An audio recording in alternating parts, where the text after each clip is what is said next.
in the Pronaos of the Temple of Wisdom, containing the history of the true and the false Rosicrucians, with an introduction into the mysteries of the Hermetic philosophy, by Dr. Franz Hartman. Preface. Quite a number of books dealing with the history of the Rosicrucians have appeared of late for the purpose of amusing and gratifying the curiosity of the mystery-loving reader. But it does not appear that they have proved to be very instructive, or that they have succeeded in throwing much light upon this perplexing subject. Neither is it to be desired that the Rosicrucian mysteries should be publicly bawled out and exposed to the view of the vulgar, because they belong to that which is most holy and sacred in the constitution of man. Books on true occultism are on the whole very useless things, because those who are in possession of occult knowledge will not require them, while those who have no such knowledge will not understand them. Neither will they receive much benefit from such literature, because real spiritual knowledge must be found within one's own soul. It cannot be learned from books. The scientist, rationalist, and speculative philosopher deals only with, so to say, the candlesticks bearing the candles from which is emanating the light which they cannot see, nor can they see the candle. For the latter is representing the soul, whose light is the spirit.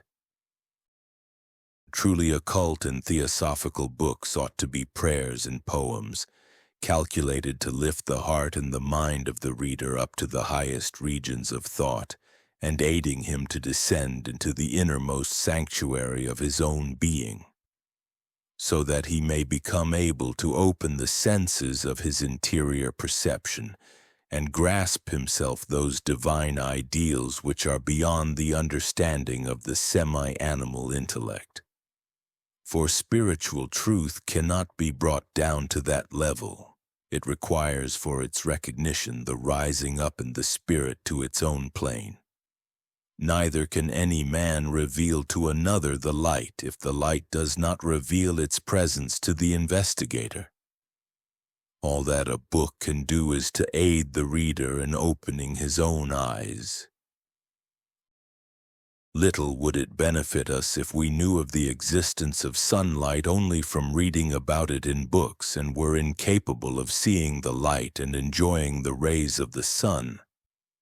What would it serve us if we theoretically knew all about the constitution of the terrestrial sun if we were encompassed by darkness? What good would it do to us to be informed about all the qualities of the divine powers of God, if we could recognize nothing divine within our own selves? No man can show to another the light if the latter is incapable to see it himself. But the light is everywhere. There is nothing to hinder a person to see it except his love for the darkness. His love for the illusions of his terrestrial phase of existence causes him to regard these illusions as real, and to relegate the real to the realm of fancy and dreams. Nevertheless, that which seems now the true light to him will be as darkness when his consciousness awakens to the perception of the light of the Spirit.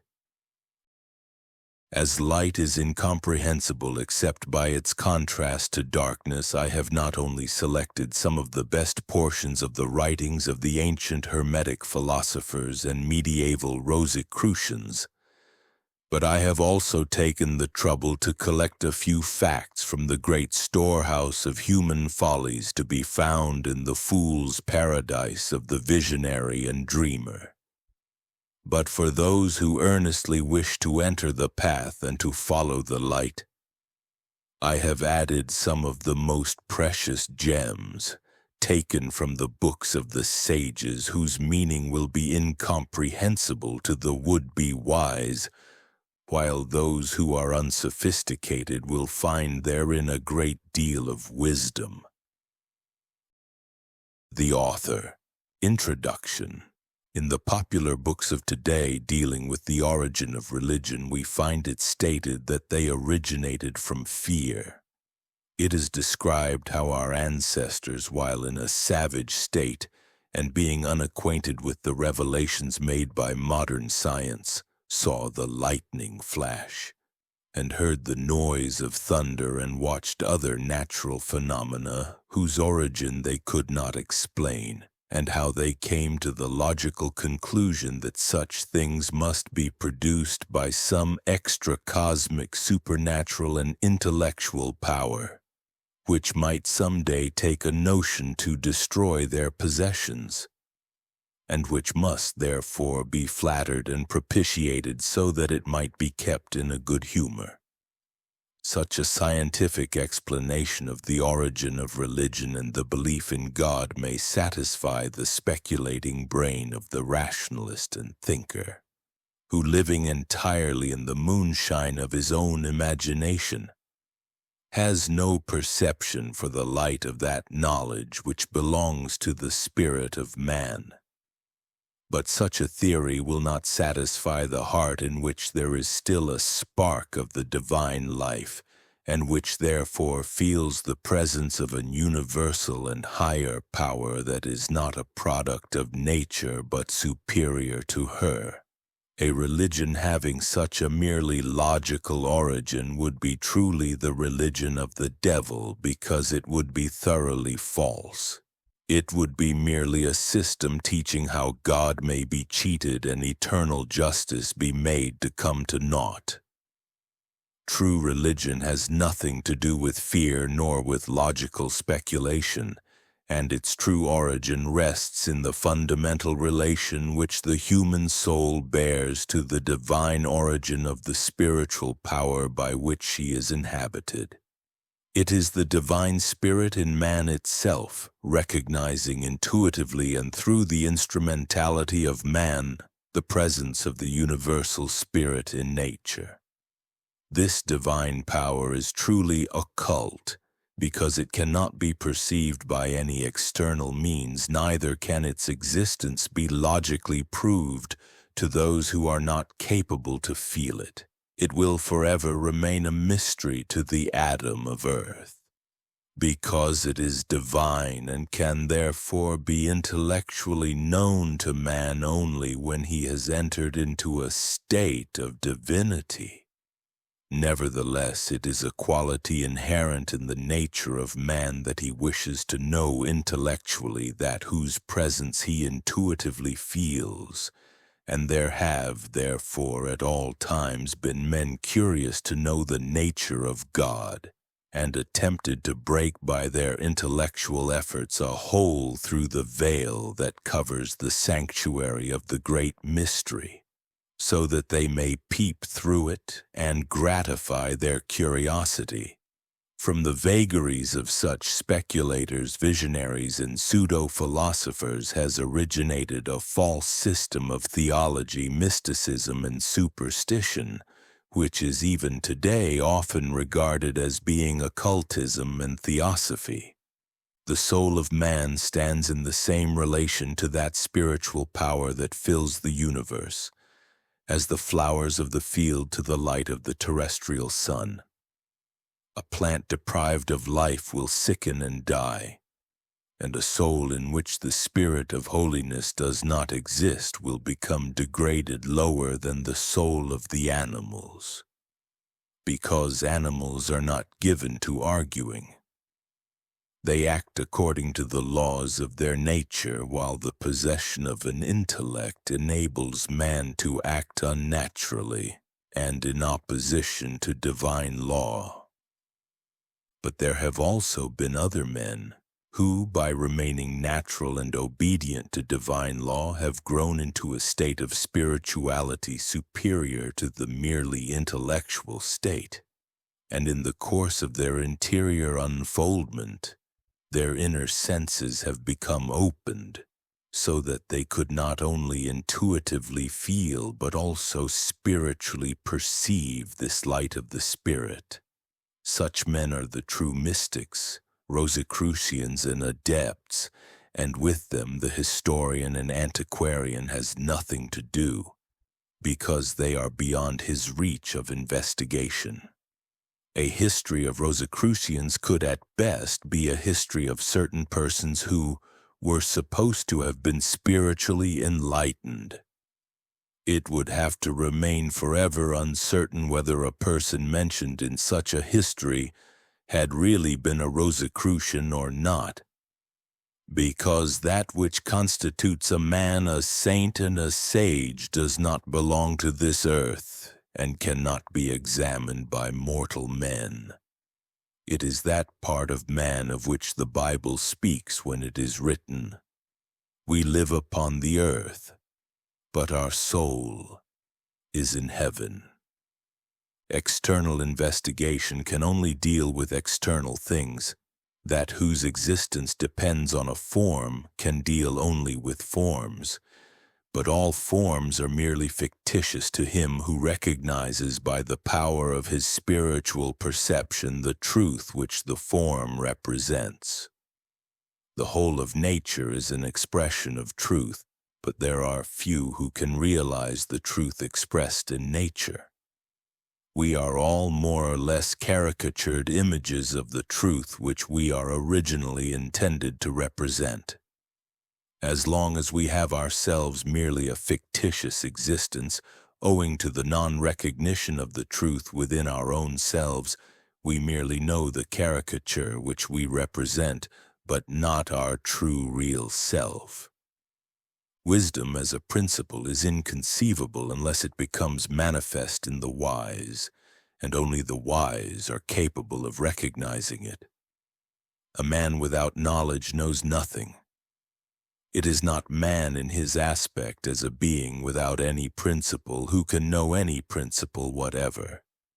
It is always the principle itself that recognizes itself in other forms.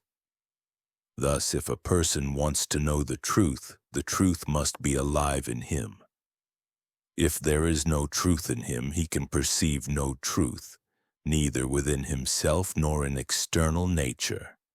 Forever the truth is crucified between two thieves called superstition and skepticism. And if we see only one of the crucified thieves, we are liable to mistake him for the truth.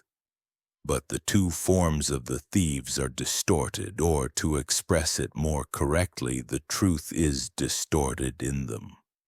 Only when we are capable of recognizing the straight form of the Savior hanging between the two distorted thieves will we see the difference and know where to search for the Redeemer.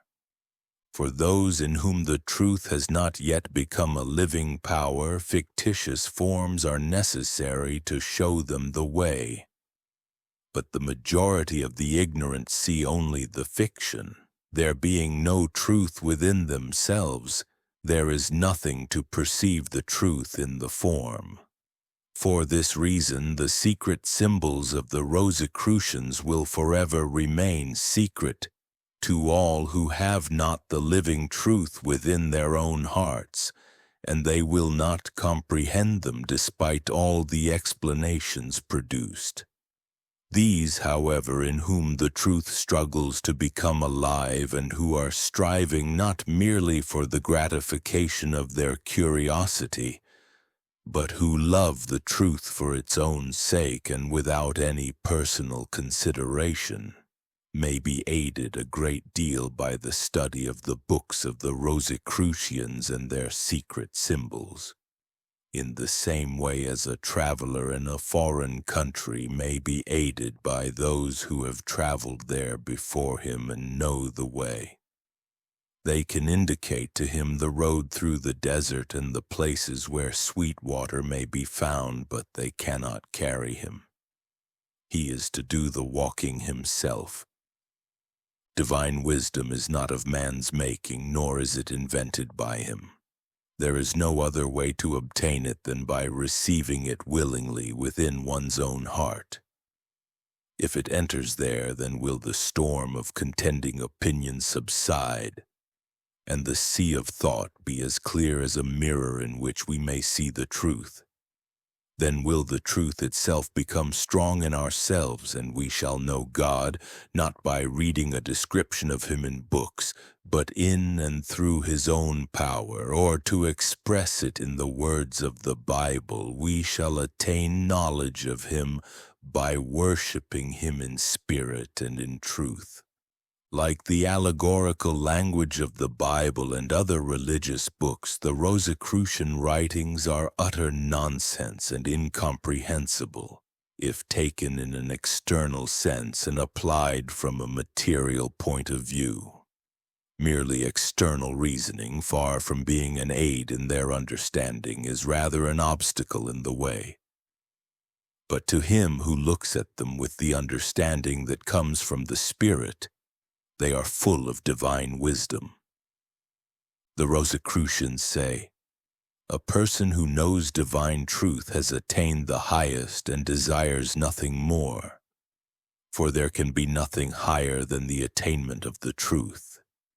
In comparison with this treasure, worldly possessions sink into insignificance, for he who possesses the highest has no desire for that which is low. He who knows the reality does not care for illusions. Scientific and philosophical speculations regarding what may be true are useless to him who feels and perceives the truth. He does not need to speculate about that which he already sees and knows. He does not require great riches, for the wants of his physical form are few and simple, and by the action of the Spirit within, radiating in an outward direction, the material principles composing his physical form become more and more sublimated and etherealized, and independent of the necessities of the material plane. Until at last, having stripped off the last sheath of the gross and visible form, and having made that principle conscious which gives life within the visible inner body, he may live entirely in the latter, invisible to mortal eyes, independent of material conditions, an ethereal spirit surrounded by indescribable beauties, in possession of powers of whose existence mortal man does not dream, an ethereal spirit, but a real and living man.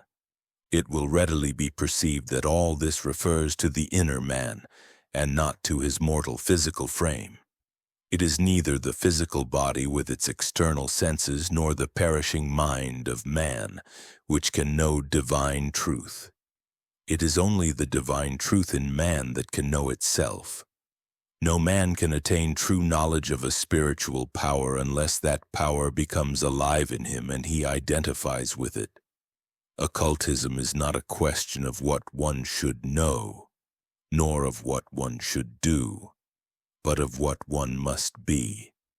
If the inner man has become truly spiritual, not merely in his imagination but in his will, then his awakened spirit will penetrate even through the physical form and change its nature in the same sense as darkness is consumed by light.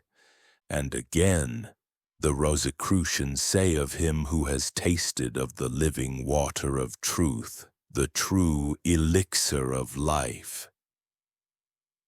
Blessed is he who is above want and poverty, above disease and death, who cannot be touched by that which gives pain, who does not require another roof over his head than the sky, no other bed than the earth, no other nutriment than the air, and who is above all those wants for which mortals are craving.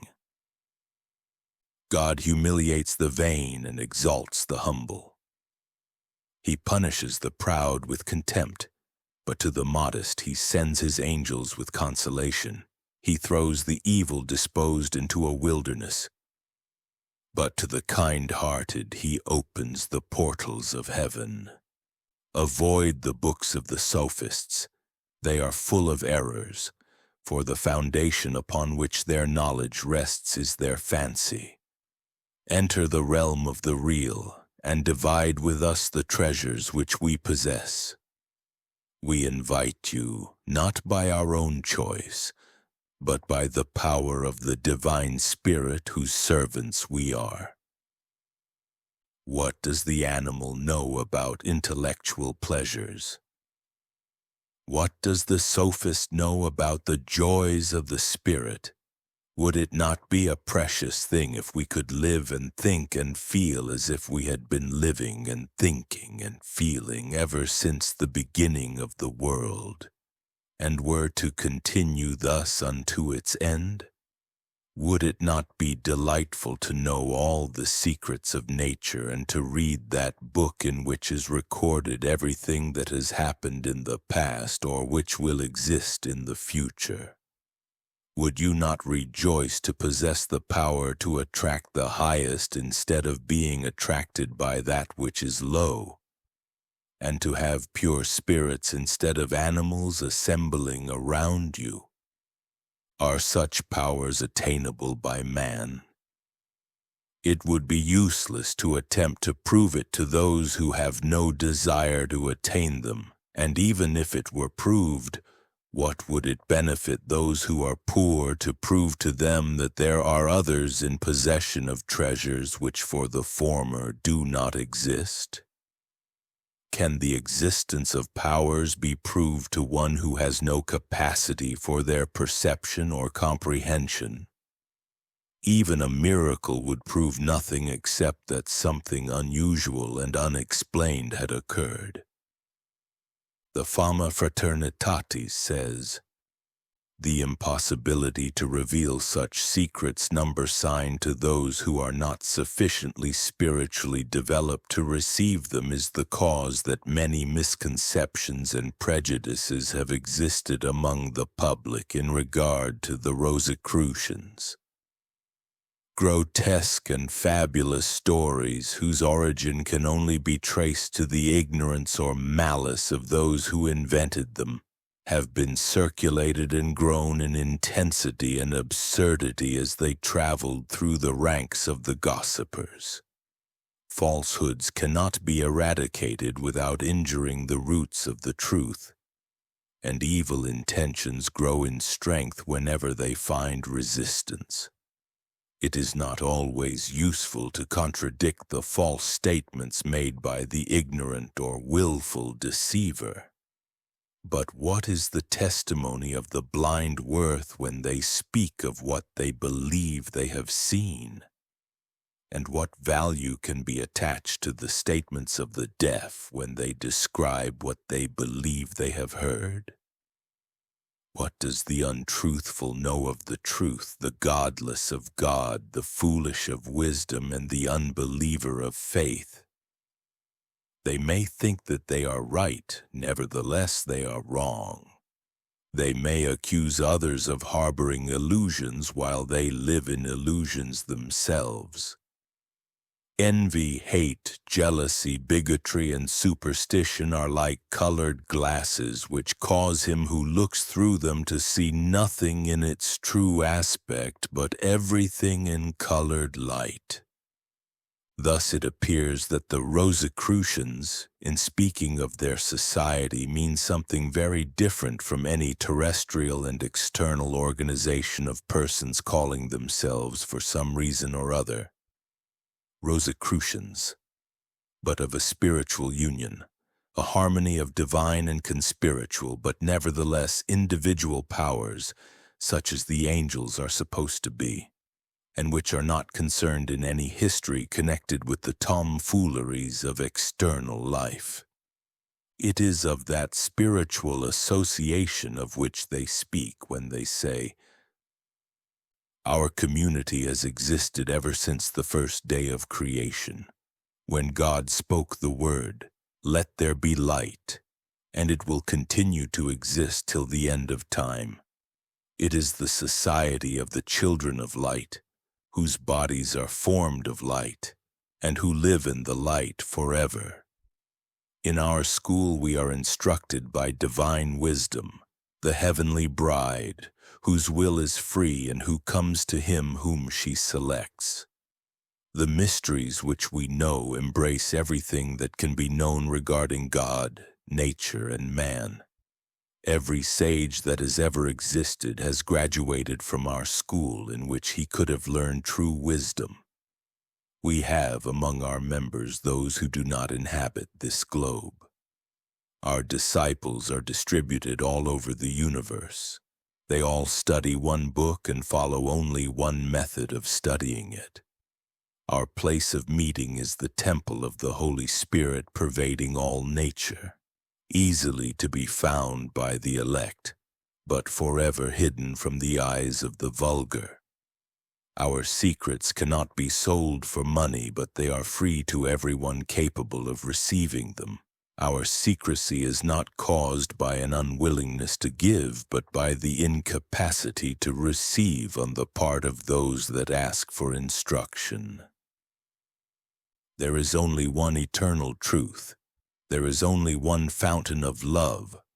Love cannot be given. It must be born in the human heart.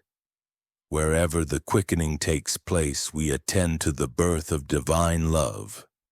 We have a light that illumines the profoundest depths of the darkness and enables us to know the deepest of mysteries. We have a fire by which we are nourished and by which wonders may be performed in nature. Everything in this world is subject to our will, because our will is one and identical with the law. Nevertheless, our will is free and bound by no law. Do you wish to become a member of our society? If so, enter within your own heart and hearken to the voice of the silence. Seek the Master within yourself and listen to his instructions. Learn to know the divinity that seeks to manifest itself within your soul. Throw away your imperfections and become perfect in God. The Hermetic philosophy, tria sunt mirabilia, Deus et homo, mater et virgo, trinus et unus. There is only one eternal truth and consequently only one divine wisdom. If we wanted to trace the history of those in whom that wisdom became manifest back to their origin, we would have to step out of time and space and enter into eternity. We would have to go back to the first days of creation when the Spirit of God moved upon the waters, when the first initiator instructed a race of semi-spiritual beings, constituted very differently from the human beings as we now know them upon this planet. The externally reasoning historian speaks of the wisdom religion of the ages as if it were some system invented by man and evolved from the gradually unfolding speculative power of the reasoning intellect. But the occultist knows that divine wisdom is eternal and always the same. All that differs is the form of its manifestation according to the capacity of the minds in which it seeks for expression. A history of the doctrines of the Rosicrucians might therefore begin with an exposition of the doctrine of the Vedas or the ancient books of Egypt. But as these subjects have been extensively treated in H.P. Blavatsky's Secret Doctrine and other books, we will merely see in what shape the Hermetic philosophy presented itself to the minds of the Neoplatonic philosophers. Neoplatonists, Ammonius Saccas. This philosopher, who lived about 190 A.D., was the founder of the Neoplatonic school. He was the son of Christian parents and received a Christian education, but departed from this system and became a philosopher. He gained a living by carrying burdens for pay, and yet he was one of the greatest philosophers of that age, and well acquainted with the Platonic and Aristotelian philosophy. His disciples were Irenaeus, Origenes, Plotinus, and Longinus, Plotinus. Plotinus was born at Lycopolis in Egypt in the year 205 A.D. He received his education at Alexandria. He took part in the war of the Emperor Gordianus in Persia, and went afterwards to Rome, where he established his school of philosophy. Here he obtained great renown and was respected by all. It is said that during the 26 years he lived in Rome, he did not have a single enemy. Even the Emperor Gallienus, one of the greatest villains, respected and honored him. Plotinus fell sick. As the physician Eustachius entered the room in which Plotinus was dying, the latter exclaimed joyfully, "I am now going to unite the God that lives within myself with the God of the universe." The mind of Plotinus was continually directed towards the divine genius who accompanied him, his own higher self. He cared little about his physical body, and having been asked about the day when the latter was born, he refused to tell it, saying that such a trifling matter was of too little importance to waste any words about. Phenomenal existence was to him an error, a mistake, a low and undesirable condition, union with the divine principle, the highest aim of existence. He ate very little, took no meat, and lived a life of chastity. Porphyry, another one of the disciples of Sacas, having become envious of the renown of Plotinus, attempted to use black magic against him, but without success, and finally said that the soul of Plotinus was so strong that the most powerful will directed against his soul could not penetrate it, and rebounded upon the sender. Plotinus, however, felt that magic influence and expressed himself to that effect. According to the philosophy of Plotinus, God is the foundation of all things. There is only one substance. Matter and form are merely illusions or shadows of the spirit. God is eternal and everywhere. He is pure light, a unity, the basis of all existence and thought. The mind, nous, is the image of this unity. It is, so to say, the image created by the eternal by looking within itself. Thus the mind is the product or creation of God, and yet God itself, and receiving its power from the latter. The mind is the eternal activity of the eternal. It is light, primordial, and unchangeable. Thought and every thinkable object exists within the mind. The world of mind is the internal world. The external sensual world is the external expression of the former. Mind being a unity, and all beings and objects consisting of mind substance, all are fundamentally identical, but they differ in form. The activity by which the inner world of mind came into existence is an interior power acting towards the center. If an external world corresponding to the inner world is to come into existence, there must be another activity by which this internal activity is reversed, so as to be directed towards the periphery. This centrifugal activity is the soul, a product or reaction of the centripetal activity of the mind. In other words, a product of thought entering within itself. There is a universal law according to which something real may produce something approaching its own state of perfection, but not quite as perfect as itself, and therefore the activity of the soul resembles the activity of the mind, but is not as perfect as the latter. The soul, like the mind, is living thought, but unlike the mind, is subject to continual change. The soul, unlike the mind, does not see things within her own self, but sees them in the mind.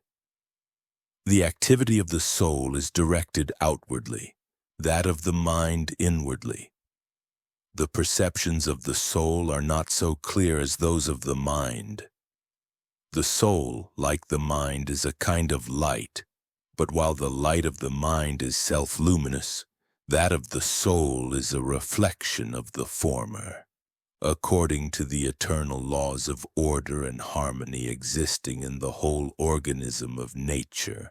All souls become after a certain time separated from the mind, or, to express it more correctly, the distance between the soul and the center of mind increases, and they assume a more material state. Moving away from the divine intelligence, they enter the state of matter. They descend into matter. At each step towards materialization, their forms become more dense and material. The souls in the air have an airy, those upon the earth an earthly material form. The activity of the soul produces other and secondary activities. Some of the latter have an upward tendency, others follow lower attractions.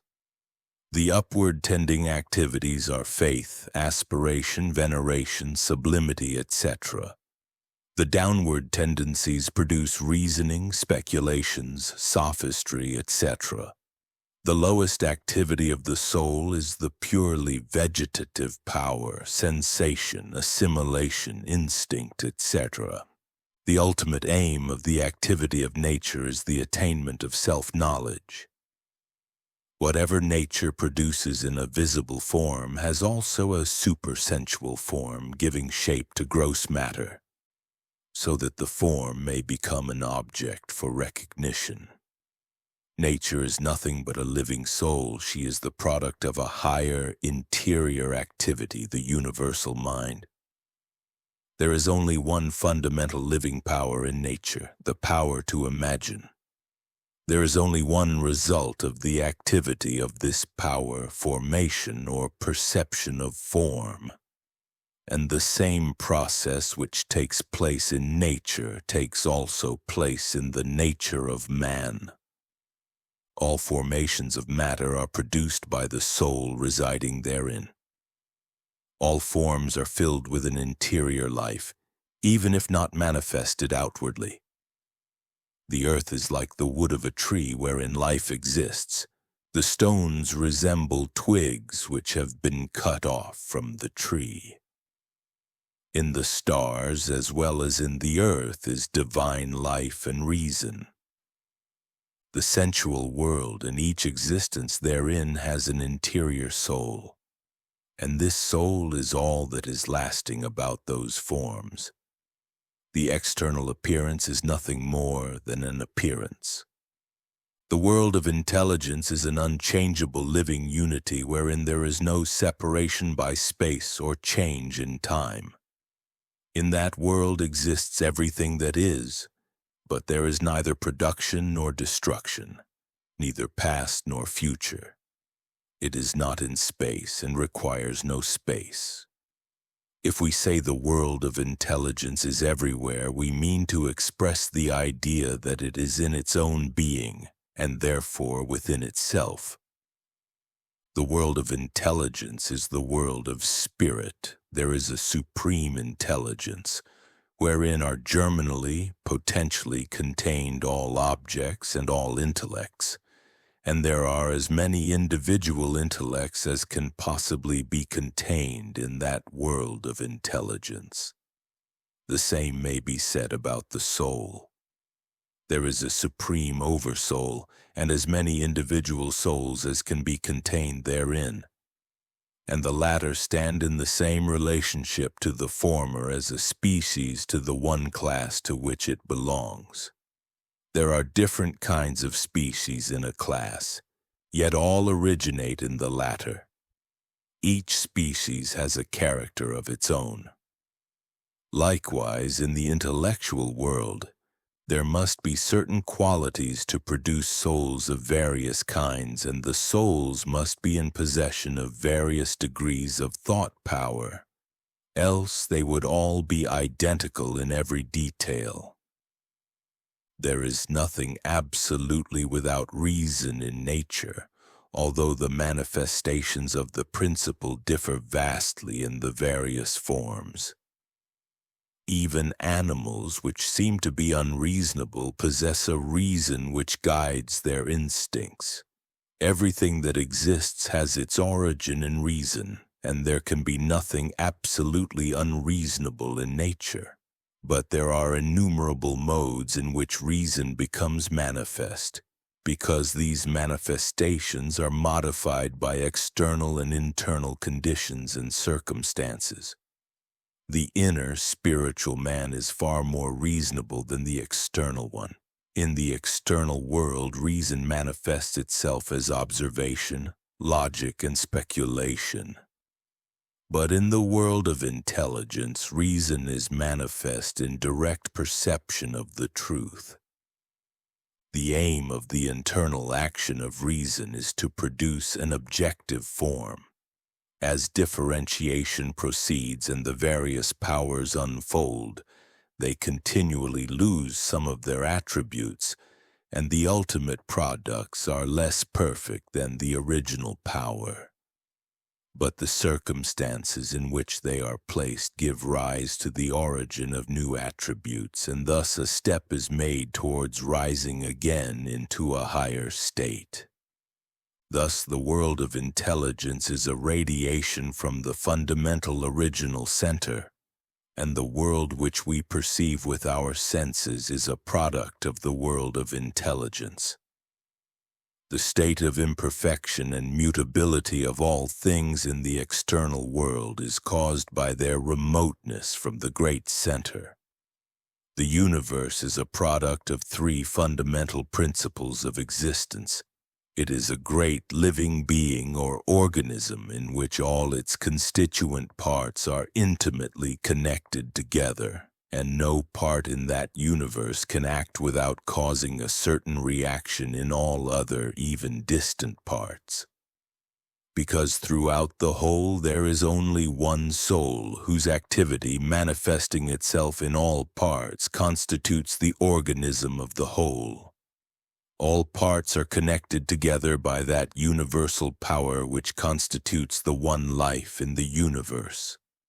All souls lead, so to say, amphibious existences. Sometimes they are attracted more to the sensual plane and become interwoven with the latter.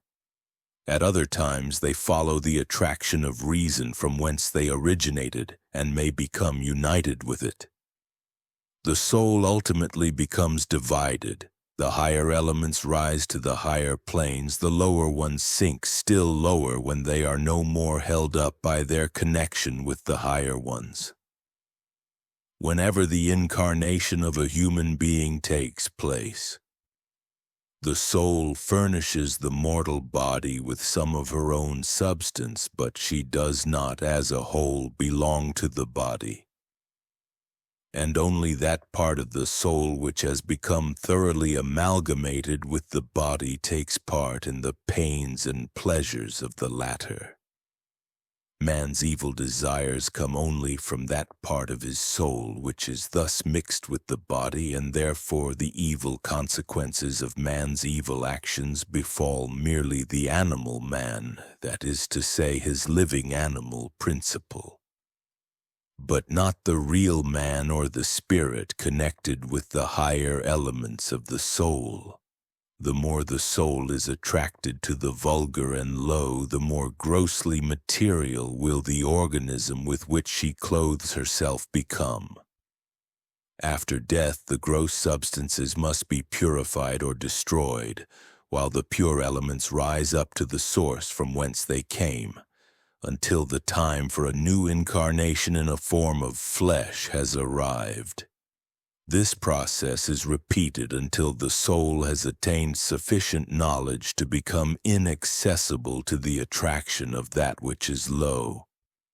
In this sense, man's terrestrial existence may well be looked upon as being a punishment for harboring evil desires and inclinations.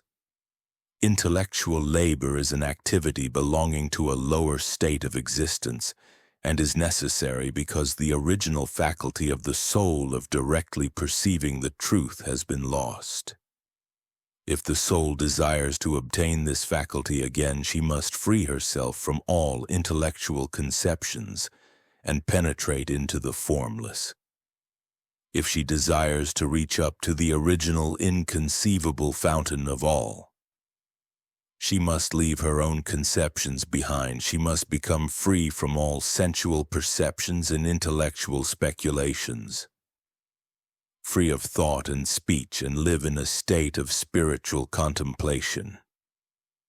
That which is beyond intellectual conception can be seen, but can neither be conceived nor described in words. Seeing is better than believing. Knowledge is better than logic. Spiritual knowledge is one, but human science is a multiplicity and has nothing to do with the eternal unity, from which all things take their origin. It is of the utmost importance that men should be instructed about their own nature, their origin, and their ultimate destiny. Because an intellectual person is not inclined to undertake a labor unless he is convinced about its usefulness. Spiritual perception is a power which cannot be imparted but which must be gained by effort. If a person does not know that such a power exists, or if he cannot realize its usefulness, he will make no efforts to attain that state. His mind will remain without illumination, and he will not be able to see the truth.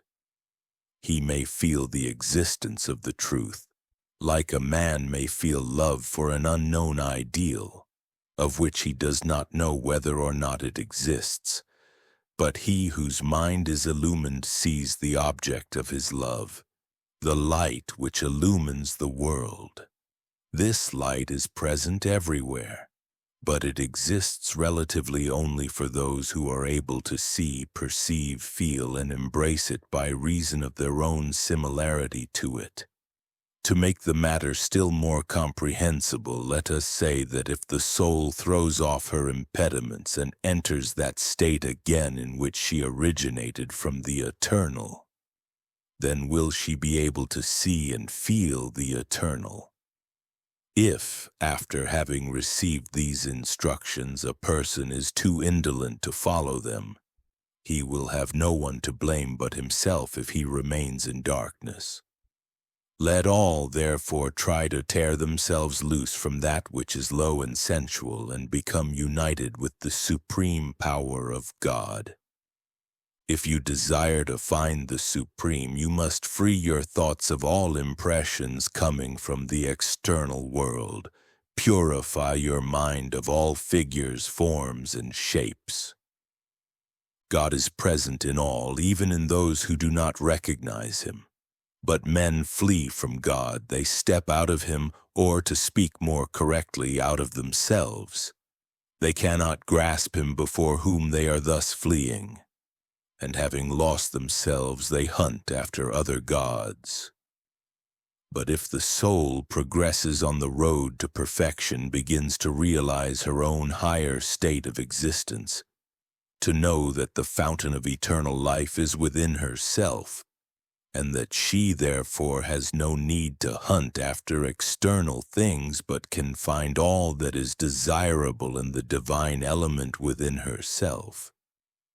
If she begins to understand that in that God within is her whole life and being, and that she must flee from the realm of illusions to live and exist in him, then will the time come when she will be able to see him, and to see herself as an ethereal being, illumined by a super-terrestrial light. She will see herself even as the pure divine light itself, as a God, radiant in beauty but becoming dark again as her light is rendered heavy if it approaches the shadows of the material plane. Why does not the soul remain in that state of light? Merely because she has not yet freed herself fully from the attractions of matter. If she has become entirely free of these attractions, she will remain in that light and know that she is one with it. In this state there is no perceiver and no object of perception. There is merely perception, and the soul is that which she perceives. She is for the time being identified with the object of her perception, and therefore this state is something beyond the intellectual comprehension of man. Having been united and identical with it, the soul carries its image within herself when she returns to herself. She then knows that during the time of her union with the Eternal, she was the Eternal itself, and there was no difference between herself and the former. In herself there was no motion, no sensation, no desire after anything else. Neither was there thought nor conception. She was exalted and resting in her own being. She was, so to say, rest itself, in a state surpassing all conceptions of beauty or virtue. A soul entering into this sublime state in which there is no form and no image cannot be supposed to enter anything elusive. A soul which sinks into illusions degrades herself and enters the region of evil and darkness. But the exalted soul enters into herself. She is then neither in a state of being nor of non-being, but in one which is inconceivable and above all being. Malchus Porphyrius. This philosopher was a disciple of Plotinus and was born in Batanea in Syria in the year 233 A.D. He died at Rome in the year 304 A.D. He says that only one single time during his life did he succeed in obtaining his union with God, while his teacher Plotinus was 4 times blessed in this manner. Porphyry says in regard to the soul, "The embodied soul is like a traveler who has lived a long time among foreign nations, and has, therefore, not only forgotten the costumes of his own country, but also adopted those of the foreigners. When such a traveler returns from his voyage and desires to be welcomed by his friends and relatives, he attempts to lay off his foreign manners and to return again to his former way of acting and thinking. Likewise, the soul, while banished from her celestial home, and being forced to inhabit a physical form, acquires certain habits from the latter, and if she desires to return to her former state, she must lay aside all she has adopted from her terrestrial form. She must try to put off not merely the gross physical mask in which she is dressed, but also her more interior envelopes, so that she may enter, so to say, in a state of nudity into the realm of bliss.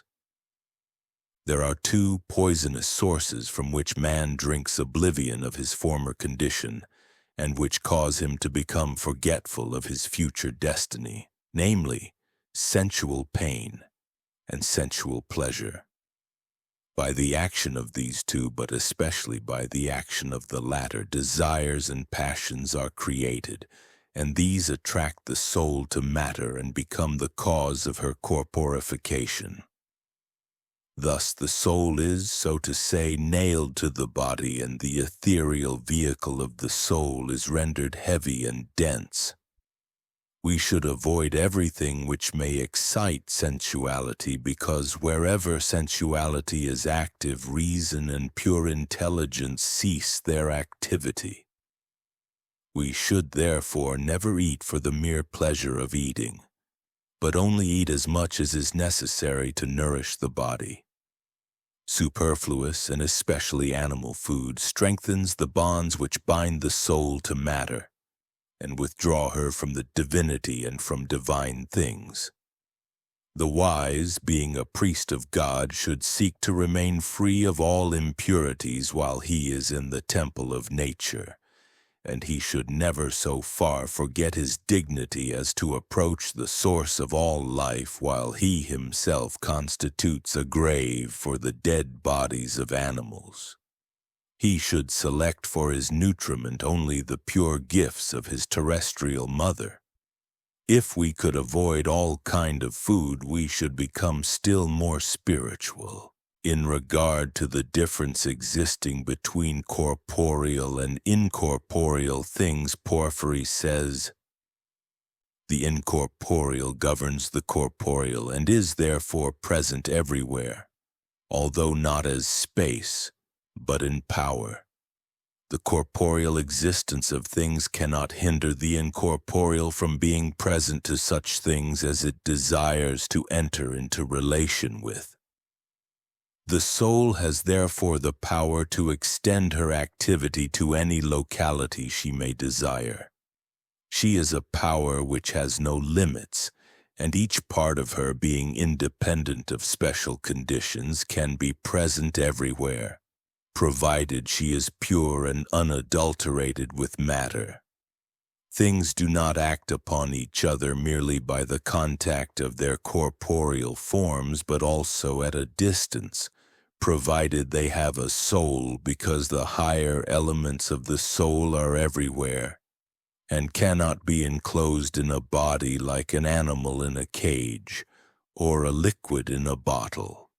The universal soul, being essentially one and identical with the infinite Supreme Spirit, may, by the infinite power of the latter, discover or produce everything, and an individual soul may do the same thing if she is purified and free from the body. The realm of the soul, being semi-material, has its inhabitants possessing semi-material, astral forms. Some of them are good, others evil. Some are kindly disposed towards man, others are malicious. Both classes have ethereal but changeable bodies. The good ones are masters of their bodies and desires, the evil ones are governed by the desires of their bodies. They are all powers for good or for evil, divine, animal, or diabolic invisible influences, creating by their interior activity passions, desires, vices, and virtues in the souls of beings. The more evil they are, the more do their forms approach the corporeal state. They then live on the exhalations of matter. They induce men to murder and to kill animals. They enjoy the vapors arising from the victims and grow fat by absorbing the ethereal substances of the dying. They are therefore always ready to incite men to wars and crimes, and they collect in great crowds in places where men or animals are killed. Porphyry ridicules the idea that gods, being wiser, more powerful, and superior to man, could be coaxed, persuaded, or forced to do the will of man or conform to his desires. He repudiates the theory that clairvoyance, prophecy, etc., were the results of the inspiration by external gods, but says that they are a function of the divine spirit within man, and that the exercise of this function becomes possible when the soul is put into that condition which is necessary to exercise it.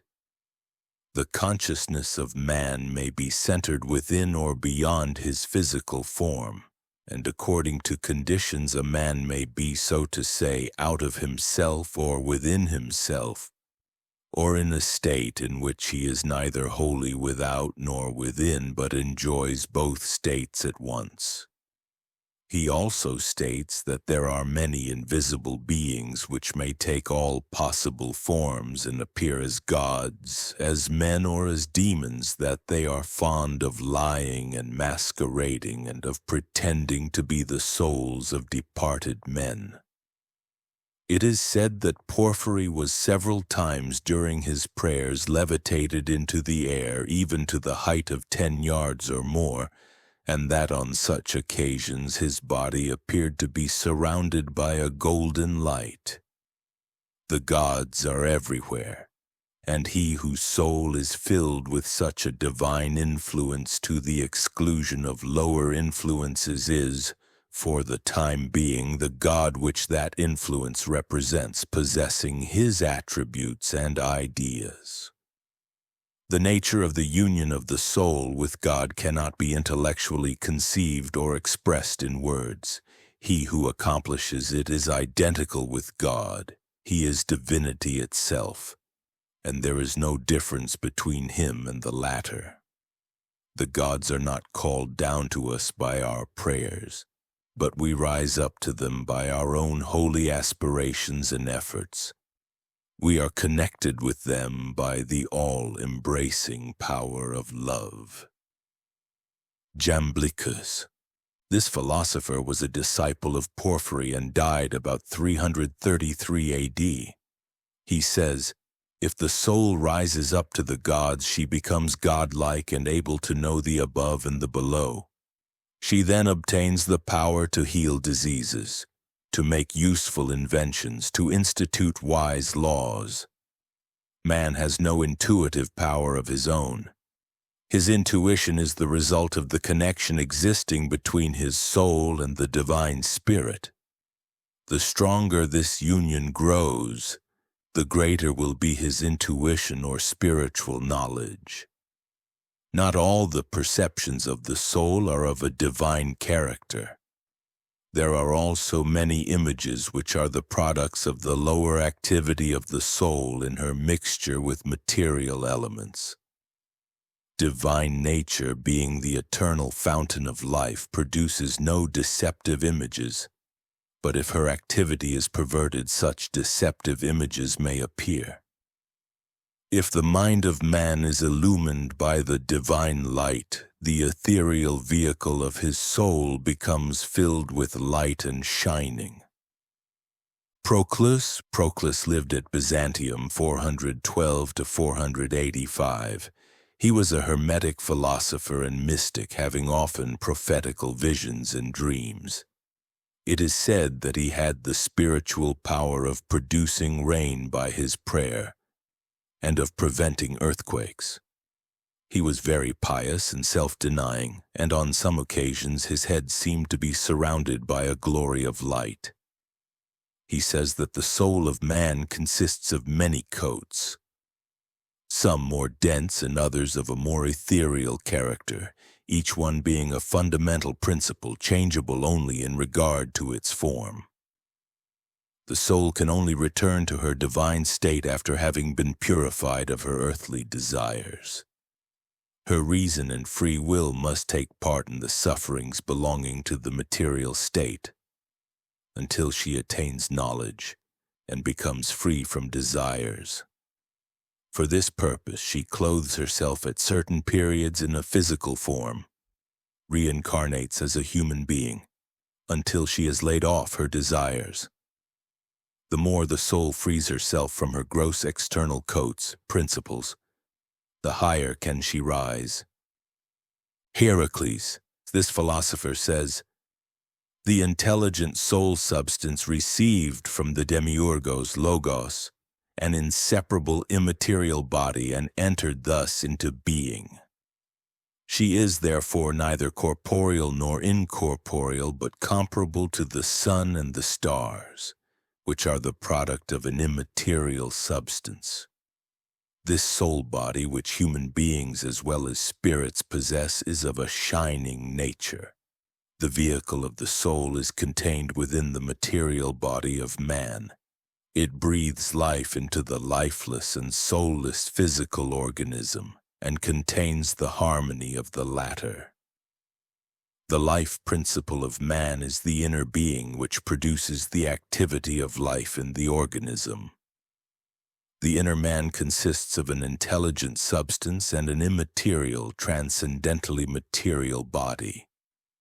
The visible material form is the production and image of the interior man. The external form consists of the animal, unintellectual, gross material body. By the process of purification of the gross material and ethereal bodies, a separation of living substance and dead matter is effected, and thus man may render himself capable of having intercourse with pure spirits. During the year 529, the imperial bigot Justinian closed the schools of philosophy at Athens, and their last representatives, Isidorus, Damascius, and Simplicius, went to Persia. They expected to find in the East freedom of thought, tolerance, and wisdom. It was said that Khosroes, the king of Persia, was a philosopher, and they hoped to obtain his protection.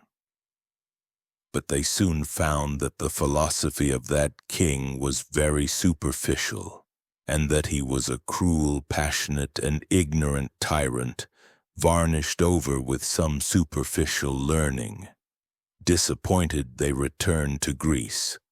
This was the experience of the last of the Neoplatonic philosophers, such as were publicly known, and a long obscuration of the sun of wisdom took place until a ray of light broke again through the clouds during the 15th century.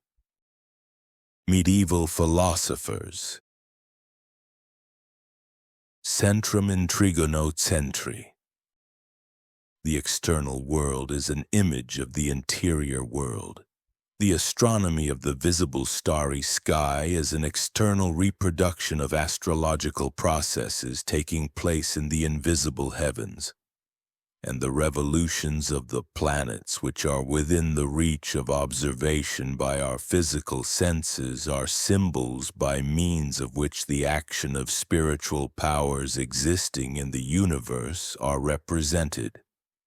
As the earth has her seasons of heat and cold, according to the position which she occupies in regard to the sun, and as she approaches the sun at certain times and recedes at others, likewise there are regular periods at which the human mind seems to come nearer to the spiritual sun of divine wisdom. And there are other times when a period of darkness and materialism exists. During the times of perihelion, receptive minds will find it easier to rise up in their thoughts to the fountain of eternal truth, while during the aphelion it requires greater efforts to approach the divine luminary. During the time of the Middle Ages, there appears such a perihelion to have taken place, and a wave of spirituality was passing over the world, illuminating the minds of those who were receptive for wisdom. While in the minds of the vulgar it merely aroused the emotional element, causing among them an epidemic of superstition, which manifested itself on the external plane as the development of witchcraft and sorcery. There were many Hermetic philosophers of great prominence living during those times. Foremost of all must be mentioned Theophrastus Paracelsus of Hohenheim, Jacob Boehme, Cornelius Agrippa, Basilius Valentinus, Robert Flood, and many others too numerous to be named. As the lives and the philosophy of the two former ones have already been explicitly dealt with in my other books, I will select from the rest the writings of Cornelius Agrippa as a type of what was taught by those medieval philosophers. Magic, according to Cornelius Agrippa. Cornelius Agrippa of Nettesheim was born of a noble family at Cologne, on September 14th, in the year 1486. He was a philosopher, physician, lawyer, theologian, soldier, and also a statesman. He studied the occult sciences and is said to have been a good alchemist. He also organized at Paris a secret society for the purpose of studying the secret sciences. He drew upon himself the hatred and malice of the clergy, whose evil practices he desired to reform, and he was consequently denounced as a black magician and sorcerer, and there are even today nearly as many fabulous stories circulating about him as there are in regard to the reputed black magician Dr. Faustus. He was an open enemy of the Holy Inquisition, continually persecuted by the latter, and therefore he had to change his place of residence very often. While only 24 years of age, he wrote his celebrated work, Occulta Philosophia, which in his riper age he greatly improved. His study of the occult side of nature led him to realize the fact that the truth cannot be found in illusions, even if they belong to the supersensual plane of existence. And he therefore says in his book De Vanitate Scientiarum, "He who does not prophesy in the truth and power of God, but by means of demons and evil spirits errs. He who produces illusions by magic spells, exorcisms, citations, conjurations, philters, and other demoniacal methods deserves to be punished in hell." Cornelius Agrippa made great effort to restore the true meaning of the term magic, a term which means the exercise of spiritual functions which are in possession of the wise. But the ignorant even to this day use the term magic when they want to talk about sorcery and villainy, which is not wisdom, but the very thing opposed to it. In regard to his book, he says, "I have written it in such a manner that those who are wise will find therein all the information they desire. But to the evil disposed and the skeptic, the door to the mysterious realm will remain closed, no matter how hard they may struggle to enter it. If you possess the power of seeing with the eye of reason, the whole sublime magic science will appear before your sight, and you will know the powers which Hermes, Zoroaster, and Apollonius knew. The key to the highest and divine philosophy of the mysterious powers of nature is reason. The brighter the sun of reason shines, the more powerful will the intellect grow, and the easier will it become for us to accomplish even the most wonderful things. But if the intellect is in the bonds of flesh, if it cannot overcome the errors received by inheritance and false education, it will be unable to penetrate into the divine mysteries of nature and God. He who wants to enter into the sanctuary must die. He must die to the world and to external sensual attractions, die to his animal instincts and desires. Not that by such a death the soul would become separated from the body, but the soul must be able to step out of the latter. Therefore, Paulus writes to the Colossians, "You have died, and your life is hidden with Christ in God." And at another place he says, "I know a man, but whether he was in the body or out of the body I do not know. God knows it. He was exalted into the third heaven." Such a death must he die who wishes to know God, and only few are privileged to do so. Whatever we read about the irresistible powers of the magic art, of the wonderful sights of the astrologers, etc., will be found to be fables and lies as soon as we take those things in their external and literal meaning. Their external forms cover internal truths, and he who desires to see those truths must be in possession of the divine light of reason, which is in possession of very few. Therefore, those who attempt to solve the problems of the divine secrets of nature by the reading of books will remain in the dark. They are led away from the light of reason by the elusive glare of their erring intellect. They are misguided by the tricks of external astral influences and by erroneous imaginations. They fall continually into error by seeking beyond their own selves that which exists within themselves. You must know that the great cause of all magic effects is not external to ourselves, but operating within ourselves, and this cause can produce all that the magicians, astrologers, alchemists, or necromancers ever produced. Within ourselves is the power which produces all wonderful things. Nos habitat non tartara sed nec sidera coeli, spiritus in nobis qui vige illa facit. Magic science embraces a knowledge of the most sublime and exalted truths, the deepest mysteries in nature, the knowledge of the nature of matter and energy, of the attributes and qualities of all things. By uniting the powers of nature and combining the lower with its corresponding higher counterpart, the most surprising effects may be produced. This science is therefore the highest and most perfect of all. She is a sacred and exalted philosophy, the culminating point of all.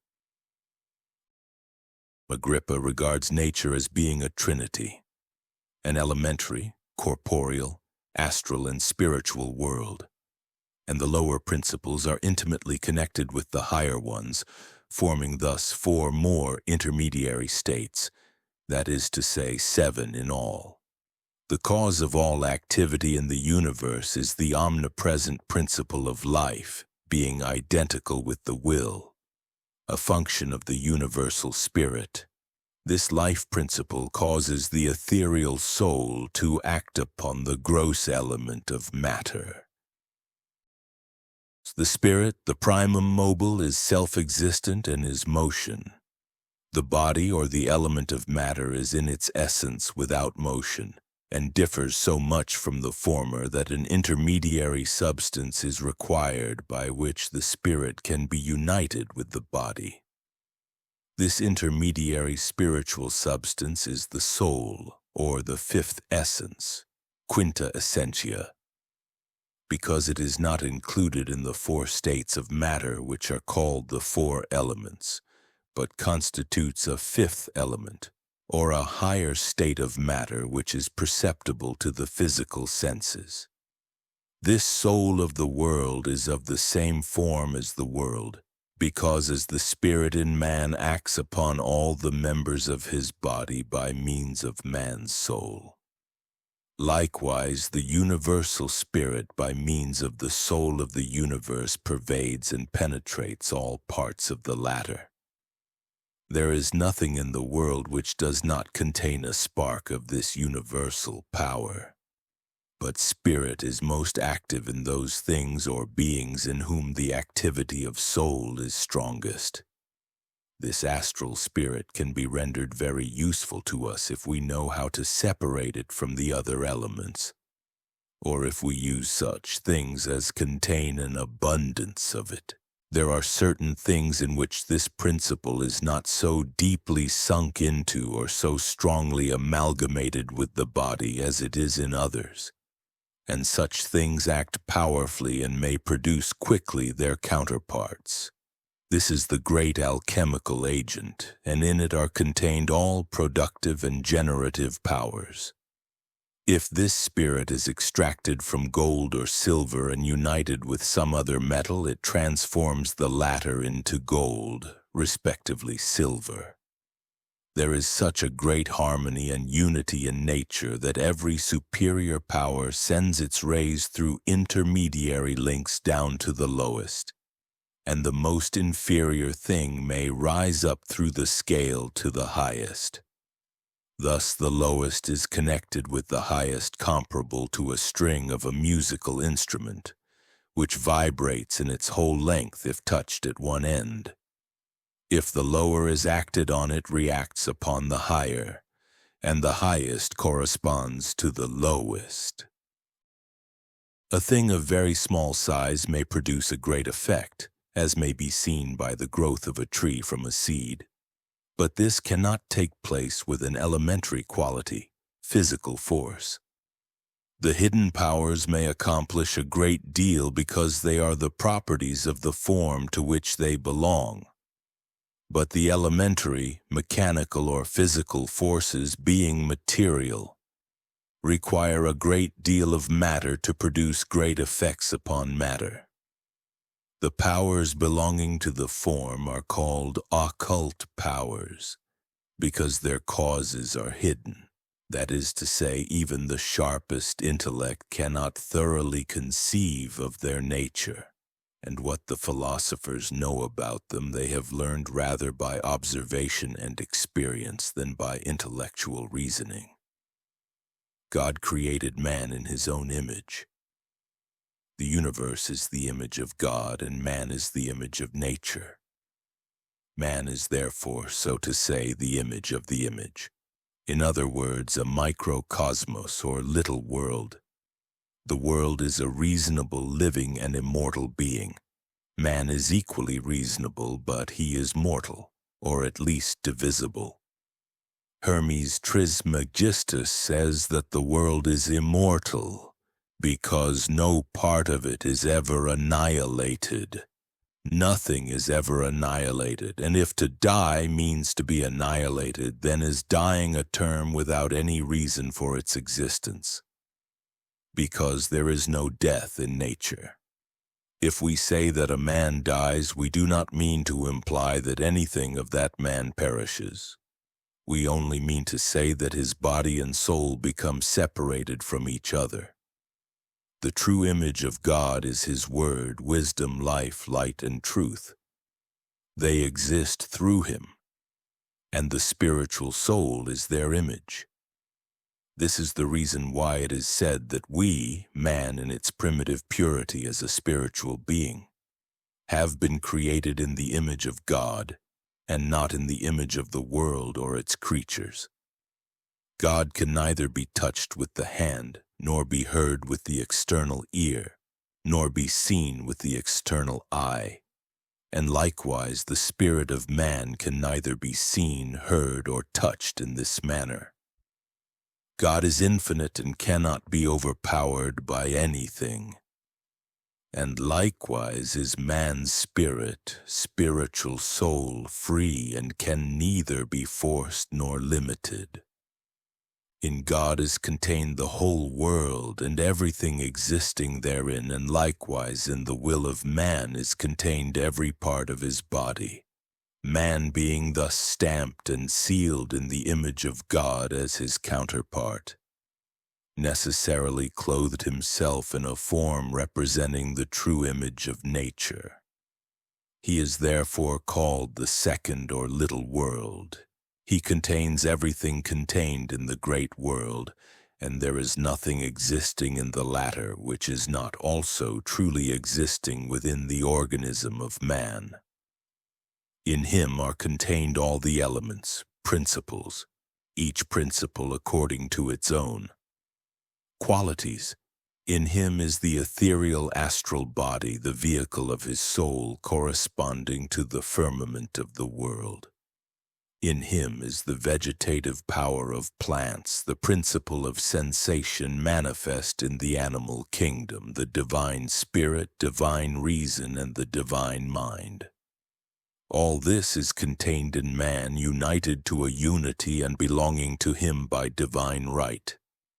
Man is therefore called by the Bible the whole creation, and in his aspect as the microcosm he contains not only all parts of the world, but also contains and comprehends the divinity itself. The natural soul is the medium by which the spirit becomes united with the flesh and the body, through which the latter lives and acts and exercises its functions. This medium is intelligent, but also, so to say, corporeal. Or to express it perhaps more correctly, the soul takes part in the materiality of the physical body. This is the doctrine of all Hermetic philosophers. Man consists of the higher, the intermediary, and the lower principles. The higher ones are called the illuminated spiritual soul, and Moses speaks of it figuratively as having been breathed by God into the nostrils of man.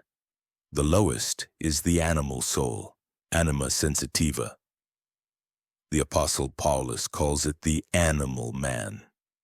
The intermediate part is the rational soul, which connects the animal soul with the divine mind and takes part in the nature of the two extremes. This part, to become free, must be separated from the lower elements by the power of the will, of which the apostle says that it is living and cutting like a sword. The divine principle never sins and never consents to sin, But the animal principle sinks continually lower in animal desires unless it is held up by the divine spirit. The highest part of ourselves is never subject to punishment, knows nothing of the sufferings of the lower principle, but returns after being separated from the lower principles to its divine source. But that part which is called the rational soul, and which, being free, may choose between the higher or lower, will, if it continually clings to the highest, become united with God and immortal in him. But if the intellectual principle clings to that which is evil, it will become ultimately evil and grow to be a malicious demon. God is the center of the world and enters the heart of man like a sunray. As the Spirit of God descends, it surrounds itself with an ethereal substance, forming the astral body, the vehicle of the soul, the fiery chariot of the soul. From the center of the heart, the Spirit radiates into all parts of the body and pervades all its members, combining its own vehicle with the natural heart of the body and with the soul substance generated within the heart. By means of the soul, it mixes with and amalgamates with the fluids, the blood, nerve currents, etc., and with all organs of the body. The soul is therefore equally near to all organs, although she radiates from one organ into another in the same sense as the heat of a fire is intimately connected with air and water, if it is carried from fire to water by means of the air. In this way, we may form a conception of the process by which the immortal spirit, by means of its immortal ethereal vehicle, may be enabled to adhere to and mix with a dense mortal material body. If by disease or otherwise the connection between different parts of the same organism is interrupted, the spirit returns again to the heart. If the life principle leaves the heart, the spirit departs with the ethereal vehicle and the physical organism dies. The first light in God is beyond intellectual conception, and can therefore not be called a conceivable light. But as it enters the mind, it becomes intellectual light and may be intellectually conceived. Entering into the soul, it may not only be conceived, but also understood. It is incorporeal. When it enters into the ethereal vehicle, it takes form, invisible to the physical senses. But when it penetrates the elementary, physical organism, it becomes also visible to the external perception. By this gradual progression of this divine light from spirit into dense matter, our spirit may obtain great power. It is possible that if the thoughts of the wise are directed with great intensity upon God, the divine light illuminates the mind and radiates its rays through all the parts of the dark and gross body, causing even the latter to become illuminated like a luminous star, and to change its attraction to the earth so that it may be raised up into the air, and thus it has happened that even the physical bodies of men have been carried away to some distant locality. So great is the interior power of the spirit over the external body that the former may lift the latter up and take him to that place where man's thought travels or where he desires or dreams to be. Man's power to think increases in proportion as this ethereal and celestial power or light penetrates his mind, and he perceives that which he interiorly thinks, just as if it were objectively and eternal. Spirit being unity and independent of our ideas of space, and all men having therefore essentially the same spirit, the souls of men existing at places widely distant from each other may thus enter into communication and converse with each other exactly in the same manner as if they had met in their physical bodies. In this state, man may perform a great many things in an exceedingly short period of time, so that it may seem to us as if he had required no time at all to perform it. But not everybody can do so. It can only be done by those whose imagination and power of thought is very strong. Such a man, an adept, is able to comprehend and understand everything by the light of the universal power or guiding intelligence with which he is spiritually united. But if imagination possesses such a power that it cannot be impeded or restrained by the obstacles presented by time or distance, if it can even communicate itself to the heavy physical body and carry the latter with it, then it will be reasonable to believe that thought becomes still more powerful if it becomes free and may follow its natural inclinations instead of being held back by the attractions of the sensual plane. In each man, there is such a power which is the inherent property of his soul by right of the divine origin of the latter. But this power is not equally developed in all men, but stronger in some, weaker in others, and according to the state of its development, the possibility to use it differs in different individuals. By this power, two persons being bodily far distant from each other may exchange their thoughts, or one may impress his thoughts upon another, and such a power may be used for good or for evil purposes.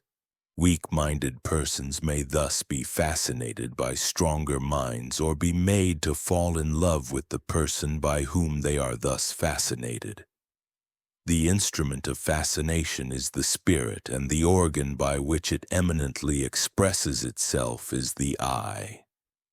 Thus, the spirit of one person may enter the heart of another by way of the eyes, and kindle a fire therein which may burn and communicate itself to the whole body.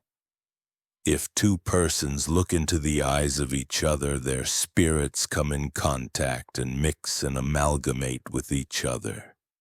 Thus, love may be caused by a look in a moment of time, like a wound caused suddenly by an arrow. The spirit and the blood of a person thus affected then turn towards him who fascinated it. Like the avenging spirit and the blood of a murdered person turns against the murderer. The passions of the soul which adhere to the imagination may, if they are sufficiently strong, not only produce changes in the organism to which they belong, but also be transferred upon another organism, and thus impressions may be made by the will of a person upon the elements and external things, and thus diseases of the soul or body may be caused or cured. The state of the soul is the principal cause of the condition of the external body. A strong, exalted soul, stimulated by a strong and active imagination, may not merely cause health or disease in her own organism, but also in that of others with which she comes in contact. Evil-disposed persons may exert a very evil influence upon others by their look. The invisible forces emanating from the soul through the eye are much more powerful, stronger, hotter, and more active than the emanations of the physical body.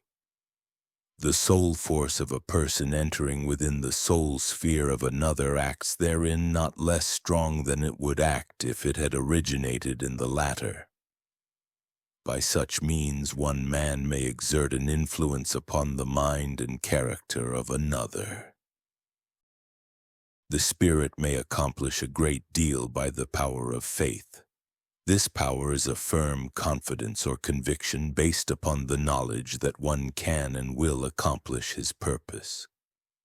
It is a strong, unwavering attention which gives strength to the work, causing, so to say, an image in our mind of the power which is necessary to accomplish the work, and of the work which is to be accomplished in, by, and through ourselves.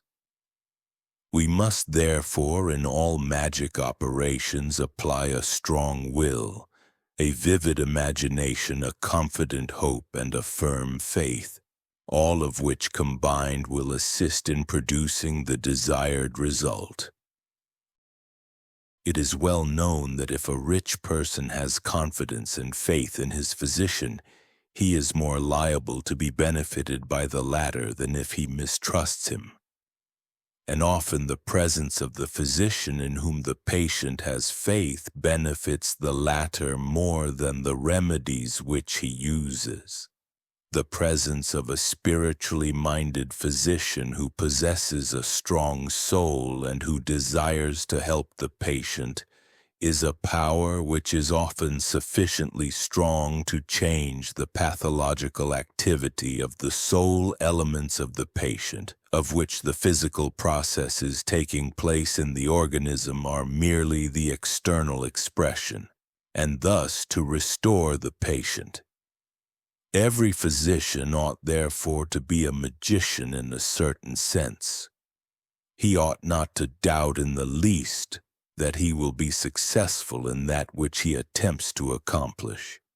He ought not even to permit a thought of the possibility of a failure to enter his mind, because as a firm faith may accomplish wonderful things, likewise doubt disperses the active power of the operator and renders it ineffective. In such a case, the spiritual activity vibrates, so to say, between two extremes. It lacks the projecting impulse to enter the physical organism of the patient. It becomes diffused in space and is lost. When this power of the spirit over the element of matter by means of the soul rests, the power of certain signs, images, formulas, incantations, words, etc., and many wonderful experiments may thus be produced. The activity of the spirit strengthens the soul.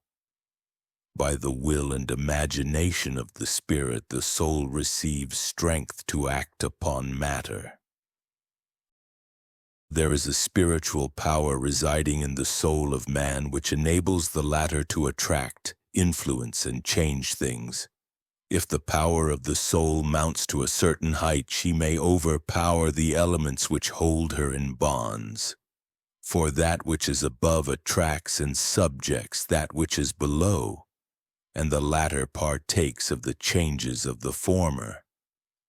Therefore, a man who has rendered himself capable to receive celestial gifts, by making use of the aspirations, functions of his soul and employing natural things, may influence another being who is less spiritually strong and force him to obey. He may cure another by the power of his will, or cause him to be sick, or kill him. He may make him joyful or sad, fill him with fear, admiration, respect, veneration, etc. The root from which all such effects spring is a strong and decided will supported by the spiritual influence coming from and through the heart. An opposing spiritual activity will, if the latter surpasses the former in strength, neutralize or repulse it or weaken its influence. If a man becomes subject to a fascination, it is not his intellectual principle but his sensual animal soul which is thus affected. The intelligent and spiritual part in man cannot be thus magically influenced. If the organism of a man is suffering, it suffers according to his animal and terrestrial, and not in his spiritual or celestial aspect. The intelligent and spiritual part of man can merely know that such influences are acting upon the lower principles by a certain sensation which is communicated from the lower to the higher elements. Intelligent man feels the influence which is exercised by external conditions upon his animal constitution, but he is not himself subject to their influences. Everything belonging to the above moves that which is next to it below according to its degree and order, not merely in the visible but also in the invisible part of nature.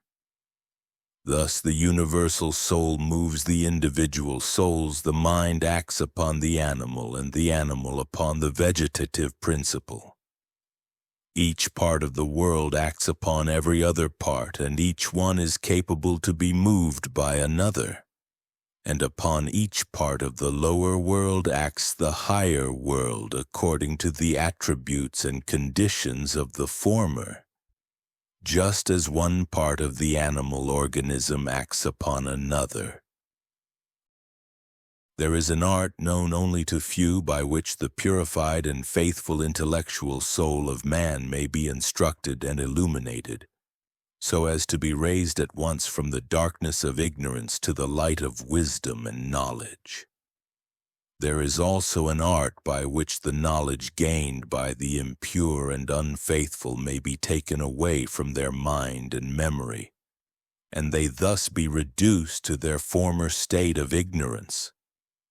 Apuleius says that the human soul may be put into a state of sleep, so that she will forget her terrestrial conditions and turning her whole being towards her divine origin, she will become illuminated by the divine light, and not only be able to see the future and to prophesy it correctly, but also to receive certain spiritual powers. On such occasions, the divine inspiration and illumination may be so great as even to communicate itself to other persons near and to influence them in a similar manner. Persons in a state of receptivity or passivity may become mediums through which divine demons' influences may be attracted within the body of man and cause men to perform wonderful things. If the soul of such a person breaks away from the bonds of the body and surrenders herself to the power of imagination, she may become the habitation of demons of a lower order, which may enable her to perform extraordinary things. Thus we may see that a person who has never had any instructions in painting may suddenly exercise that art and produce an artistic work, etc. If the soul enters entirely the intellectual sphere, she may become the habitation of another class of demons and obtain great knowledge in regard to human and external things. And man may thus become suddenly a great philosopher, physician, orator, etc., without having learned those things. But if the soul rises up entirely to the region of divinity, she may become the habitation of divine spiritual influences and obtain a knowledge of divine mysteries. Only those who are pure-minded and spiritual can possess true magic powers. Thought is the supreme power in man, and pure spiritual thought is the miracle worker within him. If the thought of man is bound to the flesh, deeply amalgamated with it, and occupied with animal desires, it loses its power over the divine elements, and therefore among those who seek to exercise magic powers there are few who succeed. If we desire to become spiritually developed, we must try to find out how we can free ourselves of our animal instincts and desires and become rid of our sensuality and passions, and we must furthermore attempt to rise up to a state of true spirituality. Without accomplishing these two propositions, we will never rise up to that state which is necessary to obtain magic powers which result from the spiritual elevation and dignity of man. We should therefore attempt to remove all external impediments which are in the way of our spiritual development and live in a state of purity. Our thoughts should be continually directed inwardly and within ourselves, for within ourselves is the element of consciousness, knowledge, and power. Nothing hinders us to develop and exercise our own powers except our misconceptions, imaginations, and external desires. Therefore, the divine influences will only come to him who liberates his soul of all such hindrances, carnal desires, prejudices, and hallucinations. A diseased eye cannot bear to look at the light. An impure soul is repulsed by the divine light of truth. Such a process of development and unfolding is not accomplished at once but requires time and patience. A neophyte cannot immediately understand the mysteries of initiation when he enters the sacred precincts. The soul must be gradually accustomed to the light until the power of spiritual thought is unfolded, and the latter, being continually directed towards the divine light, becomes at last united with it. If the soul is perfectly purified and sanctified, she becomes free in her movements. She sees and recognizes the divine light, and she instructs herself, while she seems to be instructed by another. In that state, she requires no other admonition or instruction except her own thought, which is the head and guide of the soul. She is then no more subject to terrestrial conditions of time, but lives in the eternal, and for her to desire a thing is to possess it already. See, Agrippa here adds the following instructions copied from Boethius. The guides on the road to perfection are faith, hope, and charity, and the means to attain this object are purity, temperance, self-control, chastity, tranquility of mind, contemplation, adoration, ecstasy, aspiration, and virtue. If the highest state of spiritual development is attained, the spirit endowed with the highest spiritual activity of the soul attracts the truth and perceives and knows at once the conditions, causes, and effects of all external and internal, natural and divine things. It sees them within the eternal truth like in a mirror of eternity. By this process, man, while he still remains in eternal nature, may know all that exists in the internal and external world, and see all things, not merely those which are, but also those which have been or which will exist in the future. And moreover, by being united and identified with the divine power, the Logos, he obtains the power to change things by the power of his spiritual word. Thus man, being within nature, may be above her and control her laws.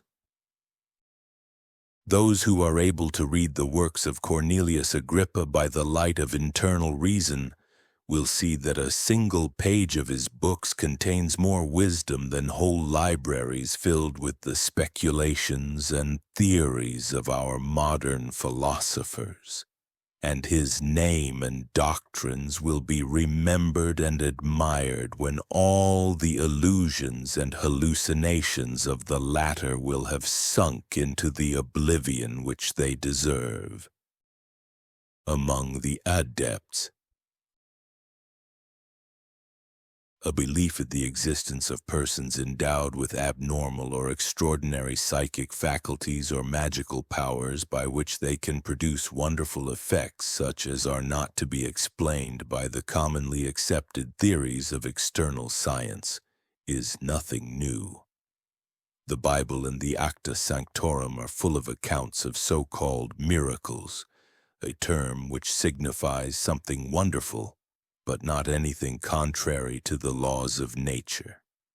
Such wonders are performed by the power of the spiritually awakened will. The Yoga philosophy gives a specification of these powers and describes how they may be acquired. To those powers belongs the art of making oneself invisible, of leaving one's body at will and returning to it again, of projecting one's soul to a distant place, of prolonging physical life for a long period of time, of transforming base metals into pure gold by alchemical means, of creating subjective illusions which appear to the spectators as objective realities.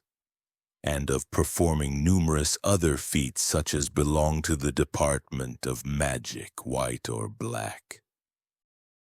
There is sufficient evidence going to show that during the time of the Middle Ages there were numerous people in whom such psychic faculties had been more or less developed. It was a time during which the imagination of the people as a whole was more active and more directed toward the supersensual and metaphysical aspect of the world. There was more of the true faith, and likewise more superstition than at present. And faith as well as fear are active powers capable of producing results on the astral plane. From the true faith, the result of spiritual knowledge, spring the powers of the adept. From fear and superstition, the phenomena of obsession and sorcery.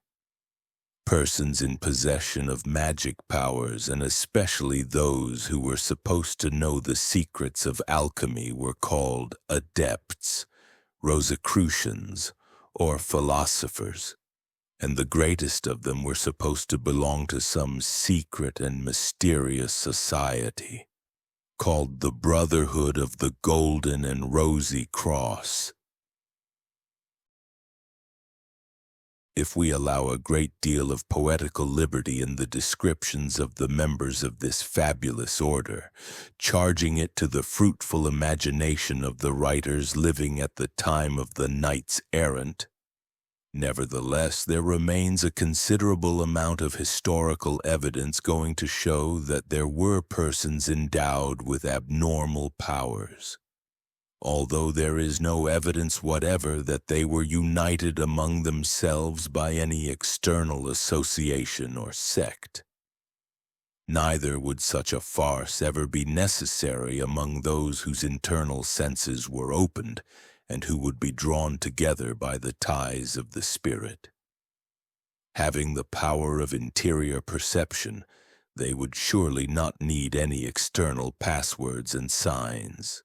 The true brothers of the Golden and Rosy Cross were, and still are, a spiritual society, and therefore the efforts made at that time of finding a real and living, indisputably true Rosicrucian were as unavailing as was, at a more recent period, the effort made by a certain London society of proving the existence of real and living adepts. The Rosicrucians have been celebrated in prose and in verse, and their virtues have been extolled by some, while others have denounced them as impostors.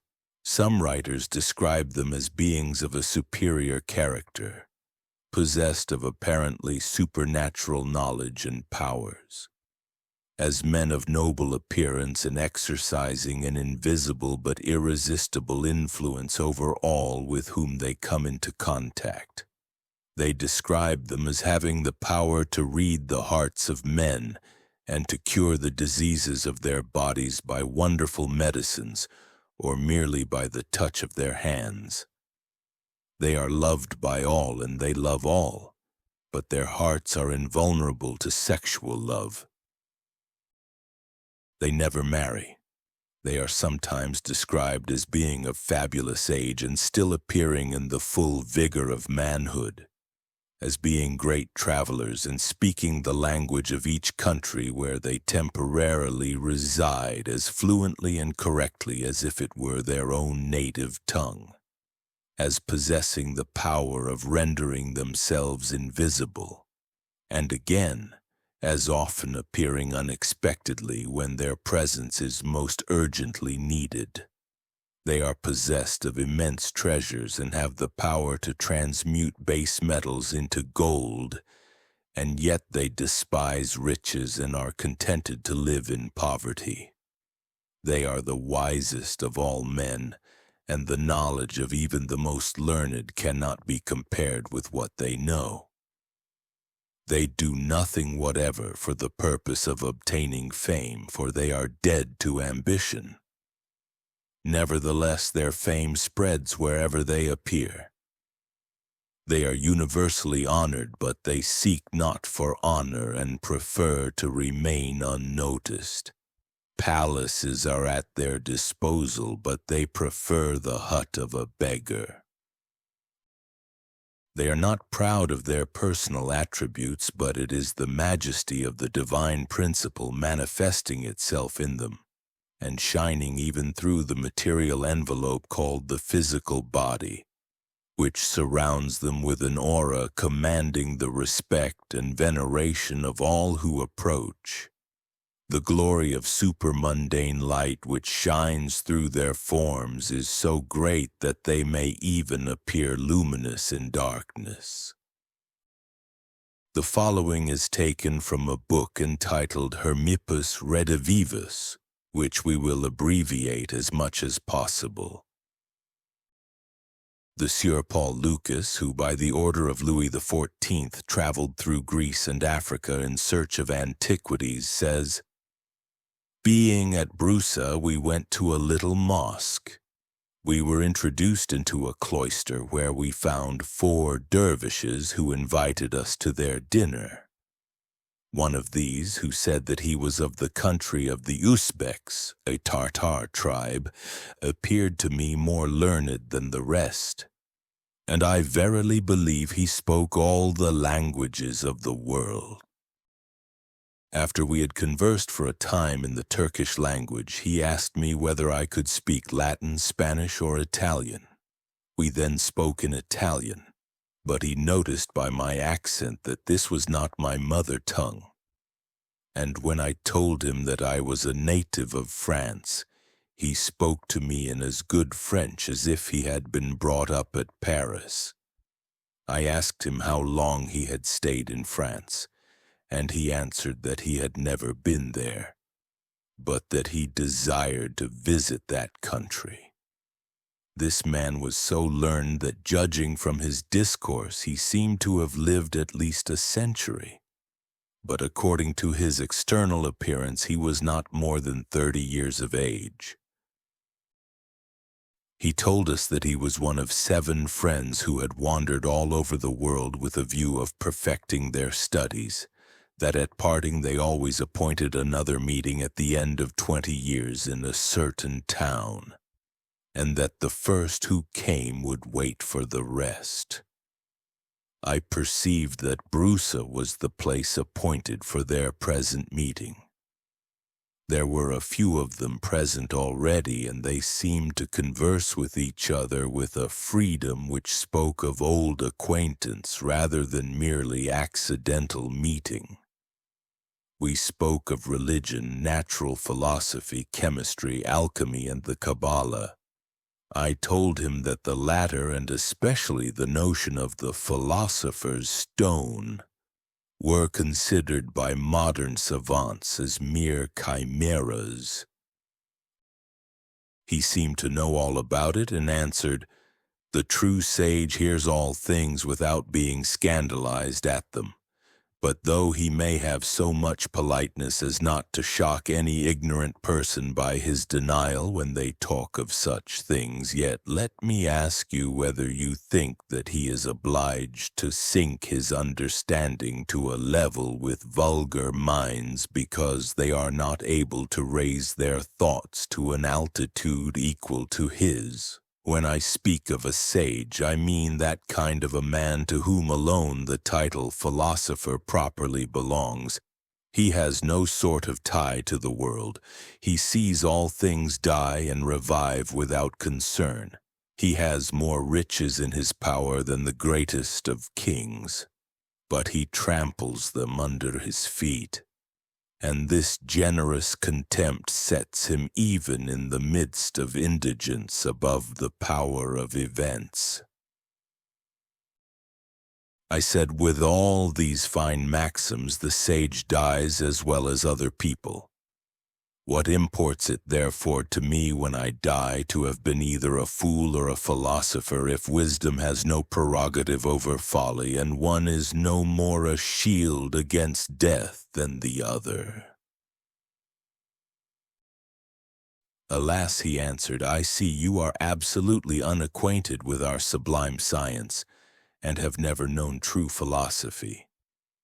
Learn from me then, my friend, that such an one as I have described dies indeed, for death is a debt which nature enacts, and from which therefore no man can be exempt. Yet he dies not before his utmost time is fixed. But then you must observe that this period approaches near 1,000 years, and to the end of that time a sage may live. He arrives at that end through the knowledge he has of the true medicine. Thus he is able to ward off whatever may impede the animal functions of his body or injure the temperature of his nature, and is enabled to acquire the knowledge of whatever comes within the cognizance of man. Aboriginal man knew the secrets of nature by the use of his reason, but it was this same reason which blotted his knowledge again from his mind. For having attained this kind of natural knowledge, he began to mingle with it his own notions and ideas. This created a confusion which was the effect of a foolish curiosity, and he reduced thereby the work of the Creator to a state of imperfection.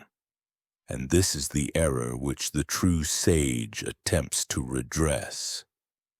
The other animals act only by their instinct, which they have preserved as they obtained it at first, and they live as long now as they did when they first came into existence. Man is a great deal more perfect than they, but has he still preserved that prerogative which he had in the beginning? Or has he not lost long ago the glorious privilege of living 1,000 years, which with so much care he should have studied to preserve? This the true sages have accomplished, and that you may no more be led into mistakes, let me assure you that this is what they call the philosopher's stone, which is not a chimerical science, but a real thing. It is, however, known to a few only, and indeed it is impossible that it should be made known to the most of mankind, whom avarice or debauchery destroys, or whom an impetuous desire of life prematurely kills. Surprised at all I heard, I said, Would you then persuade me that all who have possessed the philosopher's stone have likewise lived 1,000 years? Without doubt, answered he gravely, for whenever a mortal is favored with that blessing, it depends entirely on his own will whether he shall reach that age of 1,000 years, as in his state of innocence the first man might have done. I took the liberty to mention the illustrious Flamel, who I said had possessed the philosopher's stone, but was now dead as far as I knew. As I mentioned that name, he smiled at my simplicity and said with an air of mirth, Do you really believe Flamel is dead? No, no, my friend, do not deceive yourself, for Flamel is living still. It is not above 3 years ago since I left him and his wife in the Indies, and he is one of my best friends. He was going to tell me how he made Flamel's acquaintance, but stopping himself, he said, That is little to the purpose. I will rather give you his true history, with respect to which in your country I dare say you are not very well acquainted. A little before the time of Flamel there was a Jew of our fraternity, but as through his whole life he had a most ardent affection for his family, he could not help desiring to see them after it once came to his knowledge that they were settled in France. We foresaw the danger of his voyage and did all we could to persuade him not to undertake that journey. We succeeded for a while in detaining him, but at last the passion of seeing his family grew so strong upon him that he went. At the time of his departure, he made us a solemn promise to return to us as soon as it was possible. He arrived at Paris and found there his father's descendants in the highest esteem among the Jews. There was also a rabbi who was a true philosopher at heart, and who had long been in search of the great secret. Our friend did not hesitate to make himself known to his relatives. He entered into friendly relations with them and gave them an abundance of light. But as the matter requires a long time to prepare it, he put into writing the whole process. And to convince his nephew that he had not told him falsehoods, he made the projection in his presence of some 90 pounds of base metal, and turned it into pure gold. The rabbi, full of admiration, did all he could to persuade our brother to remain with him, but in vain, for the latter had made up his mind not to break the promise to return to us. When the Jew found this out, he changed his affection into hatred, and his avarice, stifling the admonitions of his conscience, resolved to extinguish one of the lights of the universe. Dissembling his black design, he begged the sage to remain with him only for a few days. He then executed his execrable purpose of murdering our brother and made himself master of his medicine. Such horrible actions never remain very long unpunished. Some other crimes he had committed came to light. The Jew was imprisoned, convicted, and burned alive. Soon after this, a persecution of the Jews began in France. Flamel, who was more reasonable than his enraged countrymen and whose honesty was known, became a friend of the Jews, and a Jewish merchant entrusted him with all his books and papers, among which were those of the criminal who had been burned alive, and also the book of our brother, which had never been carefully examined by the merchant. When Flamel examined that book, his curiosity became aroused by certain figures contained therein, and he began to suspect that it contained great secrets. He got the first leaf, which was written in Hebrew, translated, and from the little he learned from that, he became convinced that his suspicion was well-founded. But knowing also that great caution was necessary, he took the following steps. He went into Spain, and as Jews were settled in many parts of that country, he applied in every place to which he came to the most learned, and engaged each of them to translate a leaf of the book. Having thus obtained a translation of the whole, he returned to France. When he came home, he undertook with his wife the prescribed labors, and in the progress of time they arrived at the secret by which they acquired immense riches, which they employed in building public edifices and in doing good to a great many people. Fame is often accompanied by great dangers, but a true sage knows how to extricate himself from all kind of perils. Flamel saw that he was in danger of being suspected to possess the philosopher's stone, a suspicion which might have caused the loss of his liberty, if not that of his life. And he thought of means to escape all danger. By his advice, his wife pretended to be dangerously sick, and when it was reported that she had died, she had already safely passed the frontier of Switzerland. They buried in her place a wooden image in one of the churches which he had founded.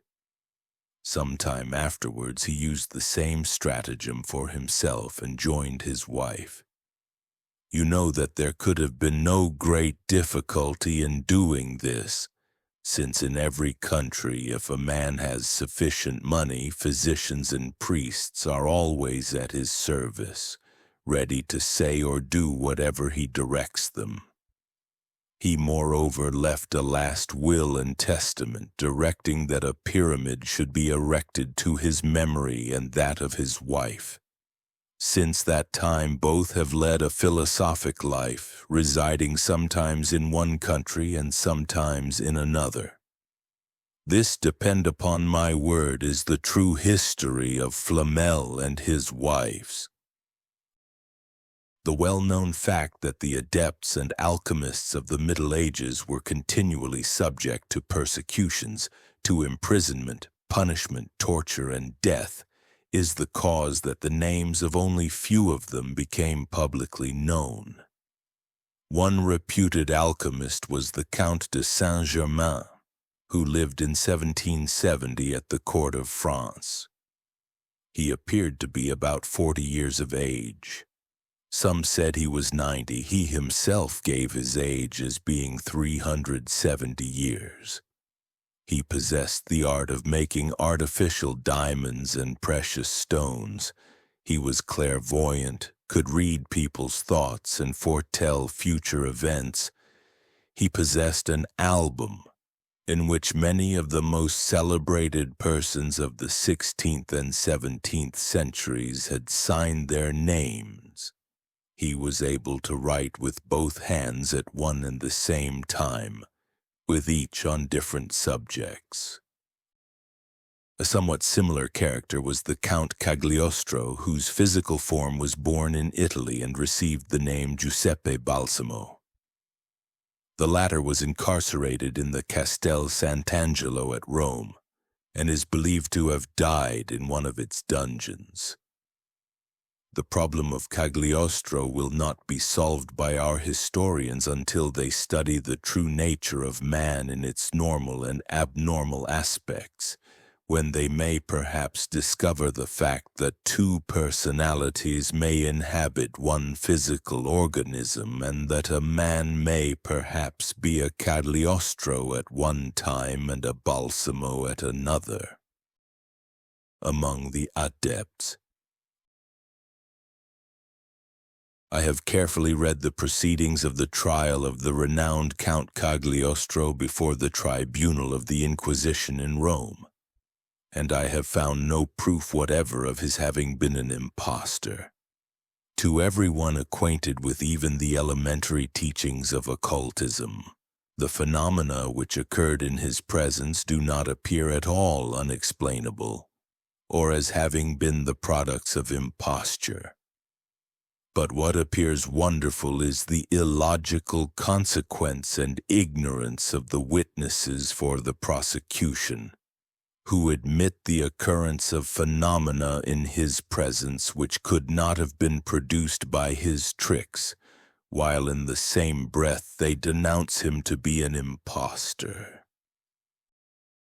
To arts of this kind belongs that of making pure gold or silver artificially, of transforming base metals into nobler ones, of preparing a universal panacea out of the principle of life, of curing all diseases, of preparing a lamp which by the manner in which it burns indicates the state of health of an absent friend with whom it is sympathetically connected, of producing a similar sympathetic or magnetic connection between a person and a jewel, a tree or a mirror, of producing a living miniature image of the world in a closed glass globe, of causing the forms of vegetables or animals to reappear out of their ashes after they have been burnt, of producing artificially man, homunculi, without the assistance of a female organism, of preparing a fluid which rises and falls within the bottle where it is contained,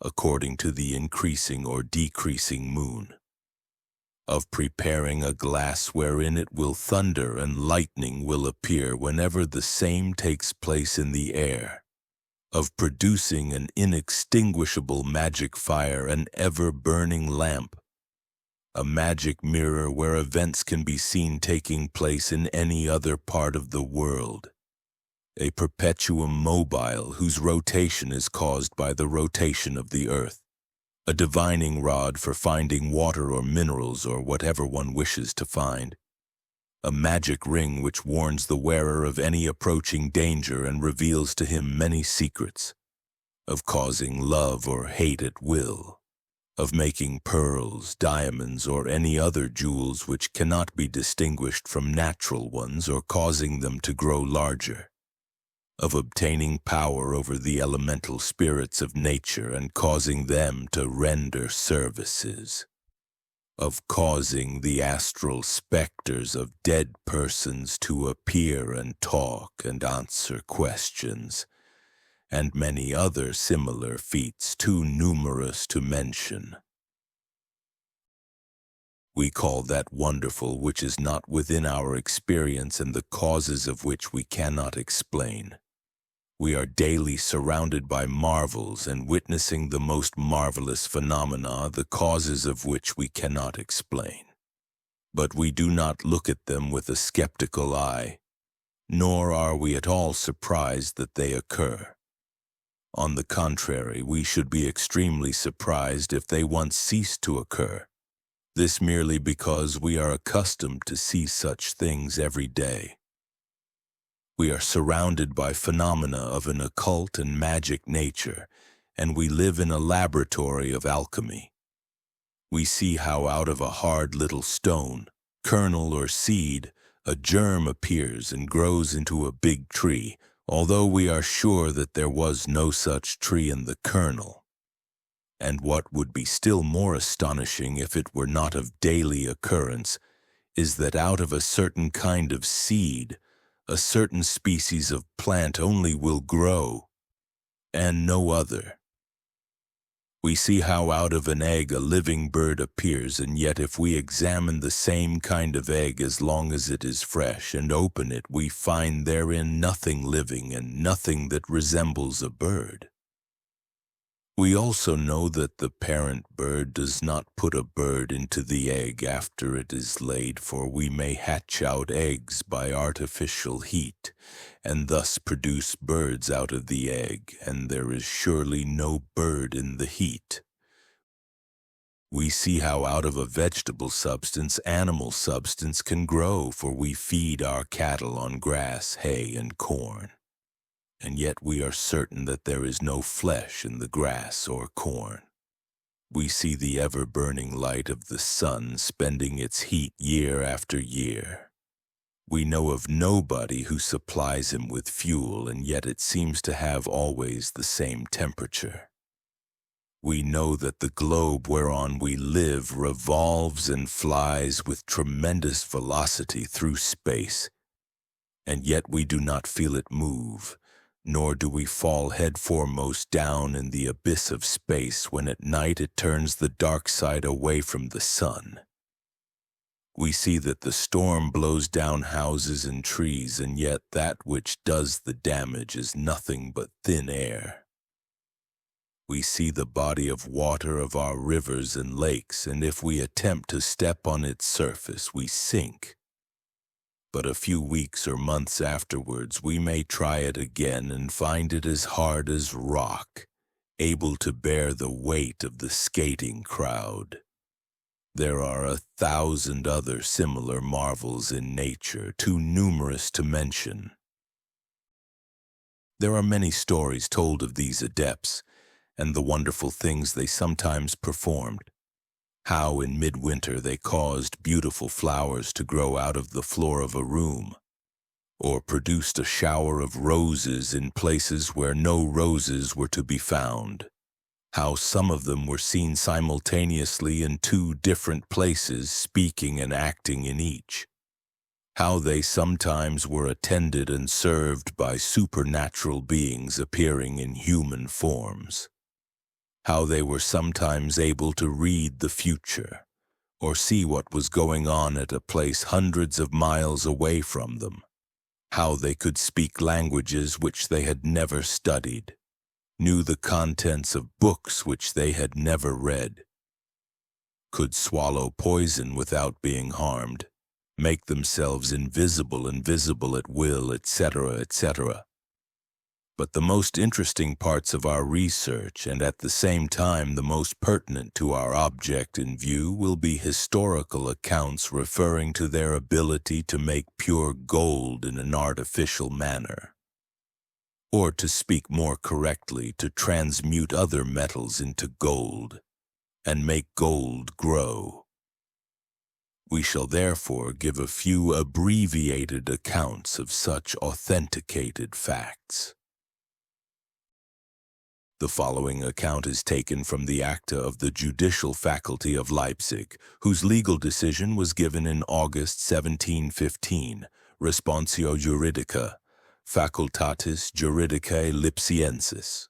A few years ago, a man arrived late in the evening at the residence of the Countess of Erbach, the castle of Tankerstein, and asked to be permitted to enter it, and to hide there a few days, as he had accidentally killed a deer belonging to the Palatine of Palatia, who was therefore pursuing him to take his life, and he asked to be protected.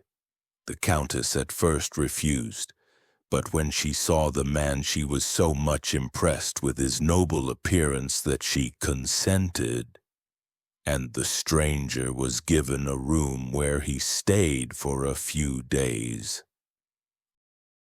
After that he asked for an interview with the Countess, and when admitted to her presence, he expressed his thanks for the protection given to him, and offered that, as a token of his gratitude, he would transmute her silverware into gold. The Countess at first could not believe that such a thing was possible, but she at last consented to have an experiment made with a silver tankard, which the stranger melted and transmuted into gold. She thereupon sent this gold to the city and had it tested by a goldsmith, who found it to be gold of the purest kind. She then permitted the stranger to melt and transmute all her silver spoons, plates, dishes, etc. into gold, which he did. And finally he took his leave and went away, having received a comparatively small sum of money as a gift from the Countess.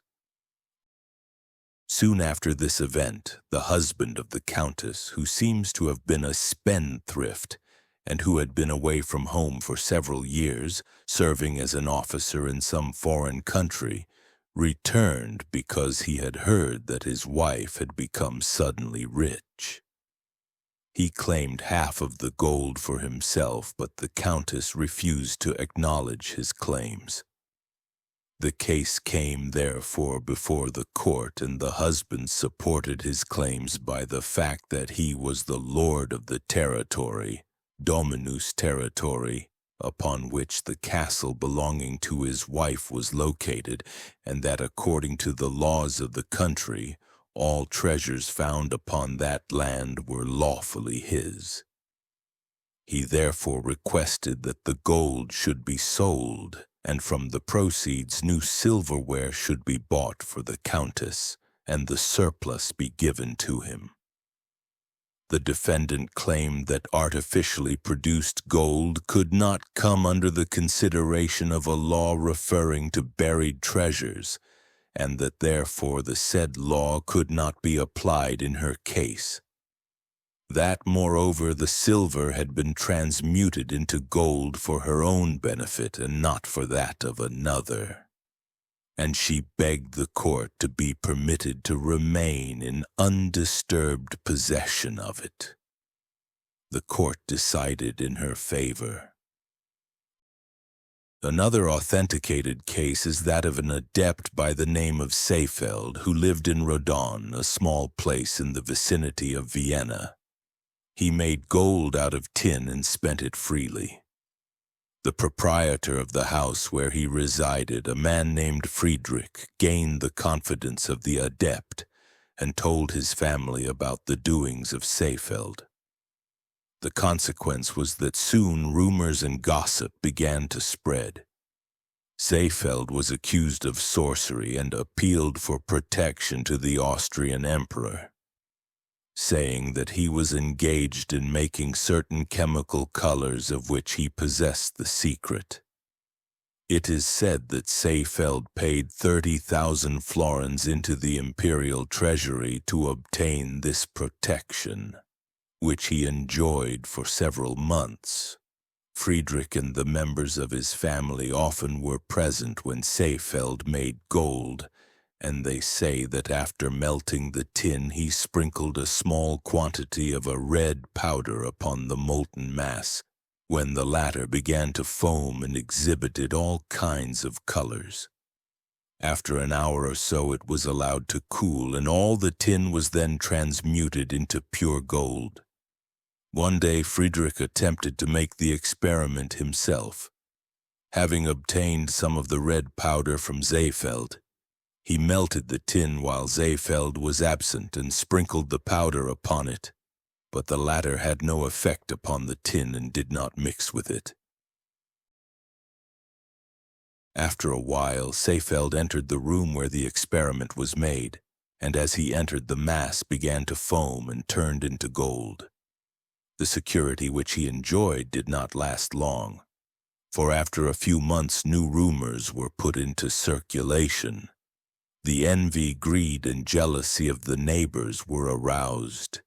He was accused of practicing unlawful sciences, and he was arrested at night and imprisoned in the fortress of Temeswar, where he remained over a year, sternly refusing to tell his secret and saying that no amount of physical torture would be able to make him reveal it. The governor of the fortress of Temeswar, General Baron von Engelshofen, was so much charmed by the noble appearance and open character of Seefeld that he went to Vienna and spoke to the emperor about Seefeld, declaring his opinion that the latter was innocent. The emperor soon afterwards, while hunting boars in a forest near Rodan, sent for Friedrich, and received from him a detailed account of his experiences with Seefeld, and became convinced that the latter was not a villain. But he would not believe that he was able to make gold, and expressed his doubts to that effect. Upon this, Friedrich, who was an honest man, exclaimed, "Oh, Your Majesty, if at this moment God were to come down from heaven and say, 'Friedrich, you are mistaken. Seefeld cannot make gold,' I would answer him, 'Dear God, it is nevertheless true that he can make it because I know it to be so.'" Upon this the emperor, struck with the sincerity of the man, ordered that Seefeld should be permitted to go where he pleased and make whatever experiments he chose, but that he should not leave Austria and should always be accompanied by 2 trustworthy officers who should never permit him to go out of their sight. 2 of the best and most trustworthy officers belonging to noble families were selected for that purpose. He made several little excursions in their company, but not long afterwards Seefeld and his 2 guards disappeared and never returned, nor has any trace of them ever been discovered. The historian adds that it is not probable that those 2 rich and noble officers would have sacrificed their career and also their reputation by thus deserting without having a sufficient cause or inducement to do so. Researches made in the house of Friedrich seem to indicate that Seefeld prepared his red powder out of some sky-blue minerals, probably some sulphuret of copper.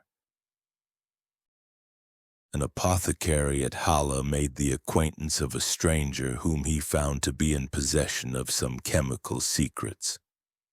Having been invited to visit the stranger in his lodgings, he went there, and after having talked about alchemy, the claims of which the apothecary denied, the stranger showed him a certain red powder and offered to give some of it to the apothecary so that the latter could make an experiment himself. With a very little spoon he took some of the powder out of the box wherein it was contained, but the apothecary objected that such a small quantity would not be sufficient to make the experiment. Upon this the stranger threw the powder back into the box, wiped the spoon, to which some of the powder adhered, on a piece of cotton, wrapped the cotton in a paper and gave it to the apothecary, telling him that even this would be sufficient for that purpose. Having returned home, the apothecary took a big silver spoon, melted it in a crucible, and threw the cotton upon it. The molten metal began immediately to boil and to foam, and to exhibit the most beautiful colors. After a while he took the crucible from the fire and poured the metal into a mold. The next morning he examined it and found that it was the purest gold, and there were some ruby-red drops on the top, which seemed to have been the surplus of the red powder which the metal had not absorbed. The apothecary hurried immediately to the lodging of the adept to tell him of his success, but the latter had gone, and no one knew where he went. A sum of money, more than sufficient to pay for his lodging, was found upon the table in his room. The silver which the apothecary employed in this experiment weighed 1½ ounces, and the gold which he gained weighed 1½ ounces, which he sold to a goldsmith for 36 talents. The gain in weight was, therefore, 20%, which may be accounted for by the fact that the specific gravity of gold is greater than that of silver. Unfortunately, the ruby-red pearls on the surface of the gold were lost during the excitement caused by the discovery that the mass was actual gold. Else they might have been used to transmute a far greater quantity of silver into gold. During the reign of the emperor, or Leopold, a monk of the order of St. Augustine named Wenzel Seiler, found a certain red powder in his convent which proved to be the red lion of the alchemists. By means of this powder, Seiler transformed a quantity of tin into gold in the presence of the emperor and his court. The emperor ordered that certain medals were to be made of this artificially produced gold, and he divided them out among the noblemen of his court. He also, as a reward, gave to that monk the title of Freiherr von Rheinberg, and appointed him as master of the imperial mint in Bohemia. The medal, of which one is now in the family of Count Leopold Hoffmann in Brieg, shows upon the top the bust of the Emperor Leopold with the following words: Leopoldus de gratia Romanorum imperator semper Augustus Germaniae Hungariae et Bohemiae Rex. The reverse side is not stamped, but there is engraved thereon a verse saying, Aus Wenzel Seilers Pulvers Macht, bin ich von Zinn zu Gold gemacht, the most indisputable proof, if appearances can prove anything, of the possibility of transmuting base metals into gold may be seen by everyone who visits Vienna, it being a metal preserved in the imperial treasury chamber. And it is stated that this metal, consisting originally of silver, has been partly transformed into gold by alchemical means by the same Wenzel Seiler who was afterwards made a knight by the Emperor Leopold I, and given the title Wenceslaus Ritter von Rheinberg. The metal is of oval shape. Its long diameter is 37 and the short one 40 centimeter. Its specific gravity is 19.3 and its weight 7,200.4 grams. Its value is estimated to correspond to 2,055 Austrian ducats. As indicated in the accompanying figure, about 1/3 of the upper part is silver and the remaining part gold.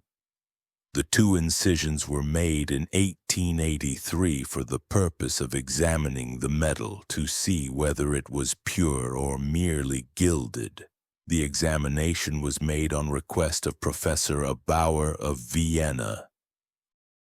It seems, however, that there is nothing perfectly reliable in this world of illusions, and it is therefore necessary to state that Wenzel Seiler was afterwards regarded as an impostor and sent back to his monastery. Later on, however, the emperor received him again into his favor and even paid his numerous debts, the existence of which is quite incomprehensible if he actually had the power to make gold by alchemical means. The Rosicrucian Orders. Why is there so much perplexity about the mysterious order of the Rosicrucians? Let us ask in return, why is there so much perplexity about that mysterious being called man? The answer is that man is a spiritual being, inhabiting the spiritual world which he has never entirely left, while the terrestrial personality in which he manifests himself during his earthly life is an inhabitant of this planet. That which the historian and the scientist know about man is merely that which refers to his physical body, while nothing is known to them about his real self. To imagine that such knowledge is true anthropology is like imagining that we know all about a man if we once see the coat which he wears. Likewise, the true Rosicrucians, whether they still walk upon the earth in a visible form, or whether they inhabit the astral plane, are spiritual powers such as are beyond the reach of examination of the externally reasoning historian or scientist. They are people who, as the Bible expresses it, live upon the earth, but whose consciousness is in heaven. The vulgar sees only the external form, but not the spirit which is the true inhabitant of that form. To discern the latter, the power of spiritual discernment is required. The coat which a man wears does not make the man. To pour water over a person does not make him a true Christian. And to have one's name entered into the register of some society calling itself Rosicrucian does not endow one with the rosy and golden light of love and wisdom that comes from the unfoldment of the rose within the center of one's soul. But it is far easier to undergo some external ceremony than to die the mystic death which is required for the purpose of passing through the gates of gold. It is easier to profess a creed than to acquire true knowledge. And for this reason we find during the Middle Ages, not less than at this present time, many people who imagined that they could be made into Rosicrucians and adepts by joining some society dealing with mystical subjects. In the beginning of the 17th century, Germany was overrun not only by monks and nuns and religious fanatics of all kinds, but also by a great many impostors and adventurers. There were pretended alchemists, astrologers, fortune-tellers, and there was a universal mania among the people to pry into the secrets of nature and to enrich themselves by alchemical processes or, if need be, by the help of the devil. This epidemic of superstition and folly seemed to require a strong remedy, and as foolish people are not accessible to reasonable arguments, it occurred to some sharp-witted mind to try the more caustic remedy of sarcasm.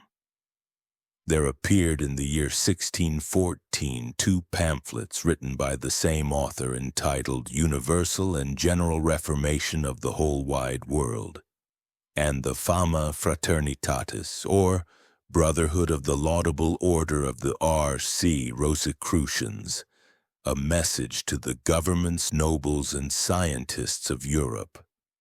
This book was out of print during the last century, and Frederick Nicolai in Berlin had it reprinted in the year 1781. Falsifying, however, its date, inserting 1681 instead of the correct date, and Regensburg instead of Berlin.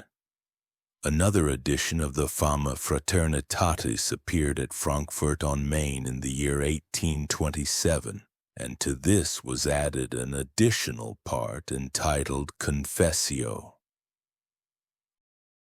These books, soon after they first appeared, made a great impression upon the public mind and were immediately translated into several languages. The Universal Reformation is a satirical work. Its most interesting contents are an account of the meeting of a supposed Congress for the purpose of reforming the world. The story is as follows. At the time of the Emperor Justinian, Apollo takes a look at the world and finds it to be full of vices and wickedness. He therefore makes up his mind to call together a meeting of all the wise and virtuous men of the country to consult together how this evil might be remedied. Unfortunately, among all of them there is none to be found who is possessed of sufficient virtue and intelligence to give the desired advice. Apollo therefore assembles the 7 ancient sages of Greece and 3 Romans, Marcus, Cato, and Seneca. A young Italian philosopher by the name of Jacob Mazonius is appointed secretary. The congregation meets in the Delphic Palatium, and now follow the speeches which were held. The sages talk the most egregious nonsense. Thales, for instance, advises that a window should be inserted in the breast of every man, so that the people could look into his heart. Solon has become a communist and wants to divide out all the public and private property, so that all should have equal parts. Bias proposes to prohibit all intercourse between the people, to destroy the bridges and to forbid using ships. Cato desires that God should be asked to send another deluge, to destroy the whole feminine sex and all males over 20 years of age, and to request him to invent a new and better method of procreation. All the sages dispute and contradict each other, and finally it is resolved to cite the diseased century and make it come into court, so that the patient may be closely investigated. The century is brought in. It is an old man with a healthy-looking face but having a weak voice. They examine him and find that his face is painted, and a further investigation shows that not a single part of his body is without some disease. The savants then come to the conclusion that they cannot cure him, but they do not want to adjourn without having it appear that they had done something very useful and important. So they impose a new tax upon cabbage, carrots, and parsley. They publish the document with a great deal of swagger and self-praise, and the delighted people jubilate and applaud. The meaning of this pamphlet, which was written for the purpose of throwing ridicule upon a certain class of people who wanted to improve the world at once, and to show the absurdity and impossibility of such an undertaking, was plain enough. And it seems incredible that its purpose should have been misunderstood. That there were any people who took the matter seriously shows the extreme ignorance and want of judgment of the common people of those times, and forms an interesting episode for the student of history and intellectual evolution. The other pamphlet which accompanied the former is the celebrated Fama Fraternitatis. The Universal Reformation threw ridicule upon the self-constituted world reformers, and this second pamphlet now invites these would-be reformers to meet, and it, at the same time, gives them some useful hints as to what they might do to attain their object, advising them that the only true method for improving the world is to begin by improving themselves. This pamphlet being, like the other one, a satire upon the would-be reformers and so-called Rosicrucians, might, for all that, have been written by a genuine Rosicrucian, for it contains true Rosicrucian principles, such as are advocated by the adepts. It shows the insufficiency of the scientific and theological views of those times. It ridicules the imbecility of the pretended alchemists, who imagined that by some chemical process they could transform lead into gold. But in doing so it gives good advice, and under the mask of divulging the laws and objects of some mysterious Rosicrucian society, it indicates certain rules and principles which afterward formed the basis of an organized society of investigators in occultism, who adopted the name Rosicrucians. Added to this, Fama Fraternitatis is the story of the pious, spiritual, and highly illuminated Father R.C. Christian Rosenkreuz. It is said that he was a German nobleman who had been educated in a convent, and that long before the time of the Reformation he had made a pilgrimage to the Holy Land in company with another brother of this convent, and that while at Damascus they had been initiated by some learned Arabs into the mysteries of the secret science. After remaining 3 years at Damascus, they went to Fez in Africa, and there they obtained still more knowledge of magic and of the relations existing between the macrocosm and microcosm. After having also traveled in Spain, he returned to Germany, where he founded a kind of a convent called Sanctus Spiritus, and remained there writing his secret science and continuing his studies. He then accepted as his assistants at first 3 and afterwards 4 more monks from the same convent in which he had been educated, and thus founded the first society of the Rosicrucians. They then laid down the results of their science in books which are said to be still in existence and in the hands of some Rosicrucians. It is then said that 120 years after his death, the entrance to his tomb was discovered. A staircase led into a subterranean vault, at the door of which was written, Post annos centum viginti patebo. There was a light burning in the vault, which, however, became extinct as soon as it was approached.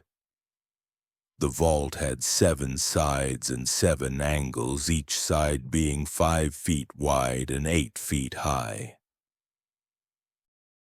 The upper part represented the firmament, the floor, the earth, and they were laid out in triangles, while each side was divided into 10 squares. In the middle was an altar bearing a brass plate upon which were engraved the letters ACRC and the words Hoc universi compendium vivus mihi sepulchrum feci. In the midst were 4 figures surrounded by the words Nequaquam vacuum, legis jugum, libertas evangelii. De gloria intacta. Below the altar was found the body of Rosenkreuz intact and without any signs of putrefaction. In his hand was a book of parchment with golden letters marked on the cover with a T, testamentum, and at the end was written, Ex Deo nascimur, in Jesu morimur, per spiritum sanctum revivissimus. There were signed the names of the brothers present at the funeral of the deceased. In the year 1615, a new edition of these pamphlets appeared, to which was added another one entitled Confessio, or The Confession of the Society and Brotherhood of the R.C., giving great promises about future revelations, but ending with the advice to everybody that until these revelations were made, the people should continue to believe in the Bible. All these pamphlets had, as will be shown farther on, one and the same author, and as the general Reformation, was of an entirely satirical character and a pure invention, having no more foundation in fact than the Don Quixote de la Mancha of Cervantes. There is no reason whatever why we should believe that the succeeding pamphlets should have been meant seriously, and that the story of the returned knight, Christian Rosenkreutz, should have been anything more than an allegory. Moreover, there is no indication of what became of the body of that knight after it was once discovered, nor that the temple of the Holy Ghost, Sanctus Spiritus, exists anywhere else but in the hearts of men.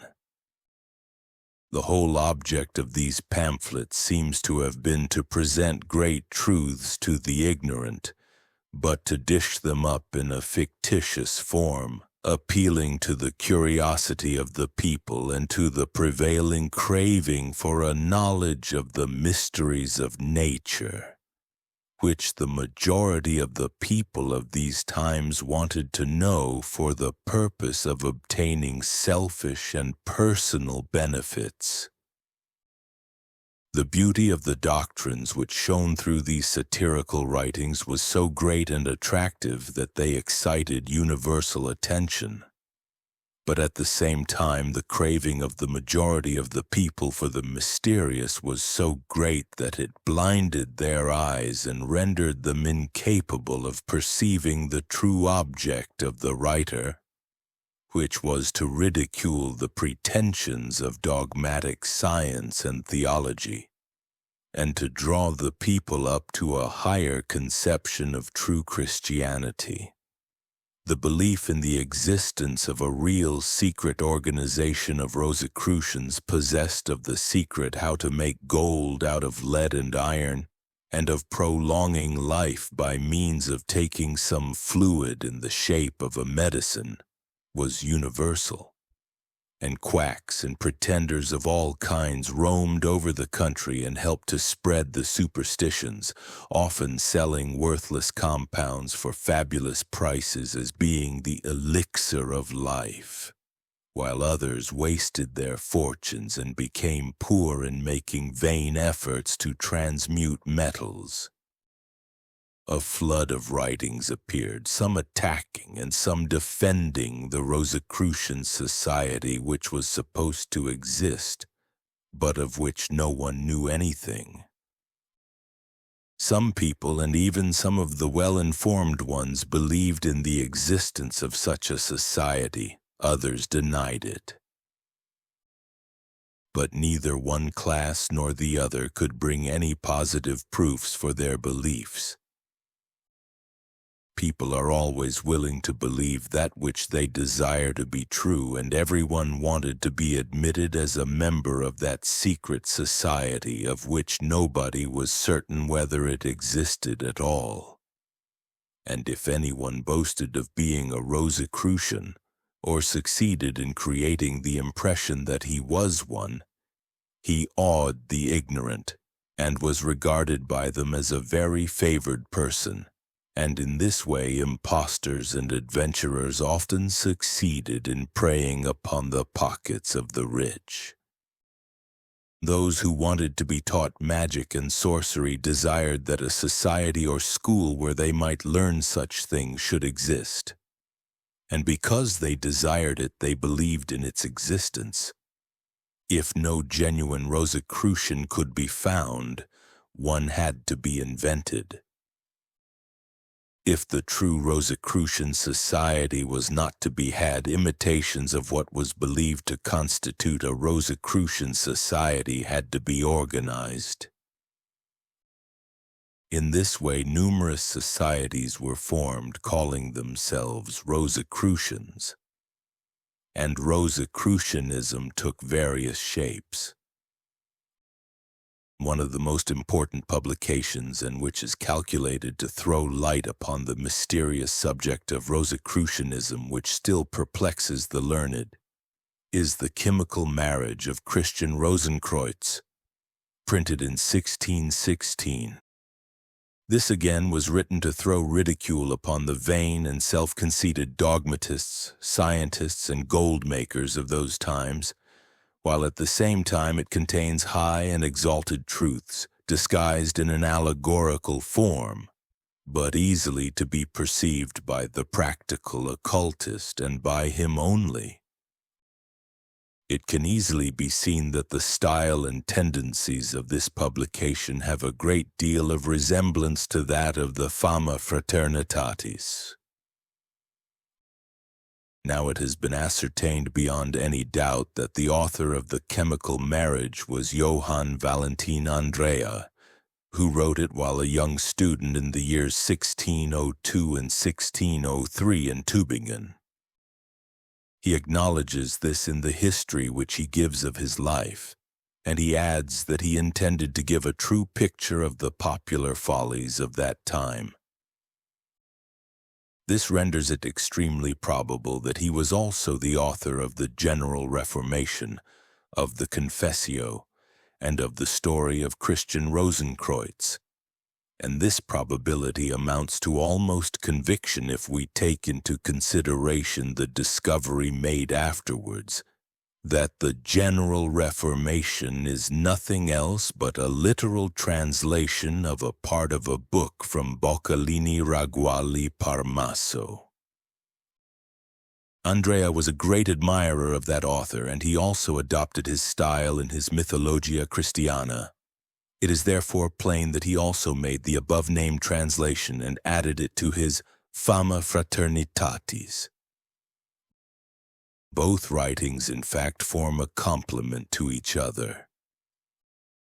In the General Reformation, the political would-be reformers are held up to ridicule, and in the Fama, the mystical dreamers, imaginary theosophists, pretended gold-makers, and supposed discoverers of the universal panacea are castigated.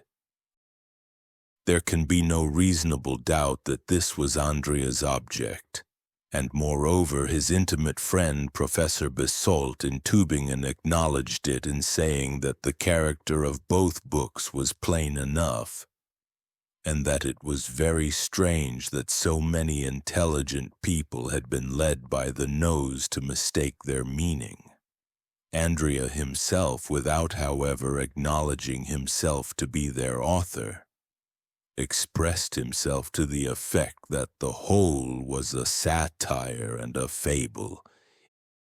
In his confession he says, "Se risise semper Rosicrucianam fabulum et curiositatis fraterculos fuisse insectatum," and in his paper entitled Turis Babel seu judiciorum de fraternitatea Rosacae crucis chaos, he speaks still more plainly upon this subject.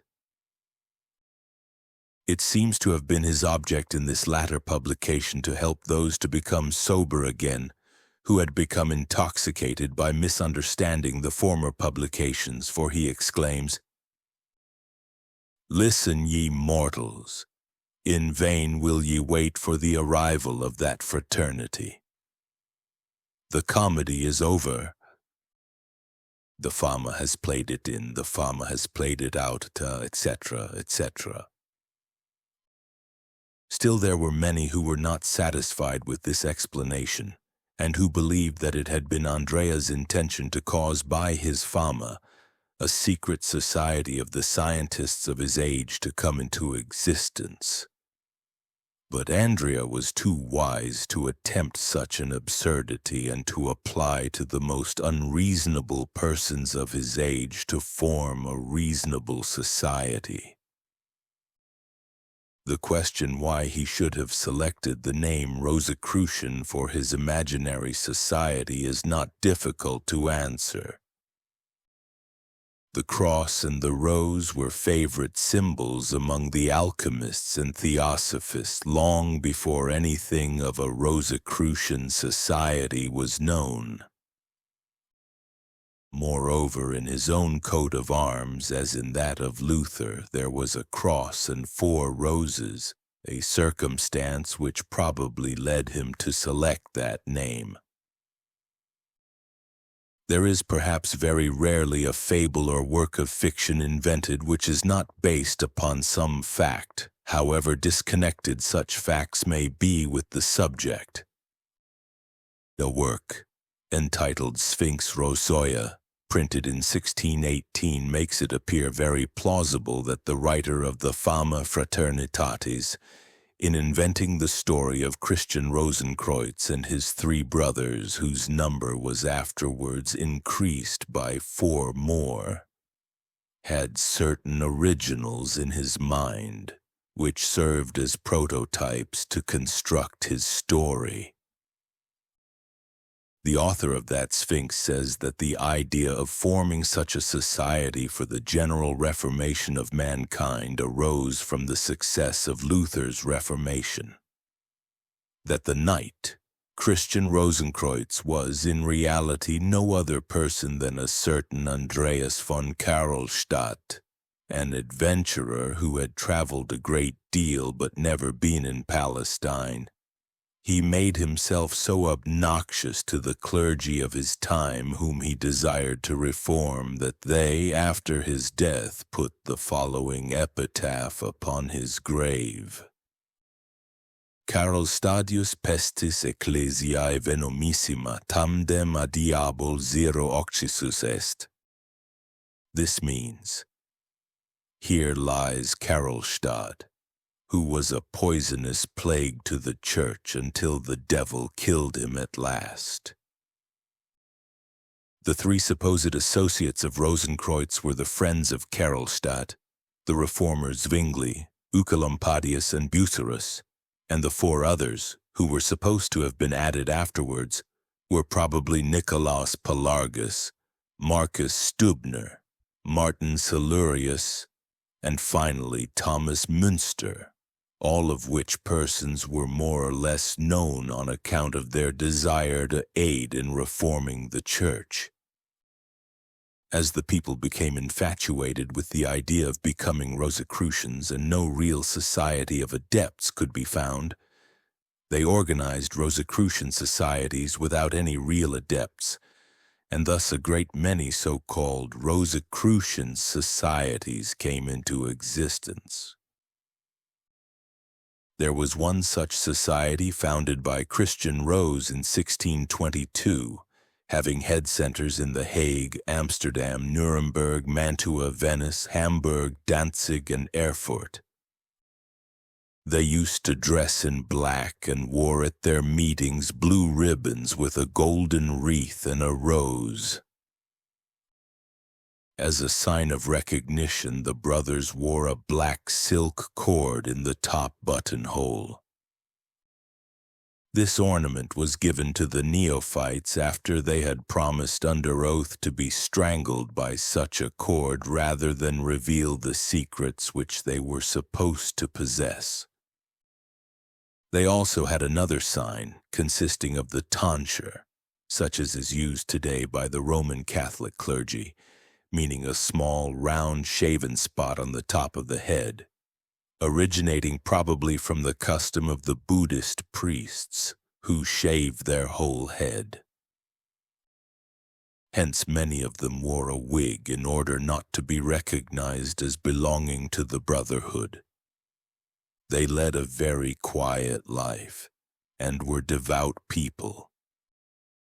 On all high festivals, very early at sunrise, they would leave their residence and go out through the gate of the town facing the east. When another one of them appeared, or when they met at other places, one would say, Ave Frater, to which the other would answer, Rosae et Aureae. Then the first one said Crucis. Then both together said, Benedictus Deus Dominus Noster, qui nobis dedit signum. They also had for the sake of legitimation a large document to which the imperator affixed the great seal. There was another Rosicrucian society formed at Paris in the year 1660 by an apothecary named Jacob Rose. This society was dissolved in 1674, in consequence of the notorious case of wholesale poisoning by the ill-reputed Marquise de Brinvilliers. Whether or not there ever were any real adepts and genuine alchemists among the members of these Rosicrucian societies, we are, of course, not in a position to affirm. We are satisfied to know that adepts do exist and that alchemy is a fact. But whether they had anything to do with these orders we do not know, nor do we care about it, as it is now of no consequence whatever. All that we know for certain in regard to this matter is that there existed at that time persons in possession of an extraordinary amount of occult knowledge, as is shown by the books they have left. But whether these persons belonged or did not belong to any organized society is absolutely useless to know. During the life of Theophrastus Paracelsus, he was the intellectual center to which alchemists, occultists, mystics, reformers, and Rosicrucians were attracted, but there is no indication that he was a member of any society of men calling themselves Rosicrucians. There is likewise no indication that after the time of Paracelsus any organized society of true adepts, calling themselves Rosicrucian Society, ever existed. Some of the greatest minds of that age were engaged in occult research, and were naturally attracted together by the bonds of sympathy. But however much they may have been united in the spirit in the temple of the Holy Ghost, there is no indication that they had an organized society on the external plane, nor would any real adepts need any other but spiritual signs of recognition. A book printed in 1714 and written by Sinacrus Renatus contains the remarkable information that some years ago the masters of the Rosicrucians had gone to India, and that none of them at present remained in Europe. This is not at all improbable, for the moral atmosphere of Europe is at the present time not very congenial for spiritual development, nor very inviting to those who, while progressing on the path of light, are reincarnating in physical forms. As all researches after a real Rosicrucian society consisting of genuine adepts were naturally fruitless, the excitement caused by the Fama Fraternitas gradually ceased, and there was not much said or written about them until between the years 1756 and 1768, when a new degree of Freemasonry came into existence, called the Rosicrucian Knights, or the Order of Rose-Croix, or the Knights of the Eagle and Pelican. But we should in vain search among these knights for any genuine adept, or even for anyone possessed of occult knowledge or power. For as our modern churches have lost the key to the mysteries which were once entrusted to their guardianship, and have degenerated into places for social gatherings and religious pastime, so our modern Masons have long ago lost the word, and will not find it again unless they dive below the surface of external ceremonies and seek for it in their own hearts. The most important books written during the time of the Rosicrucian controversy were the following. Books written in favor of the Rosicrucians, titles translated from the German. Fama Fraternitatis, or the Discovery of the Laudable Order of the Rosy Cross, Anonymus, Frankfurt, 1615. Confessio, or Confession of the Fraternity of the Rosy Cross, Anonymdata, Frankfurt, 1615. Opinion regarding the Laudable Order of the Rosy Cross by Adam Bruxius, M.D., 1616. Message to the Philosophical Fraternity of the Rosy Cross by Valentin Chernessus Görlitz. Thesaurus Fidei, or Warning to the Novices of the Fraternity of the Rosy Cross, 1619.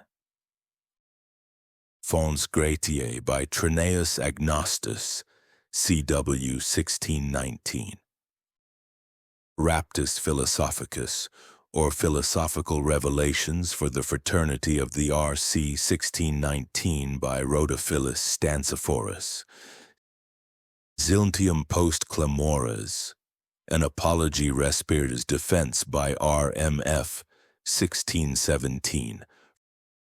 Frater Crum Rosaceae, or What Kind of People Are the Rosicrucians by M.A.O.F.W. 1617.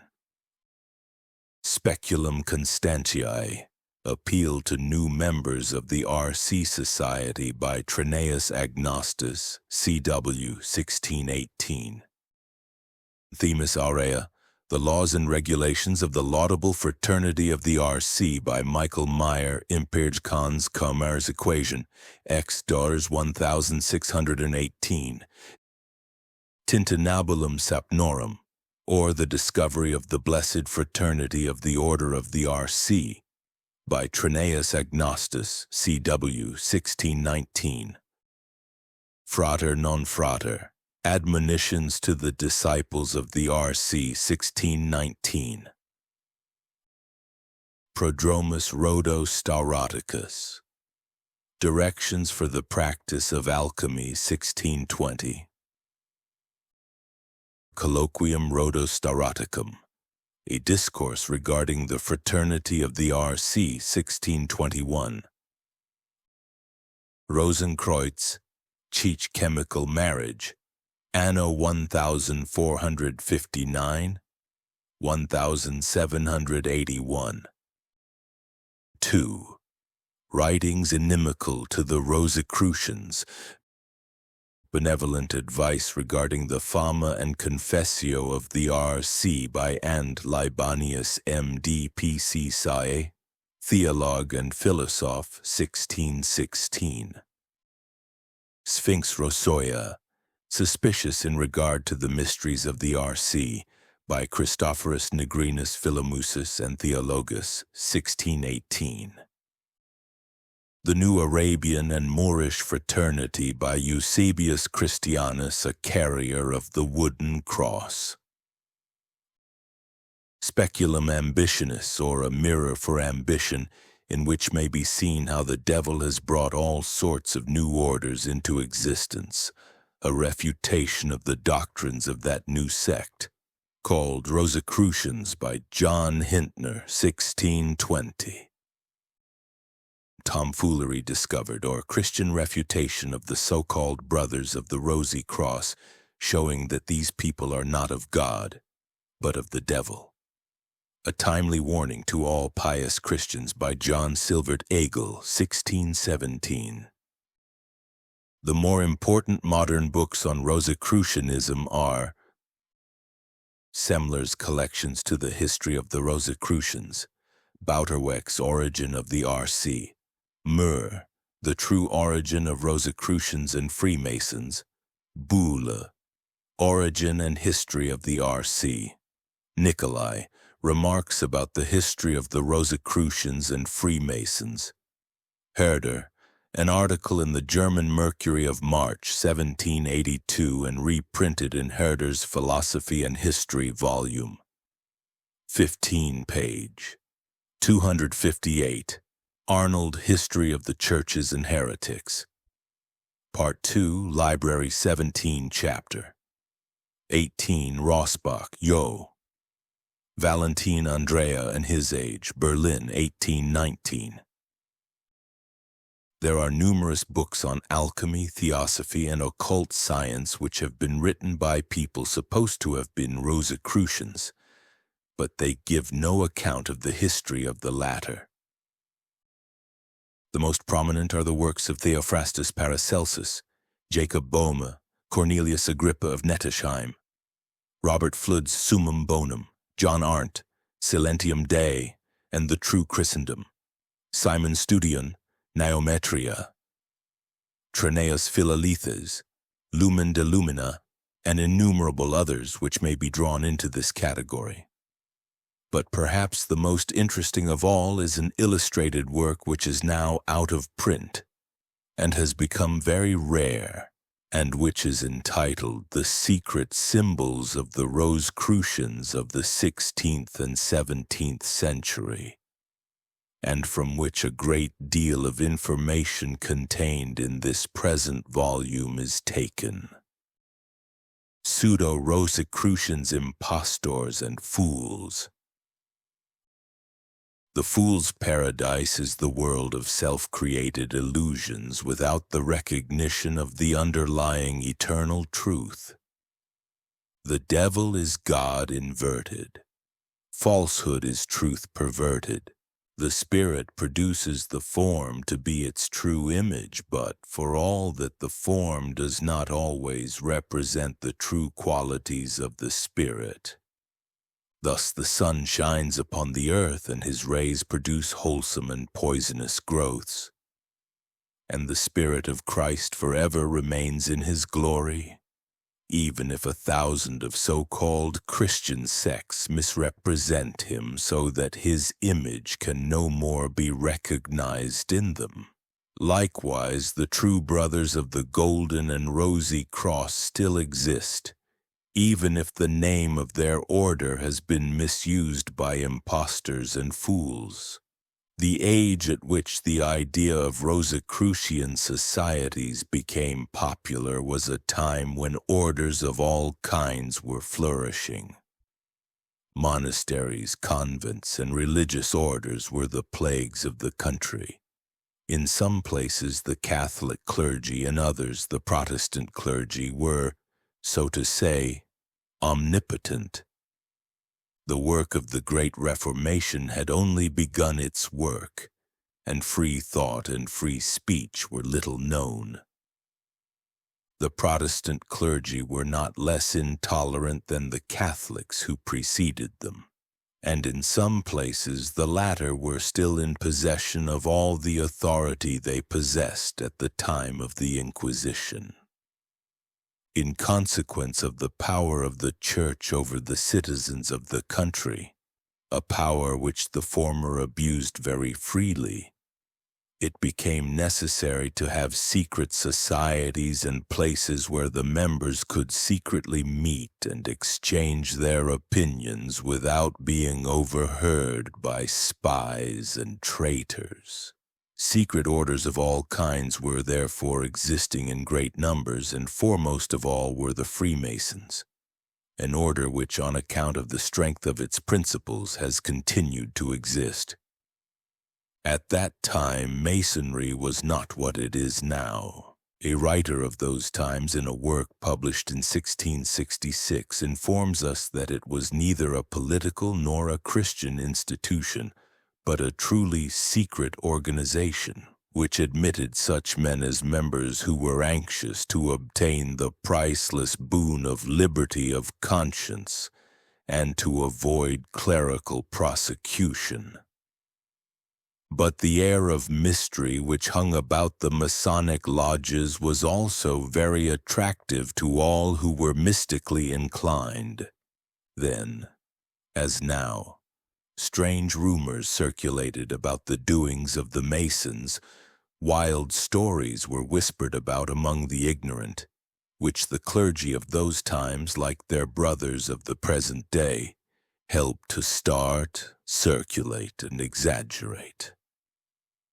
They were accused of practicing black magic and sorcery, and some even accused them of being in league with devils. All these things served to attract to the Masonic lodges not merely those who were desirous of freedom of speech, but also those who desired to learn forbidden secrets, and moreover adventurers of all kinds sought to gain admittance and sometimes succeeded. Many of the Masonic brothers attempted to study and practice alchemy, and there are some accounts proving that sometimes successful alchemical experiments were made in the lodges. But generally speaking then, as now, those who joined a lodge for the purpose of having some very important secrets revealed to them were sadly disappointed. For besides the external ceremonies and forms which they were sworn not to reveal and which were of no further importance, they were informed of nothing which would have been worth revealing. They went from one degree to another, paying large sums for being admitted into higher degrees, and still no revelations were made. And all they learned on such occasions was some other form of ceremony, a knowledge of which was hardly worth the price they paid for it. It is therefore not surprising that when the Rosicrucian mania broke out, and when the most exaggerated accounts about the great powers of that order were fully believed, that the Masons opened their ranks to anyone who was supposed to be a Rosicrucian, and that if the latter succeeded in making the brothers believe that he was actually such a favored person, he would at once gain a great deal of influence in the lodge. These circumstances opened the doors of the Masonic lodges to a great many strolling adventurers, vagabonds, charlatans, and mountebanks, and especially the Catholic as well as the Protestant Jesuits were not slow to see their advantage and to gain admission to the lodges under the disguise of Rosicrucians. They pretended to be in communication with certain unknown superiors, some grand patriarch of Jerusalem, or some invisible somebody whose orders had to be obeyed without asking any questions, but whose names must not be revealed. And to make such supposed orders more effective, they produced letters and documents apparently coming from such superiors, but which they had written and sealed themselves. On some occasions they performed sleight-of-hand tricks, produced sham apparitions of ghosts and deceased persons, for the purpose of deluding the members of the lodge and to make them believe in their supernatural powers. Thus they made Freemasonry their tool and used the power which they gained for the advancement of their own interests. Volumes might be filled with amusing accounts of the doings of the pseudo-Rosicrucians, but we have only room for a few examples and shall, for that purpose, select those whose influence in history was of considerable importance. One of the adventurers, of whom it is still doubtful whether or not he possessed any occult powers, was the reputed Schröfer, a bankrupt innkeeper of Leipzig. His only object seemed to be to make as much money as he could, and to spend it as fast as he made it. He assumed the name von Steinbach, and pretended to be a French colonel, and to have been appointed by the Duke of Orleans as secret ambassador, sent to reform Masonry, and to establish a connection with the Jesuits who were at that time driven away. These Jesuits, he said, were in possession of an enormous amount of treasure which they had entrusted to his care. But his intention was to use that money for the benefit of the country, and whoever wanted to obtain a share of it would have to come to confession and to better his life. It is almost incredible that any sane person should have believed such nonsense. Nevertheless, when a prospect of obtaining money is held out, most people are ready to believe almost anything. Moreover, Schröpfer had a wonderful power of gaining the confidence of those who came near him, and he had some knowledge of chemistry which gave him a scientific air. And so it happened that even some people of high social position believed in his assertions. To gain full power over his dupes, he deposited in a bank at Frankfurt a sealed package to be returned to him whenever he desired it. This package was said to contain several millions in banknotes, but which, as might have been supposed, contained nothing but brown paper. On the strength of that supposed deposit, which could not then be touched, he borrowed large sums of money. He even gained the confidence of the Duke of Caerland, in whose presence he caused the apparition of the Chevalier de Saxe to appear in the palace. This scene is described by an eyewitness as follows. The large room wherein the ghost was to appear had the form of a theater, and had formerly been used for the purpose of giving private plays and operas. The spectators were sitting in a half-circle, and they received strict orders not to leave their seats under any circumstances, nor to touch nor examine any of the apparatus for the conjuring process, else the most dread consequences would follow. They had furthermore to swear that they would not reveal afterwards what they had seen. The Duke and his minister, von Wurmb, and other dignitaries were present. Schröpfer appeared, nodded to the assembly, and walked in a haughty manner up to the platform. The Duke had desired to see the apparition of the Chevalier de Saxe, and Schröpfer consented. Suddenly all the candles in the room went out at once, and everyone present felt a feeling of horror creeping over him. At the same time, a stupefying smoke of some incense which Schröpfer was burning filled the room. Gradually the platform grew more light, while the place for the spectators remained in darkness.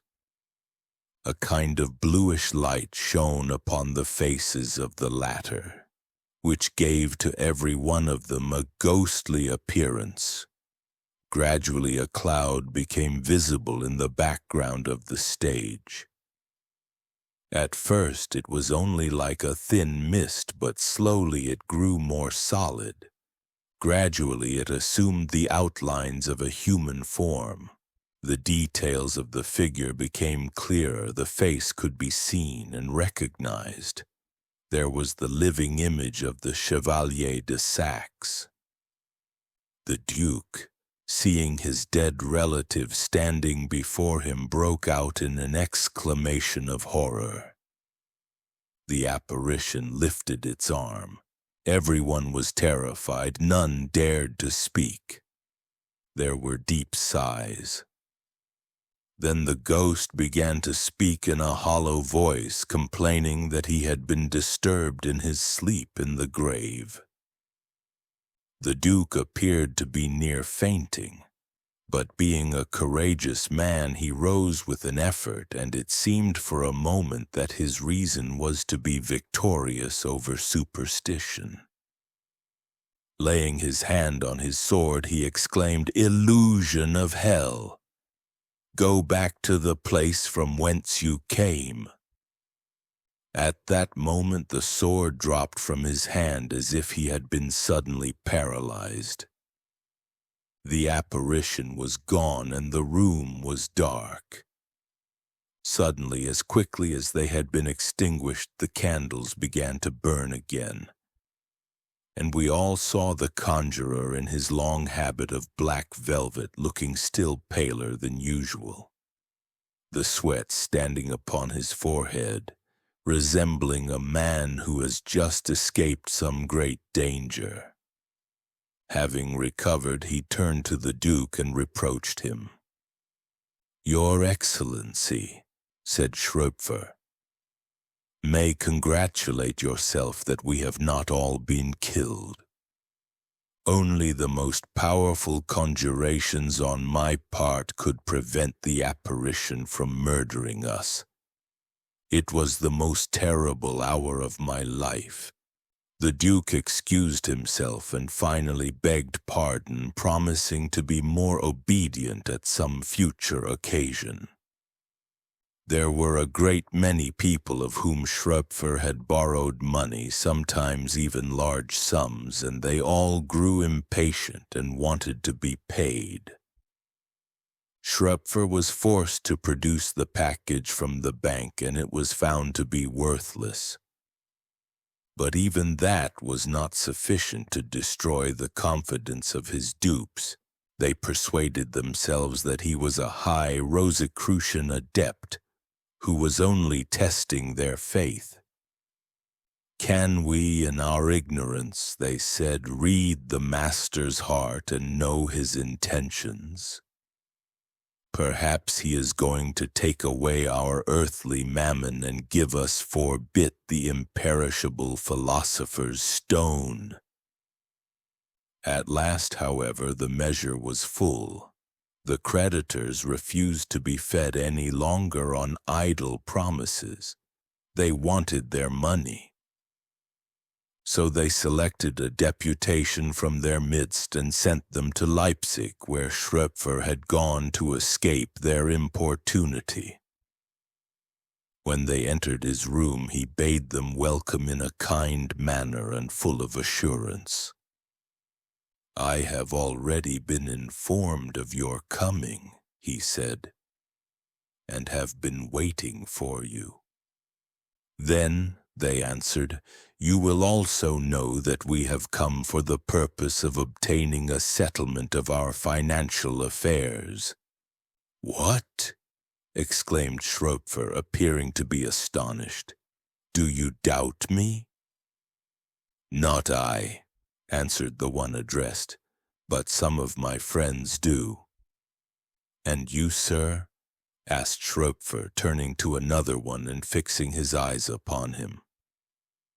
The person addressed trembled and began to stammer an excuse, but Schröpfer, whose face assumed a triumphant smile, continued, "O you of little faith! Ye are worse than the doubting Thomas, more obstinate than Peter, who thrice denied his master. I have opened before you the portals of the spirit world and made you see its inhabitants, and you still doubt my power. I wanted to lead you into the innermost sanctuary and to make you richer than all the kings of this earth. But you have not stood the test imposed upon you. Shame upon you! Without faith and confidence, no miracle can be performed. Doubt is the great sin of the world." "Mercy, great master," exclaimed one. "Do not punish the innocent with the guilty." "I did not doubt." "I know it," answered Schröpfer, "and for the sake of one just man I will forgive the sins of all. The mammon after which your sinful heart hankers you shall receive. What I promised will be done. But it would have been better for you if you had chosen the hidden wisdom instead of possessions which perish." They then begged his pardon, and at last he became less stern and forgave them their doubts. He promised not only to unveil to them all the secrets of the true Rosicrucians, but he also appointed a certain day for the payment of his debt. The revelations about the secrets never came, but the day appointed for the payment of the debt arrived. In the evening preceding that eventful day, Schröpfer invited all his creditors to his house. The supper which was served was excellent, the wine of the first quality. Schröpfer was in high spirits, more talkative than usual, and amused his guests by some clever sleight-of-hand tricks, attributing it, of course, all to the spirits. Midnight passed, and the guests prepared themselves to depart for their residences.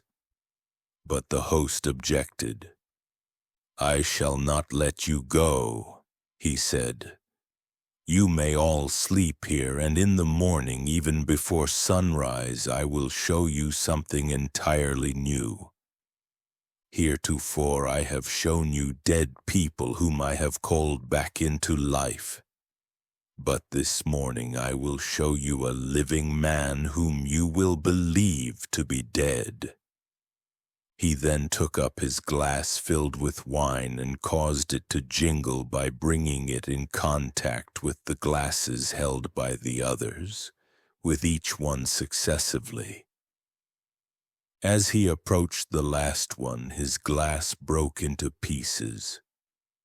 "What does this mean?" asked one. "The fate of mankind," answered Schröpfer. "The wine of life has escaped. The vessel broke to pieces. I am fatigued enough to die." He fell asleep, and the guests followed his example, sleeping in armchairs and on lounges as well as they could manage it. Early in the morning, Schröpfer called to them to awake, telling them that it was time to go. They all went together out of the town to an almost solitary place called the Rosenthal. Schröpfer was silent and appeared to be very serious. Having arrived at the place of destination, he ordered his companions to remain where he posted them. "Do not move," he said, "until I'll call you to help me to raise the buried treasure. I am now going into that grove where you will soon see a wonderful apparition." With a satirical smile on his pale face, he turned away and disappeared in the bushes. Soon a sound as of a pistol shot sounded from there. They thought that it was perhaps fired by some hunter and paid no further attention to it. They waited. 1/4 of an hour after another passed away and nothing happened. They did not dare to leave their places, fearing to rouse the anger of the magician by their disobedience. The mist of the morning had turned into a line rain, which made their position very uncomfortable. They grew impatient and consulted with each other what was to be done. While they were discussing the subject, some proposing to follow Schröpfer into the bushes, and others objecting, saying that by doing so they might interrupt his incantations, or at least give him a welcome excuse for not obtaining the treasure, a stranger approached. His appearance was so sudden that it almost appeared miraculous. "I know," said the stranger, "for whom you are waiting. Schröpfer will not come. He is dead."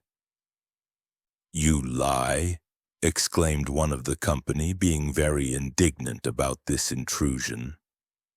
Instead of answering, the stranger gave a certain secret sign which proved him to be one of the superiors of a high Masonic order. All present bowed respectfully. "Follow me," he said, "and you will see that I told you the truth." They followed him into the thicket, and there they found the magician dead upon the sod. He held a pistol in his hand. The ball had penetrated his heart. Thus perished a man who, although he was an impostor, may nevertheless have been in possession of some occult knowledge, but who had not strength enough to resist the temptations of the senses, and who misused his powers for the gratification of his personal self. Johann Christoph Wöllner was the son of a Protestant clergyman who resided near Spandau and became preacher of the evangelical community at Grossbenitz near Berlin. While in this position, he succeeded in seducing the daughter of his patron, the General Itzenplitz, and the family at last consented to a marriage which they could not prevent.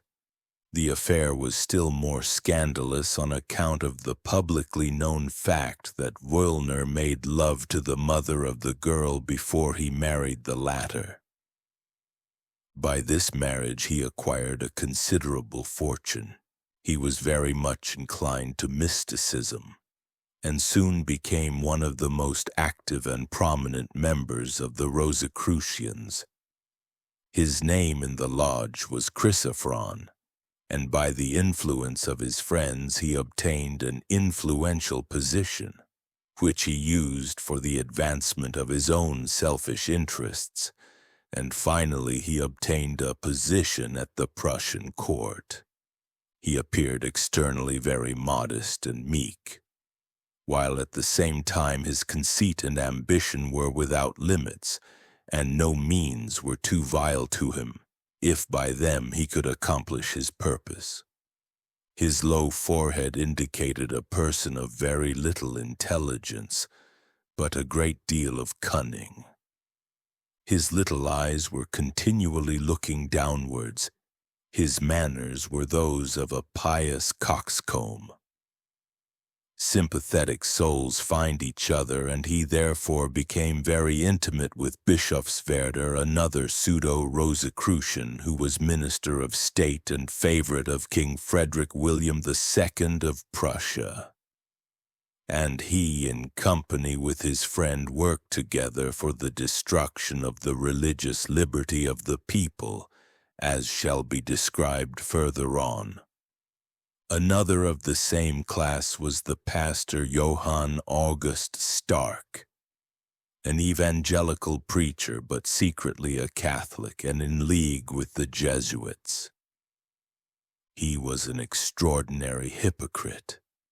Still worse, but more ridiculous, was his disciple, the pseudo-Rosicrucian mayor, a very eccentric character and a great fanatic. He was limping, bald-headed, squinted, and of most unprepossessing appearance. A broad trunk, with an immense hydrocephalic head, rested upon thin, weak legs. He usually wore black pantaloons and vest and an orange-colored coat. While preaching, he shot with a pistol from the pulpit at a man who slept during the sermon and wounded him, exclaiming, "I will wake you up." He had all kinds of religions.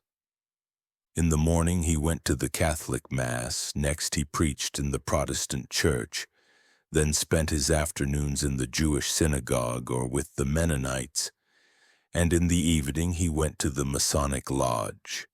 These were some of the types of the Rosicrucians which infested the Masonic lodges of those times, and it is a marvel that they did not destroy Masonry.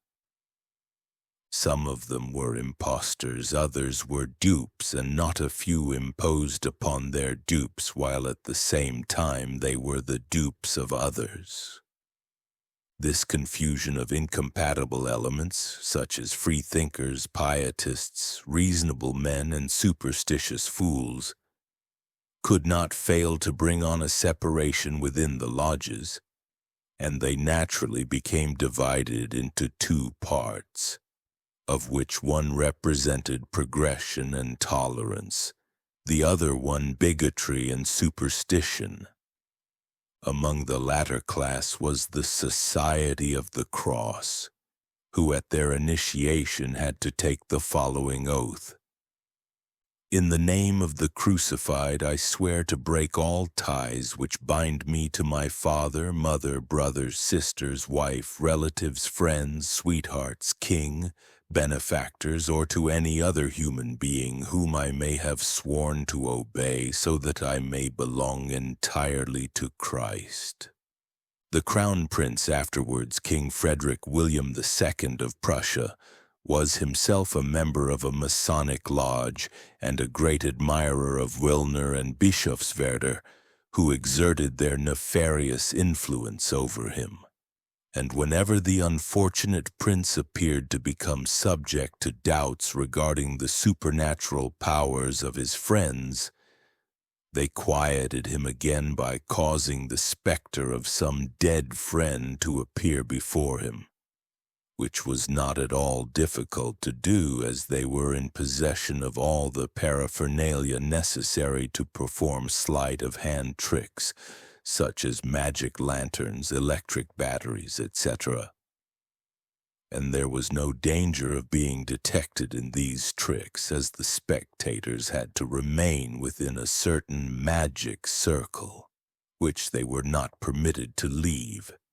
And it was always said that a disobedience to the orders of the magician would be followed by the direst consequences, or perhaps be fatal to all. The greatest enemies of the so-called Rosicrucians were the Illuminati, a secret organization radiating throughout the whole of Germany. At their head stood the Councillor Weishaupt, formerly professor at the University of Ingolstadt in Bavaria. He had been educated in his youth in a Jesuit convent, but afterwards became a bitter enemy of that order. He wanted to liberate the people from the bonds of bigotry by spreading his cosmopolitan ideas, and he founded the Order of the Illuminati, using the already existing Masonic symbols and formulae. He proclaimed that the object of his order was not to interfere with the church or state, but that it intended to work for the moral improvement of humanity, to do good, to prevent evil, and to spread useful knowledge to all parts of the world. The necessary requirements to become a member of his order are described by him as follows. He who is not deaf to the voice of suffering, whose heart is open to charity, and who is the brother and friend of the unfortunate, is our brother. He should love all creatures and not cause pain even to a worm. He ought to be constant in adversity, indefatigable in doing good, courageous in overcoming difficulties. He should not look with contempt upon the weak. He should be above all selfish and personal considerations and be anxious to benefit mankind. He should avoid idleness and not consider any kind of knowledge to be below his dignity to investigate. But the main object of his life should be the attainment of self-knowledge. He who cares for virtue and truth for its own sake will not care for the applause of the vulgar. He who dares to do that which his own heart commands him to do is fit to become a member of our order. His order, like all secret orders, possessed the charm which always surrounds that which is mysterious. It had 3 degrees. The first one consisted of the novices and the Minervals. After passing an examination, the candidate was accepted into a higher degree consisting of the lesser and the higher degree of Illuminati, and finally followed the highest degree, the priests. According to Weishaupt's ideas, the main object of true religion was to lift man up to a higher conception of his true nature and destiny, and thereby bring him up to a realization of this higher state of human dignity. This could not be accomplished by force, but merely by the spreading of knowledge, displacing error and superstition. He thought that if men could once realize the necessity of virtue and be all united by brotherly love, immorality, vice, degradation, and poverty would cease to exist, and men would become their own rulers and guides. He furthermore attempted to prove that true, esoteric Christianity was not a popular religion, or a religion for the vulgar, but that it was a system of philosophy given in symbols, comprehensible only to those who were far enough advanced to be instructed in it. and it was the duty of the Illuminati to study the esoteric side of the religious systems and to try to comprehend their meaning. The highest rank in the highest degree was that of regent. The regents were the superiors of the order, and only the most useful and virtuous members were admitted to that rank, after having passed through long and severe probations. Soon the Illuminati became objects of fear and suspicion for the governments, especially in Bavaria. A Protestant clergyman, Lange, was accidentally killed by a stroke of lightning. When his body was examined by the authorities, they found some papers regarding the order and a list of some of its prominent members. This was the signal for a universal inquisition and persecution. Many of the noblest and most eminent persons were imprisoned or banished, others fled, and a price was set upon Weishaupt's head, who, however, escaped to Gotha, where he found an asylum. Still, the order of the Illuminati continued to exist, and between them and the Rosicrucians there existed the same animosity as now between the liberals and the ultramontanes, or between progressionists and conservatives. Each party denounced the other one, and each party had some just cause. For the Rosicrucians attempted to push the people still lower into darkness and superstition, while the Illuminati gave them a light which the people did not understand, and by undermining the authority of the priesthood, which governed the people by fear, they also undermined the authority of the law, by which the people must be ruled as long as the Sei cannot rule themselves. King Frederick the Great cared nothing about these religious quarrels. In his dominions everyone was at liberty to follow the religion which suited him best, and all the efforts of the Rosicrucians were therefore directed to maintain their power over the Crown Prince, and in this they succeeded. The Crown Prince was a good-hearted but weak-minded man whose strength had been to a certain extent exhausted by too much sensual enjoyment. He often had spells of great moral depression and brooded over his regrets for the past. He needed some comfort and consolation, and this he attempted to find sometimes in the arms of the Countess of Lichtenau, at other times in those of the Pietists and Rosicrucians Bischofswerder and Wellner. These Rosicrucians used all the means they could to obtain power. They calumniated Frederick the Great, and saw in him their greatest enemy, because his liberal measures hindered them from forcing their narrow-minded ideas and bigotry upon the people. They frightened the credulous Crown Prince by painting and exaggerating to him the dire consequences of the spreading of irreligious doctrines. They proposed to restore the Inquisition in a Protestant shape. Frederick the Great died. Frederick William II became king, but he was ruled by Bischofswerder and Wöllner and by his mistresses. One of the first successful attempts of the former was to restore to a great extent the power of Rome in Protestant Germany. Wöllner became minister of the religious department, and soon followed the issue of the infamous Religious Edict of July 9th, 1788.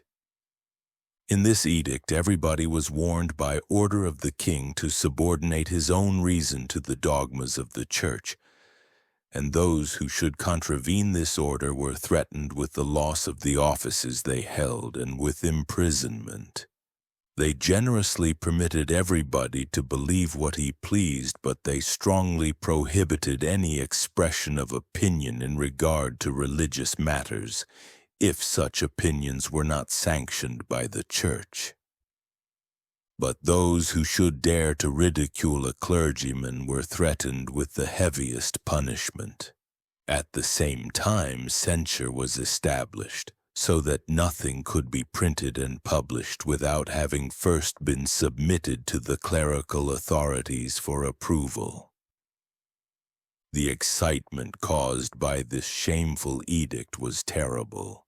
The Illuminati, led by the bookseller Nicolai at Berlin, protested against it, but their writings were confiscated. Wellner surrounded himself with Rosicrucians and Pietists, and a spiritual examination board was instituted which examined every candidate for an office in regard to his creed before he could be appointed. They examined all clergymen and school teachers and ejected everyone who was not a hypocrite and who dared to say what he thought. They published a miserable catechism written in bad Latin, in which was prescribed what a person would have to believe before he could pass the examination. Pietistic schools and hymn books were introduced, and everything possible was attempted to make the people more stupid than they already were. The disgrace which was brought upon the name Rosicrucians by these pseudo-Rosicrucians was so great that even to this day, everything connected with Rosicrucianism is believed by the public in Germany to be identical with bigotry, pietism, hypocrisy, knavery, animalism, and absurdity. Appendix. The principles of the yoga philosophy of the Rosicrucians and alchemists. The following pages were originally intended to form the basis of a separate work entitled A Key to the Secret Symbols of the Rosicrucians. As the idea of bringing out such a book has been abandoned for the present, they have been added as a suitable appendix to the foregoing historical notes. It will be found that the doctrines presented herein contain the most profound secrets, especially in regard to the resurrection of the flesh. They go to show that the physical body is neither a useless nor a despicable thing, and that matter is as necessary to spirit as spirit to matter. Without the presence of a living body, no resurrection could take place. Neither could the spirit have any relative existence without the presence of a material form.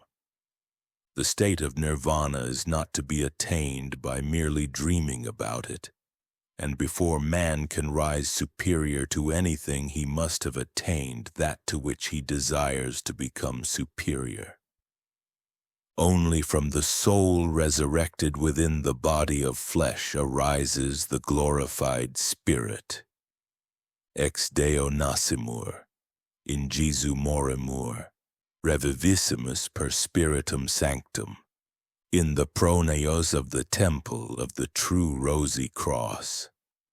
Our salvation is the life of Christ in us. The place or state wherein the true Rosicrucian lives is far too exalted and glorious to be described in words. When we enter the vestibule of the temple of the true rosy cross, we enter into a region of unalloyed bliss and happiness. There is an effulgence of super-terrestrial light, where all laborious thinking and exercise of the imagination for the purpose of drawing logical inferences about the unknown ceases, for in that light is the realm of pure knowledge. To live there is to perceive, and to perceive is to know. Into that paradise of celestial consciousness nothing impure can enter. No room is there for terrestrial flesh and blood, but the spiritual beings which inhabit that realm are made of the flesh and body of Christ, in other words, of the substance of the spiritual soul. H.P. Blavatsky, in her Key to Theosophy, says that there are beings having attained a state of spiritual consciousness which would entitle them to enter the state of nirvana. Nevertheless, out of compassion for mankind, they still remain residents of this earth, inhabiting invisibly for mortal eyes the astral plane of our planet. In that she describes the true order of the Golden and Rosy Cross as a spiritual brotherhood, and if one of these superior beings for some purpose or other reincarnates in a human body upon this planet, then will there be a real Rosicrucian in a visible form upon this earth. The history of that brotherhood is the history of the evolution of the world and that of the spiritual regeneration of the soul and the body of man. For although each of these individual beings had its own terrestrial history and experiences in passing through many incarnations upon this planet, nevertheless, in its essential points, the history of all is alike and consisted in the conquering of the low and the unfoldment of the high. They all had to bear the cross of suffering before they could become crowned with victory. They all had to crucify their selfish and personal will and die in regard to all that attracts the soul to the sphere of earthly desires and illusions before they could have the spiritual faculties of their souls unfolded like the rose whose leaves are unfolded by the rays of the rising sun. Rosicrucian rules. Love God above all. To love God means to love wisdom and truth. We can love God in no other way than in being obedient to divine law, and to enable us to exercise that obedience conscientiously requires knowledge of the law, which can only be gained by practice. Devote your time to your spiritual advancement. As the sun, without leaving his place in the sky, sends his rays upon the earth to shine upon the pure and the impure, and to illuminate even the most minute material objects with his light. Likewise, the spirit of man may send his mental rays into matter to obtain knowledge of all terrestrial things, but there is no need that the spirit should thereby lose its own divine self-consciousness and be itself absorbed by the objects of its perception. Be entirely unselfish. Spiritual knowledge begins only where all sense of self ceases, where the delusion which causes man to imagine himself to be a being separated and isolated from others ends. There he begins to realize his true state as an all-embracing universal and divine self-conscious power. Be temperate, modest, energetic, and silent. The door to the inner temple is called contentment, but no animal can enter therein, only he who walks uprightly, being conscious of his true dignity as a human being. Without energy, nothing can be accomplished, and only in the silence, when all thoughts and desires are at rest, can the divine harmonies penetrate to the internal ear. Learn to know the origin of the metals contained within thyself. Ignorance is the cause of suffering. That which is material must be crucified and die, so that that which is spiritual may be resurrected and live. Beware of quacks and pretenders. He who claims to be in possession of knowledge knows nothing. Only he through whom the word of wisdom speaks is wise. Live in constant adoration of the highest good. The worm seeks for pleasure among abomination and filth, but the free eagle spreads his wings and rises up towards the sun. Learn the theory before you attempt the practice. He who travels with a trustworthy guide will be safer than he who refuses to profit by the experience of another. Exercise charity towards all beings. All beings are one in the spirit, divided from each other merely by the illusion of form. He who is charitable towards another form in which the universal one life is manifest, saves suffering to his. Read the ancient books of wisdom. Books are to the unripe mind that which the mother's milk is to the nursling. We must receive drink from others until we have gained sufficient strength and experience to descend to the living fountain within ourselves and to draw from there the water of truth. Try to understand their secret meaning. That which is external may be seen with the external eye, but that which is spiritual can only be seen with the eye of the Spirit. These are the 11 rules which ought to be followed by those who desire to enter the temple of the Rosy Cross.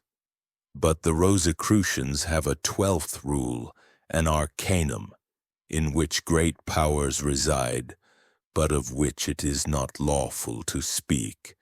This arcanum will be given to those who deserve it, and by its aid they will find light in the darkness, and a guiding hand through the labyrinth. This arcanum is inexpressible in the language of mortals, and it can, therefore, only be communicated from heart to heart. There is no torture strong enough to extract it from the true Rosicrucian, for even if he were willing to reveal it, those who are unworthy of it are not capable of receiving it. The duties of a Rosicrucian. Those who are dead in the flesh will read the following with TL1, the external understanding. Those who live in the spirit will see its internal meaning and act accordingly. The duties of a true Rosicrucian are to alleviate suffering and to cure the sick without accepting any remuneration. The medicine which they give is more valuable than gold. It is of an invisible kind and can be had for nothing everywhere. To adopt the style of their clothing to the costumes of the country wherein they reside for the time being. The clothing of the spirit is the form which he inhabits and must be adapted to the conditions of the planet whereon he resides. To meet once a year in a certain place.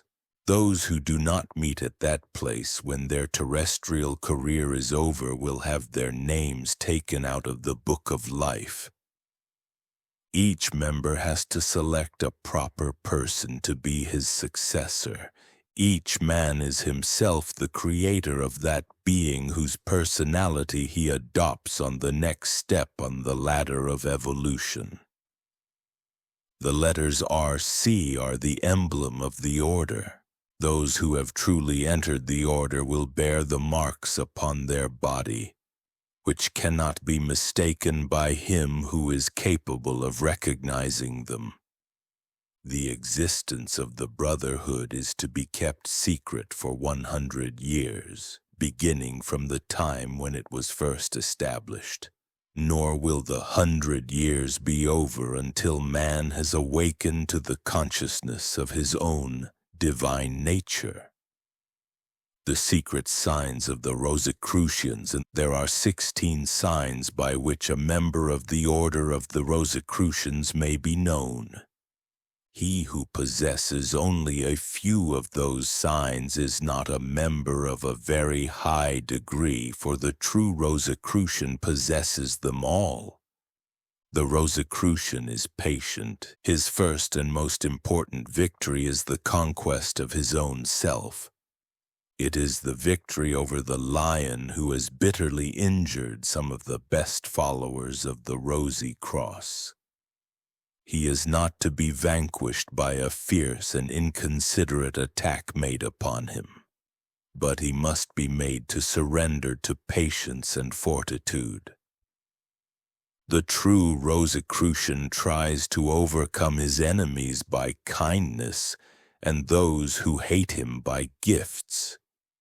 He heaps not curses, but the burning fire of love upon their heads. He does not persecute his enemies with the sword or with faggots, but he suffers the weeds to grow with the wheat until they are both matured, when they will be separated by nature.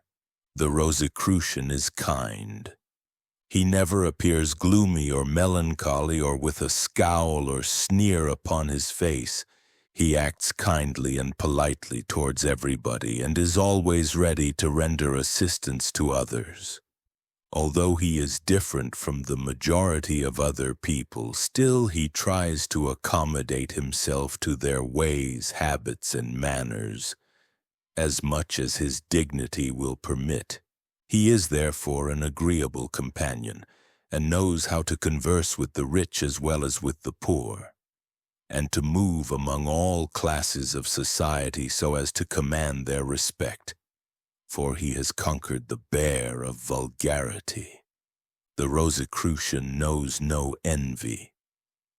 Before he is accepted into the order, he must go through the terrible ordeal of cutting off the head of the snake of envy, which is a very difficult labor because the snake is sly and easily hides itself in some corner.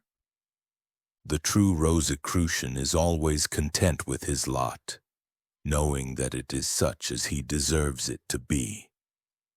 He never worries about the advantages or riches which others possess, but wishes always the best to everybody.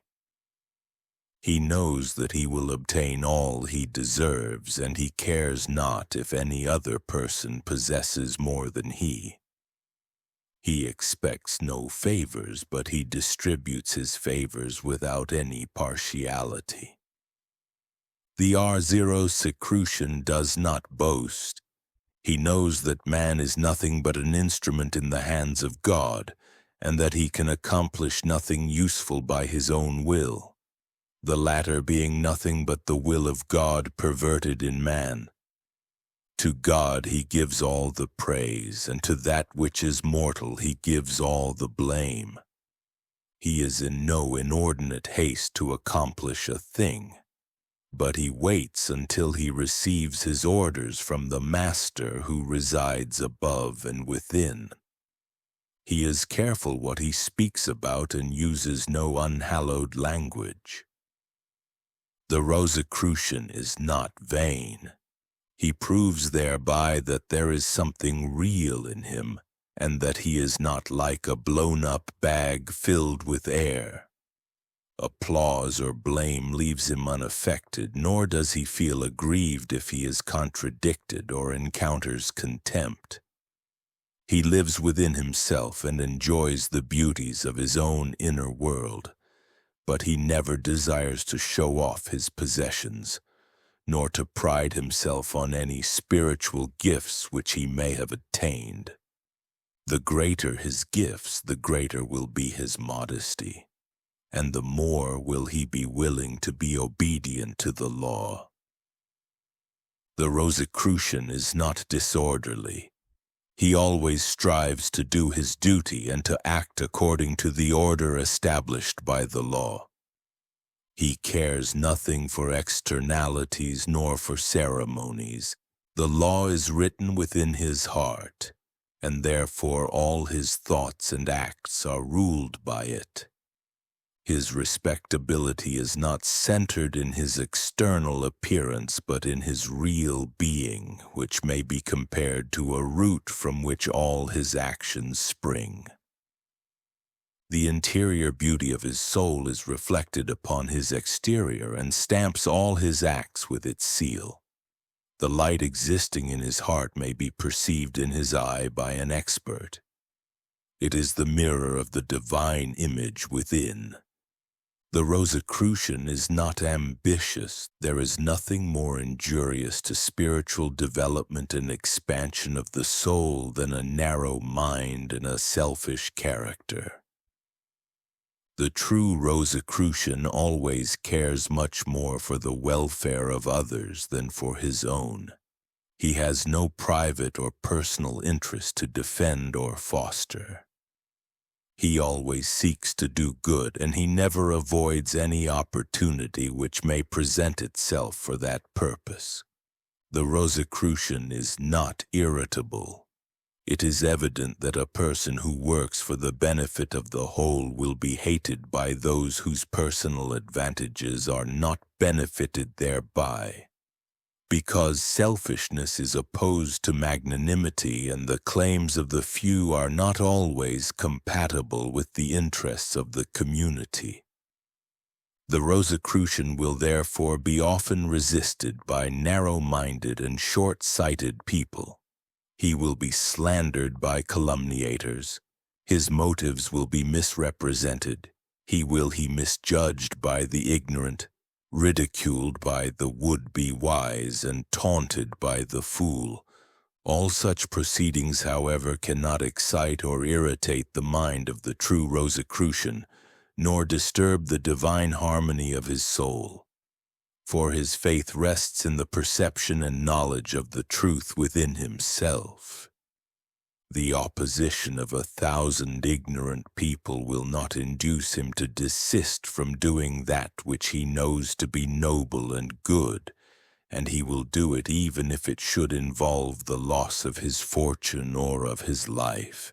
Being able and accustomed to direct his spiritual sight towards the divine, El-Wani cannot be deluded by the illusions of matter, but clings to the eternal reality. Being surrounded by angelic influences and listening to their voices, he is not affected by the noise made by the animals. He lives in the company of those noble beings, who were once men like others, but who have become transfigured, and who are now beyond the reach of the vulgar and low. The Rosicrucian does not think evil of others. Those who think evil of others see merely the evil which exists within themselves, reflected and mirrored forth in others. The Rosicrucian is always willing to recognize in everything that which is good. Tolerance is a virtue by which the Rosicrucian is eminently distinguished from others, and by which he may be known. If a thing appears to be ambiguous, he suspends his judgment about it until he has investigated its nature. But as long as his judgment is not perfect, he is more inclined to form a good opinion than an evil one about everything. The Rosicrucian loves justice. He, however, never sets himself up as a judge over the faults of others, nor does he wish to appear to be wise by censuring the mistakes of others. He does not enjoy gossip and cares no more about the foolishness committed by others than he would about the buzzing of a fly or the capers of a monkey. He finds no pleasure in listening to political or personal quarrels, disputations, or mutual recriminations. He cares nothing for the cunningness of a fox, the dissimulation of a crocodile, or the rapacity of a wolf, and is not amused by the stirring up of mud. His nobility of character lifts him up into a sphere far beyond all such trifles and absurdities, and being above the sensual plane wherein ordinary mortals find their happiness and enjoyment, he lives with those who do not think evil of each other, who do not rejoice about an injustice done to their brother, or make merry about his ignorance, and enjoy his misfortunes. He enjoys the company of those who love the truth, and who are surrounded by the peace and harmony of the Spirit. The Rosicrucian loves the truth. There is no devil worse than falsehood and calumny. Ignorance is a non-entity, but falsehood is the substance of evil. The calumniator rejoices whenever he has found something upon which to base his lies and to make them grow like mountains. Opposed to it is the truth. it being a ray of light from the eternal fountain of good, which has the power to transform man into a divine being. The Rosicrucian seeks, therefore, no other light but the light of truth, and this light he does not enjoy alone, but in company of all who are good and filled with its divine majesty, whether they live on this earth or in the spiritual state. And he enjoys it above all with those who are persecuted, oppressed, and innocent, but who will be saved by the truth. The Rosicrucian knows how to be silent. Those who are false do not love the truth. Those who are foolish do not love wisdom.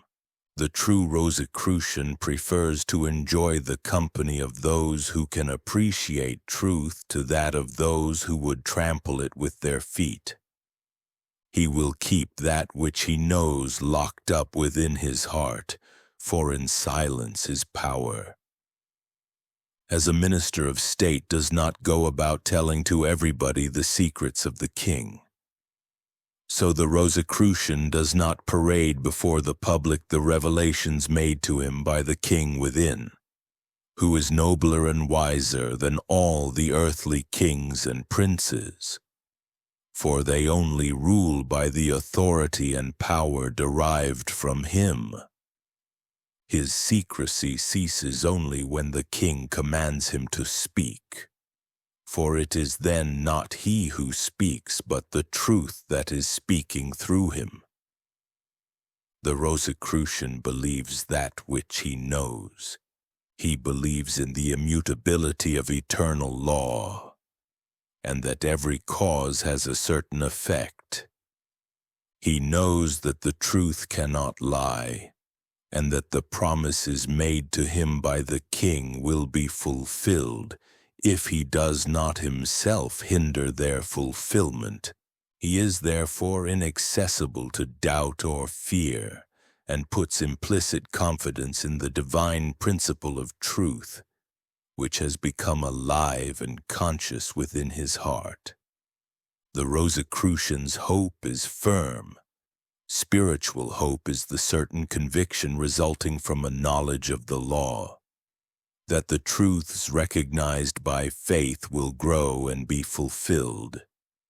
It is the knowledge of the heart, and very different from the intellectual speculation of the reasoning brain. His faith rests upon the rock of direct perception and cannot be overthrown.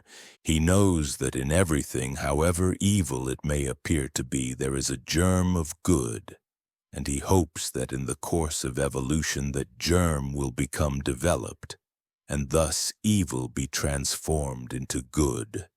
The Rosicrucian cannot be vanquished by suffering. He knows that there is no light without shadow, no evil without some good, and that strength only grows by resistance. Having once recognized the existence of the divine principle within everything, external changes are to him of little importance, and do not deserve great attention. His main object is to hold on to his spiritual possessions and not to lose the crown which he has gained in the battle of life. The Rosicrucian will always remain a member of his society. Names are of little importance. The principle which presides over the Rosicrucian society is the truth, and he who knows the truth and follows it in practice is a member of the society over which the truth practices. If all names were changed and all languages altered, the truth would remain the same. And he who lives in the truth will live even if all nations should pass away. These are the 16 signs of the true Rosicrucians which have been revealed to a pilgrim by an angel who took away the heart of the pilgrim, leaving in its place a fiery coal which is now incessantly burning and glowing with love of the universal brotherhood of humanity. Rosicrucian jewels. The most valuable jewel of the Rosicrucians is wisdom, which is represented by a pure diamond in the center of the rose, but the cross is adorned with 12 jewels of priceless value, in all of which the power that resides in the truth is manifested. These jewels are jasper, dark green, the power of active light multiplying itself to a 7-fold degree and evolving 7 states of the one light by which the 7 states of darkness may be consumed. Hyacinth, yellow. Love, born from the matrix of light, manifesting itself as it grows and emitting red rays. Its power overcomes the spirit of anger and violence. Chrysolite, white. Princely wisdom. It confounds that which is foolish and vain, subdues it, and comes out of the battle victorious. Sapphire, blue. Truth, originating and growing out of its own essence. It overcomes doubt and vacillation. Smaragd, green. The blooming spring in its eternal justice, destroying the unjust attributes of a perverted and degenerate nature, and opening the fountain of infinite treasures. Topaz, golden, the symbol of peace, mild and pleasant. It suffers no impurity or division to exist, neither does it admit that which causes separation and quarrels. It heals ruptures and cures wounds. Amethyst, violet, impartiality, equilibrium of justice and judgment. It cannot be falsified, bent, or counterfeited. It weighs all things in the scales of justice and is opposed to fraud, cruelty, or tyranny. Beryl, diverse colors. Meekness, humility, the equal temperature of the spirit, being kind and good and overcoming wrath, stubbornness, and bitterness. Sardis, light red.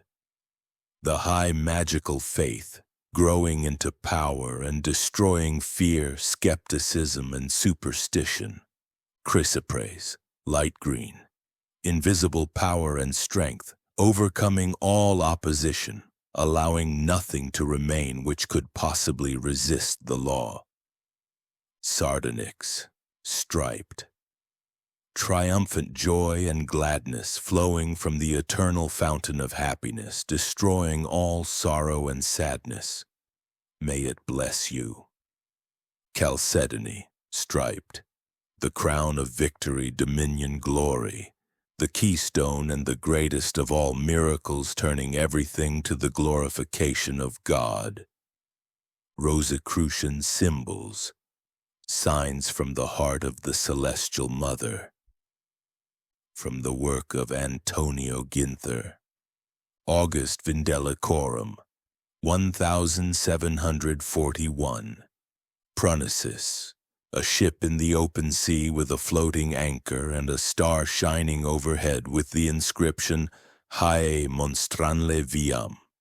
Emblema Y, an open book with the name Maria, and a heart transfixed by a sword, with the inscription Omnibus in Omnibus. A 7-headed monster threatened with a club. Inscription, In virtute tua.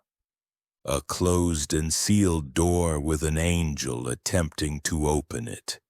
Inscription, Signatur ne perdatur. A landscape representing an island. The sun rises and the stars shine. Inscription, Aurora ab lacrimis. An orange tree bearing fruits of which the inner part is sweet, while the rind is bitter. Inscription, Dulce amarum.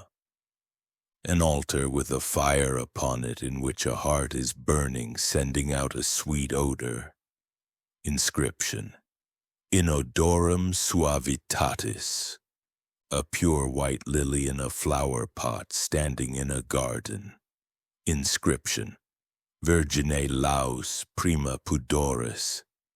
An angel separating wheat from chaff by means of a sieve. Inscription, Dimittit nanes. A ring with a jewel exhibited upon a table. Inscription, Honori Vincem, a globe illuminated by the full moon. Inscription, Plena sibi et aliis, Jacob's ladder with 7 steps reaching from the earth up to heaven. Inscription, Descendendo ascendendo, a sundial attached to the wall of a tower. Inscription, Alissimus obnumbrat, the signs of the zodiac with the sun passing through the sign of the Virgin. Inscription, Jametius ardet, a hen brooding in a stable brooding over eggs. Inscription, Puritan alieno, 2 palm trees inclined towards each other. Inscription, Blando se pace salutant, a grapevine cut from the trunk is weeping. Inscription, Ut gaudius mero, a plant representing a myrrh. Inscription, Amara sed salubris, a painter's easel with a cloth ready for painting. Inscription, Qua forma plaspit, a heart transfixed by a sword. Inscription, Usque ad divisionem animo. 20. 2 doves pecking at each other.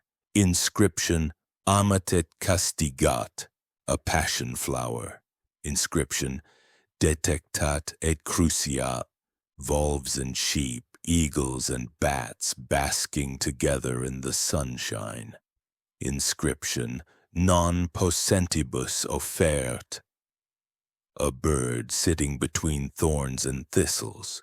Inscription, His ego sustenlor, ivy winding around a dead tree. Inscription, Nec more separavit, 2 hearts in a winepress. Inscription, Cogit in unum, a crocodile shedding tears while eating a man. Inscription, Plorata devorat, wolf devouring a sheep. Inscription, Non et qui redimnat, tulips inclining toward the rising sun. Inscription, Languexit in umbra, 2-stringed musical instruments, a hand plays upon one. Inscription, Unam letigis cessat est, a white lily growing between thorns. Inscription, Transfixum suavius, the prophet Jonah thrown into the raging sea. Inscription, Merger ne mergantur, the setting sun and the evening star. Inscription, Sequitur deserta cadentem, a cross with a snake wound around it. Inscription, Pharmacum non venenum, eagle rising towards the sun. Inscription, Ad te levavi oculos, a squirrel standing upon a log floating in the water and rowing. Inscription, Ne merger, light tower illuminating the ocean. Inscription, Erantibus una micat, rock standing in a stormy sea. Inscription, Non commovebiter, a diamond exposed upon a table. Inscription, In puritate pretium, grafting a tree. Inscription, Accipit in sua, quarto, a man hanging upon a tree. Inscription, Non est hae tutior umbra, a flock of sheep, each one bearing the letter T upon the forehead. Inscription, Non habet redargutionem. 42. Chandelier with 7 lights. Inscription, Non extinguitur, a solar eclipse. Inscription, Morientis sideris umbra, the setting sun and a rainbow shedding tears. Inscription, Desinit in lacrimas, cypress blown at by winds coming from the 4 quarters of the world. Inscription, Si zero and cusio firmat, Two hearts surrounded by thorns with nails and a dagger.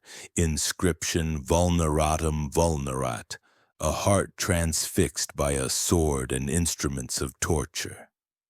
Inscription supereminent omnes, beehive and bees flying around flowers. Inscription currit inodorum, a chemical furnace with retorts from which drops are falling. Inscription calor illicit imbres. 50. A man sowing grain into furrows. Inscription ut surgat in orlum, a cloth spread upon a field and sprinkled with water. Inscription a lacrimus candor, ocean waves and a bird flying through the furrows of water. Inscription mersa non mergitur, Noah's dove with an olive branch.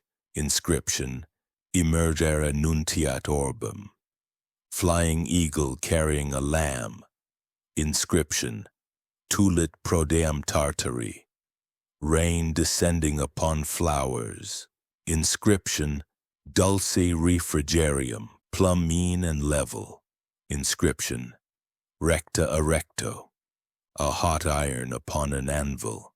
Inscription dum calet, solitary bird sitting in a cave. Inscription gemit delectum suum, elephant drinking blood flowing from a grape. Inscription acuitur in prolium, bird escaping from a nest. Inscription ad sidera sursum, sunrise rays shining into a heart of adamant. Inscription intima lustrat, a flying bird attached to a string. Inscription cupio dissolvi, 63 two birds of paradise flying upwards. Inscription inixa ascendit, a triple crown made of silver, iron, and gold. Inscription curso completo, the statue of Dagon thrown down and broken to pieces. A corpse. Inscription cui honorem honorum, the Red Sea dividing for the passage of the Israelites. Inscription illu iter quo ostendum, labyrinth with a human figure therein. A hand extended from heaven holds a thread reaching down to the figure. Inscription hac duce tuta via est, a camp.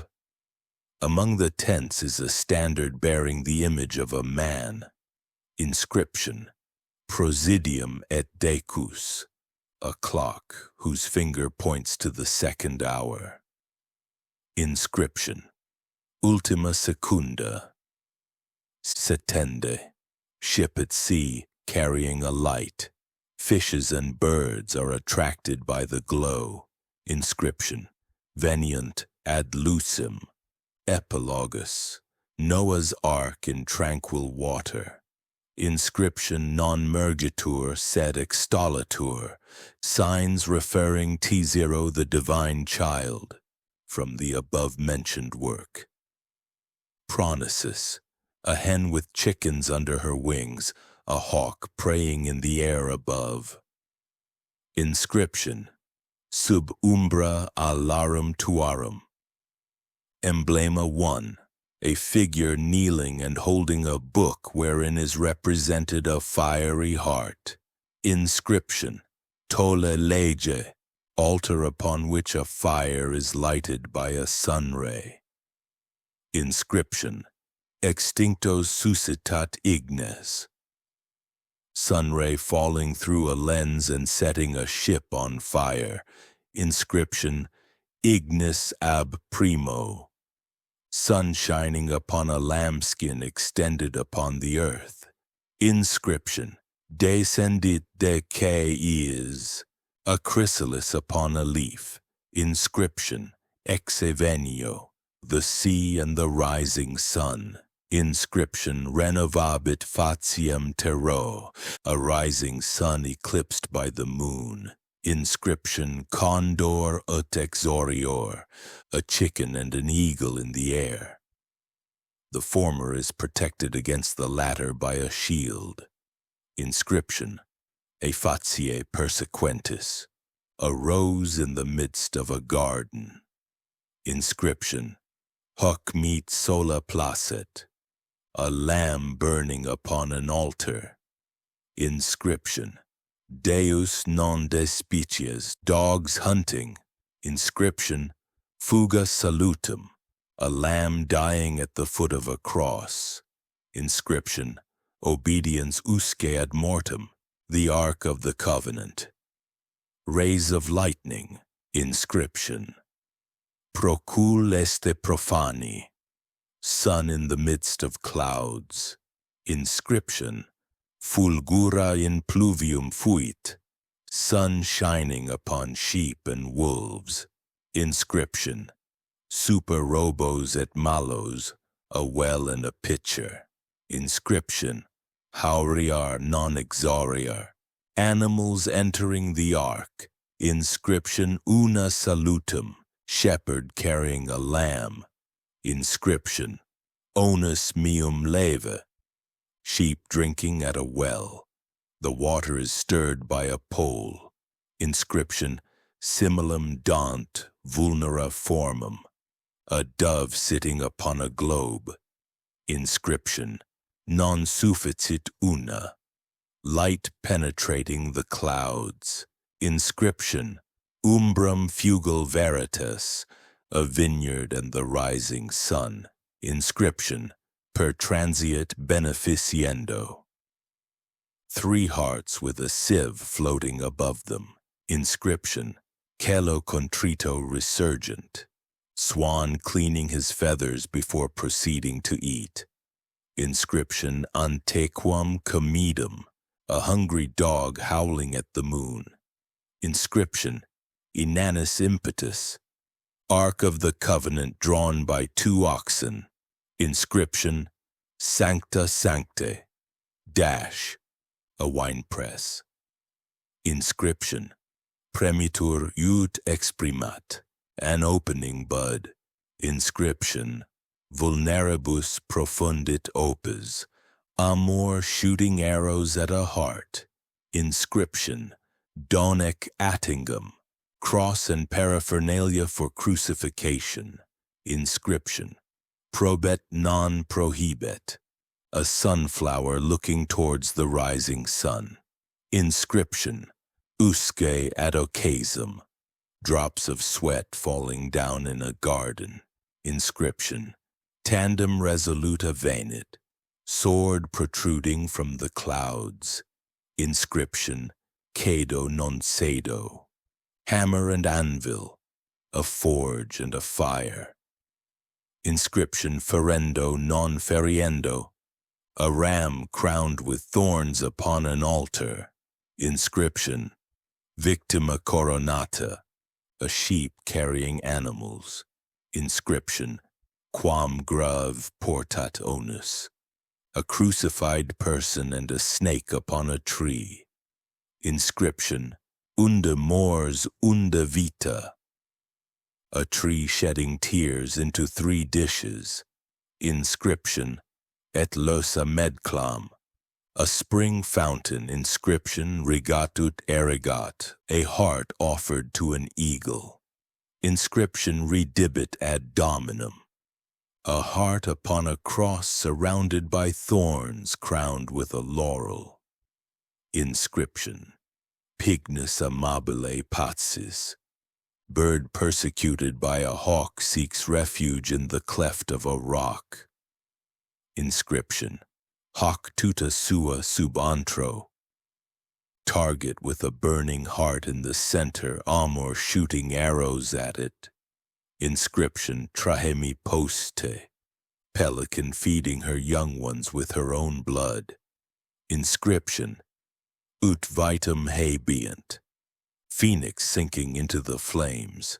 Inscription: Hic mihi dulce mori, blood from a lamb flowing into a cup. Inscription: Purgantes temperat ignis, clouds from which proceed rays of lightning. Inscription: Lux recto fatumque noscenti, eagle flying towards the sun. Inscription, tunc facie ad faciam, epilogus. A hedgehog having rolled in fruits is covered with them. Inscription, Venturi providus ovi. He who can see the meaning of all these allegories has his eyes open. Verba secretorum hermetis. It is beyond any doubt most certain and true that the below is like the above, and thereby can be accomplished the miracle of one only thing. As all things are derived from only one thing, by the will and the word of the one who created it in his mind, likewise all things result from this unity by the order of nature. Its father is the sun, its mother the moon. The air carries it in its womb. Its nurse is the earth. This thing is the origin of all perfections that exist throughout the world. Its power is most perfect when it has again been reduced to earth. Separate the earth from the fire and the subtle from that which is gross. Act with prudence, understanding, and modesty. It rises up from the earth to the heavens and returns again to the earth, taking unto itself the power of the above and the below. Thus you will obtain the glory of the whole world. Therefore discard all ignorance and impotency. This is the strongest of all powers, for it overcomes all subtle things and can penetrate through all that is gross. Thus was the world created, and from this originate rare combinations and are wrought miracles of various kinds. Therefore have I been called Hermes Trismegistus, having obtained 3 parts of the wisdom of the whole world. This is what is to be said about the masterwork of the alchemical art. Alchemy. Que sunt in superis hac inferioribus ia sunt, quod monstrat coelum, id terra frequenter habet. Ignis aqua et fluitans, duis sunt contraria, felix talia si jungis, sit tibi scire satis. Alchemy is that science which results from a knowledge of God, nature, and man. A perfect knowledge of either of them cannot be obtained without the knowledge of the other 2, for these 3 are one and inseparable. Alchemy is not merely an intellectual but a spiritual science, because that which belongs to the spirit can only be spiritually known. Nevertheless, it is a science dealing with material things, for spirit and matter are only 2 opposite manifestations or poles of the Eternal One. Alchemy is an art, and as every art requires an artist to exercise it, likewise this divine science and art can be practiced only by those who are in possession of the divine power necessary for that purpose. It is true that the external manipulations required for the production of certain alchemical preparations may, like an ordinary chemical process, be taught to anybody capable of reasoning. But the results which he would accomplish would be without life, for only he in whom the true life has awakened can awaken it from its sleep in the prima materia, and cause visible forms to grow from the chaos of nature. Alchemy in its highest aspect deals with the spiritual regeneration of man, and teaches how a god may be made out of a human being, or, to express it more correctly, how to establish the conditions necessary for the development of divine powers in man, so that a human being may become a god by the power of God, in the same sense as a seed becomes a plant by the aid of the 4 elements and the action of the invisible 5th. Alchemy in its more material aspect teaches how minerals, metals, plants, and animals and men may be generated or made to grow from their seeds, or in other words, how that generation which is accomplished during long periods of time in the due course of the action of natural laws may be accomplished in a comparatively very short time, if these natural laws are guided and supplied with material by the spiritual knowledge of man. There is no doubt in my mind that gold can be made to grow by alchemical means, but it requires an alchemist to make the experiment succeed, and he who is attracted by the power of gold will not obtain possession of the spiritual power necessary to practice that art. It is not the object of these pages to furnish proof to the skeptic that alchemy is a truth, nor to furnish arguments on the strength of which the incredulous may become persuaded to believe in its possibility. To believe in a thing of which one has no knowledge would be of little benefit, but those who have some spiritual knowledge of alchemy, perhaps having studied it in some former incarnation, may receive some benefit from a perusal of this chapter, as it may serve to bring that which they already spiritually know to the understanding of their mind.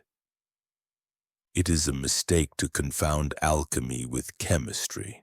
Modern chemistry is a science which deals merely with the external forms in which the element of matter is manifesting itself. It never produces anything new. We may mix and compound and decompose 2 or more chemical bodies an unlimited number of times and cause them to appear under various different forms. But at the end, we will have no augmentation of substance, nor anything more than the combinations of the substances that have been employed at the beginning.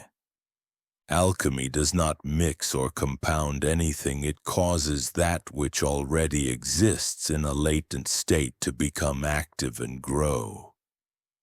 Alchemy is therefore more comparable to botany or agriculture than to chemistry, and in fact, the growth of a plant, a tree, or an animal is an alchemical process going on in the alchemical laboratory of nature, and performed by the great alchemist, the power of God acting in nature. The nature of alchemy is clearly explained by Johannes Tritheim, who says, God is an essential and hidden fire in all things, and especially in man. That fire generates all things. It has generated them and will generate them in the future, and that which is generated is the true divine light in all eternity. God is a fire, but no fire can burn, and no light appear within nature without the addition of air to cause the combustion, and likewise the Holy Spirit in you must act as a divine air or breath, coming out of the divine fire and breathing upon the fire within the soul so that the light will appear. For the light must be nourished by the fire, and this light is love and gladness and joy within the eternal deity. This light is Jesus, having emanated from eternity from Jehovah. He who has this light not within himself is in the fire without light. But if the light is in him, then is the Christ in him, and takes form in him, and such a person will know that light as it exists in nature. All things such as we see are in their interior fire and light, wherein is hidden the essence of the Spirit. All things are a trinity of fire, light, and air. In other words, Spirit the Father is a divine superessential light, the Son, the light having become manifest, the Holy Spirit, a divine superessential air and motion. The fire resides within the heart and sends its rays through the whole body of man, causing it to live. But no light is born from the fire without the presence of the Spirit of holiness.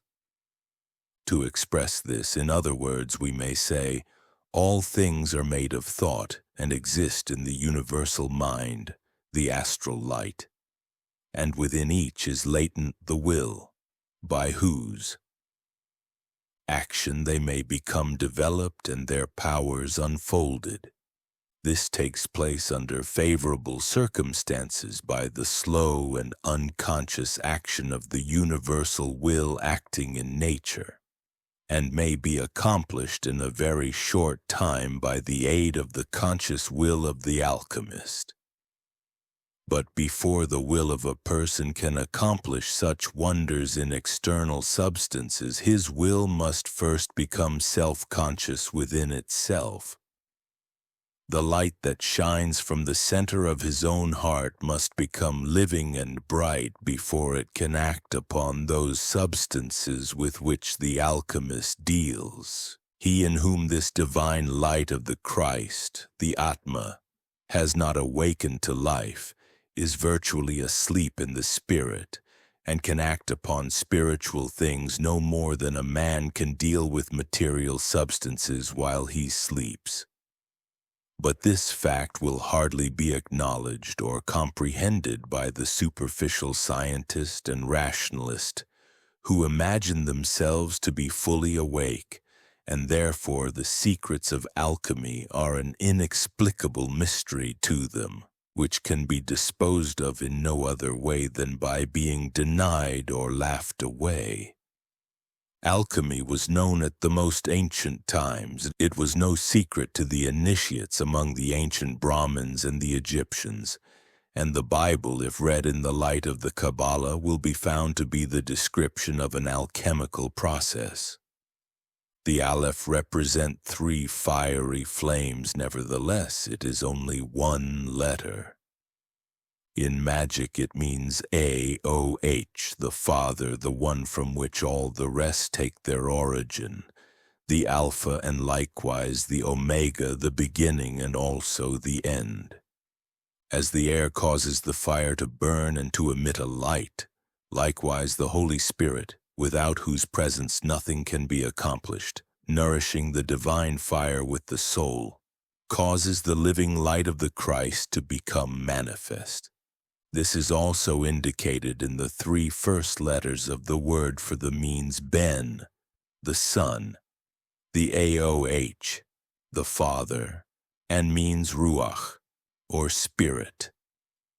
This then is a trinity of Father, Son, and Spirit, and its quality is indicated by the following syllable indicating the true generation, for the is the letter symbolizing the fire and the light. The pronunciation of the former is like the hissing of the flame, but the latter issues mildly from the fire, as it is likewise born mildly and humbly within the human soul, while this symbolizes the spirit and the power of the outspoken word. The Song of Solomon in the Old Testament is a description of the processes of alchemy. In this song, the subjectum is described in Cant.I. 5. The Lilium artis in C the 2. 1. The preparation and purification in C the 2. 4. The fire in C the 2. 7 and C the 6. The putrefaction in C. 3. 1. Sublimation and distillation in C the 3. 6. Coagulation and change of colors, CV. 9 to 1 4. Fixation C 12 and C 4, multiplication C 7, augmentation and projection C 8, etc., etc. With all this, it must not be supposed that the practice of alchemy consists merely in the exercise of the will and the imagination, or that the products obtained are merely imaginary and intangible or invisible to mortal eyes. On the contrary, no alchemical processes can be accomplished without the presence of visible and tangible matter, as it is, so to say, a spiritualizing of matter. There is no transformation of matter into spirit, as some people believe, for each of the 7 principles of eternal nature is unchangeable, and remains forever in its own center, in the same sense as darkness cannot be turned into light, although a light may be kindled within the darkness, in consequence of which the darkness will disappear. Likewise, within each material form there sleeps the divine spirit, the light, which may become awakened to life and activity, and illuminate the body and cause it to live and to grow. Of the qualities of the powers of that light, or even of its existence, modern chemistry has no knowledge and no names to describe it. But they are described under various names in the Bible and in the still older religious books of the East. There is a visible substance and an invisible one, a tangible water, and one that is beyond the reach of perception by the physical senses, a visible fire and an invisible, magic fire. Neither can either of these accomplish anything without the other, for in the practice of alchemy, as in the regeneration of man, that which is above must be made to penetrate that which is below, so that the lower may enter into a higher state of existence. The prima materia. If we wish to know nature, we must learn to know God, and God cannot be known without a knowledge of one's own divine self.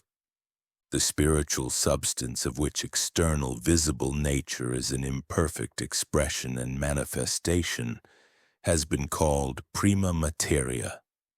It is the material for the formation of a new heaven and a new earth. It is like water, or a crystalline ocean. If compared with our grossly material earth, it is at once fire, water, air, and earth, corporeal in its essence, and nevertheless incorporeal relatively to our physical forms. In it, as the chaos, are contained the germs or seeds or potencies of all things that ever existed, and of all that ever will exist in the future.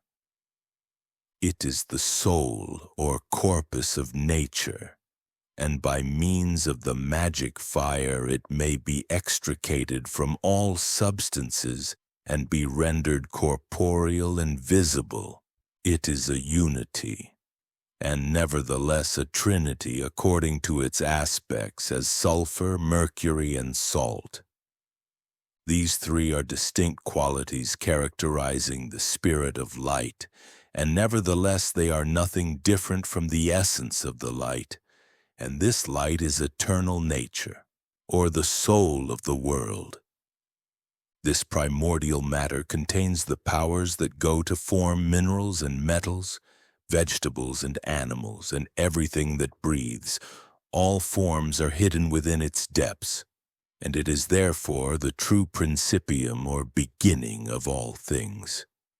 It is the play and battleground for all the astral influences that come from the stars and the birthplace of the beings that inhabit the astral plane, not less than of those that are born into the, to us, visible world. It is the womb of eternal nature from which everything that exists is born by the power of the Spirit acting within. From its fertile soil are produced good and evil fruits, wholesome and noxious plants, harmless and poisonous animals. For God is no distinguisher of persons or favoring any particular individual. Each receives its share of life and will according to its capacity to receive, and each becomes ultimately that which its character destines it to be. The Spiritus Universalis, without which no alchemical experiment will succeed. Johannes Tritheim, an abbot and alchemist whose writings are plainer and more comprehensible than any other alchemical book, says, "All things have been made by the power of the divine word, which is the divine spirit or breath that emanated from the divine fountain in the beginning. This breath is the spirit or soul of the world, and is called the Spiritus Mundi. It was at first like air, and contracted into a fog or nebular substance, and afterwards became water, akasa. This water was at first all spirit and life because it was permeated by and made alive by the Spirit. It was dark in the depths, but through the outspoken word the light became generated therein, and then the darkness was illumined by the light, and the soul of the world, the astral light, had its beginning. This spiritual light, which we call nature, or the soul of the world, is a spiritual body which by means of alchemy can be made tangible and visible. But as it exists in an invisible state, therefore is it called spirit. This is an universal and living fluid diffused throughout the all of nature and which pervades all beings. It is the most subtle of all substances, the most powerful on account of its inherent qualities, penetrating all bodies and causing the forms in which it is active to live. By its action it frees the forms of all imperfections, and renders the impure pure, the imperfect perfect, and causes that which is mortal to become immortal, by becoming fixed therein. This essence or spirit has emanated from the center in the beginning, and is incorporated into the substance of which the world is formed.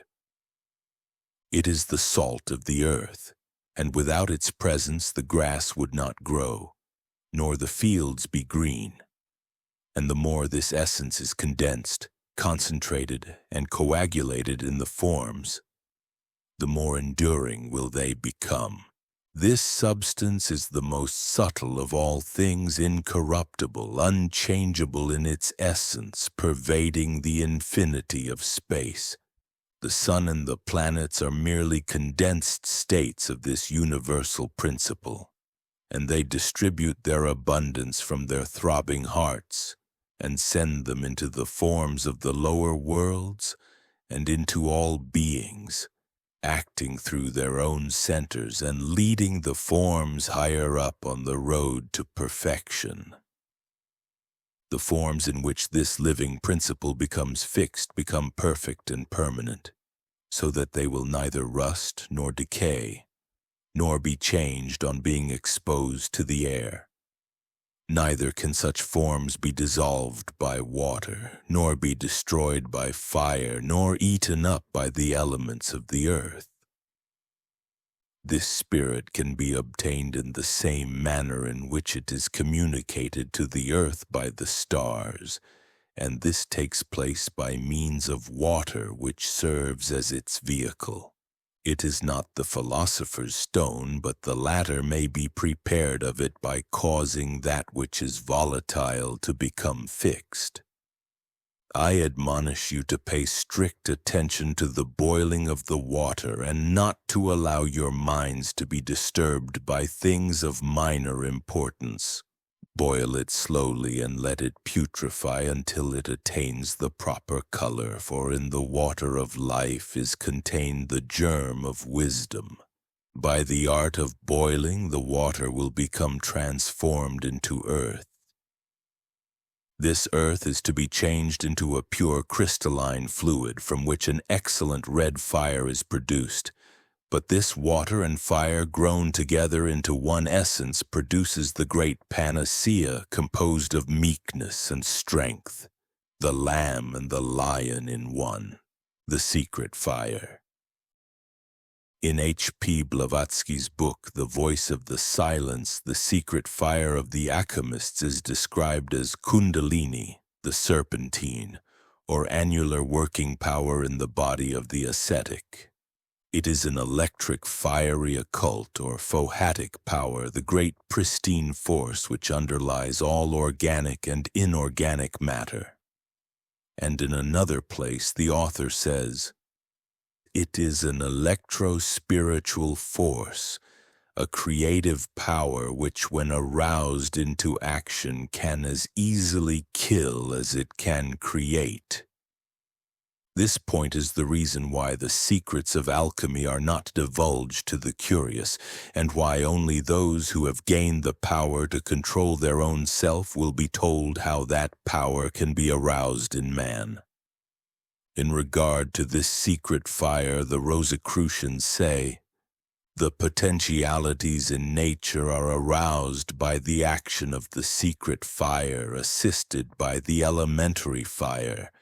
The secret fire is invisible and is contained within all things. It is the most potential and powerful fire with which the external visible fire cannot be compared.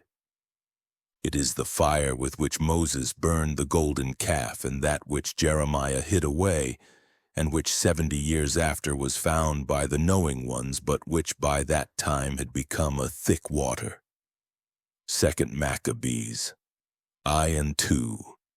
Without the possession of this magic fire, no alchemical process can be accomplished, and therefore it is recommended in the secret symbols of the Rosicrucians that the student of alchemy should above all seek for the fire. The 4 alchemical rules. Follow nature. It is useless to seek for the sun by the light of a candle. First know, then act. Real knowledge exists in the triangle composed of seeing, feeling, and understanding. Use no vulgar processes. Use only one vessel, one fire, one instrument. The door to success lies in the unity of will and purpose and the proper adaptation of the means to the end. There are many roads leading to the celestial center. He who follows the chose path may succeed, while he who attempts to walk on many paths will be delayed. Keep the fire constantly burning. If the molten metals are allowed to cool off before they are transformed into higher ones, they will become hard again, and the whole process will have to be recommenced from the beginning. Use the inextinguishable lamp. Its light will not go out unless it is driven away by force. The 5 things necessary to observe in the practice of alchemy. To recognize the true prima materia. It is to be found everywhere, but if you do not find it in your own house, you will find it nowhere. It is a living substance that can be discovered only in places inhabited by man.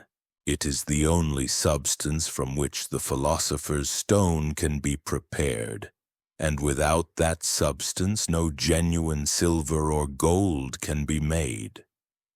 In 30 pounds of ordinary mercury there is usually not more than 1 pound of the true substance, and 100 pounds of ordinary sulfur usually contain not more than 1 pound of that which is useful. It can only be found above the earth, but not below it. It is before everybody's eyes. No one can live without it. Everybody uses it. The poor usually possess more of it than the rich. The ignorant esteem it highly, but the learned ones often throw it away. The children play with it in the street, and yet it is invisible. It can be perceived by the sense of feeling, but it cannot be seen with the material eye. Use for the preparation of the prima materia only the rose-colored blood of the red lion and the pure, wild gluten of the eagle.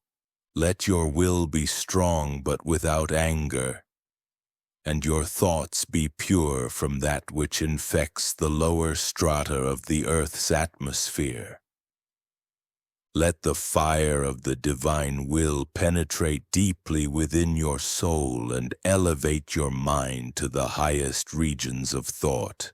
Obtain the sacred fire. It is not of man's making. It cannot be bought, but it is given for nothing to those who deserve it.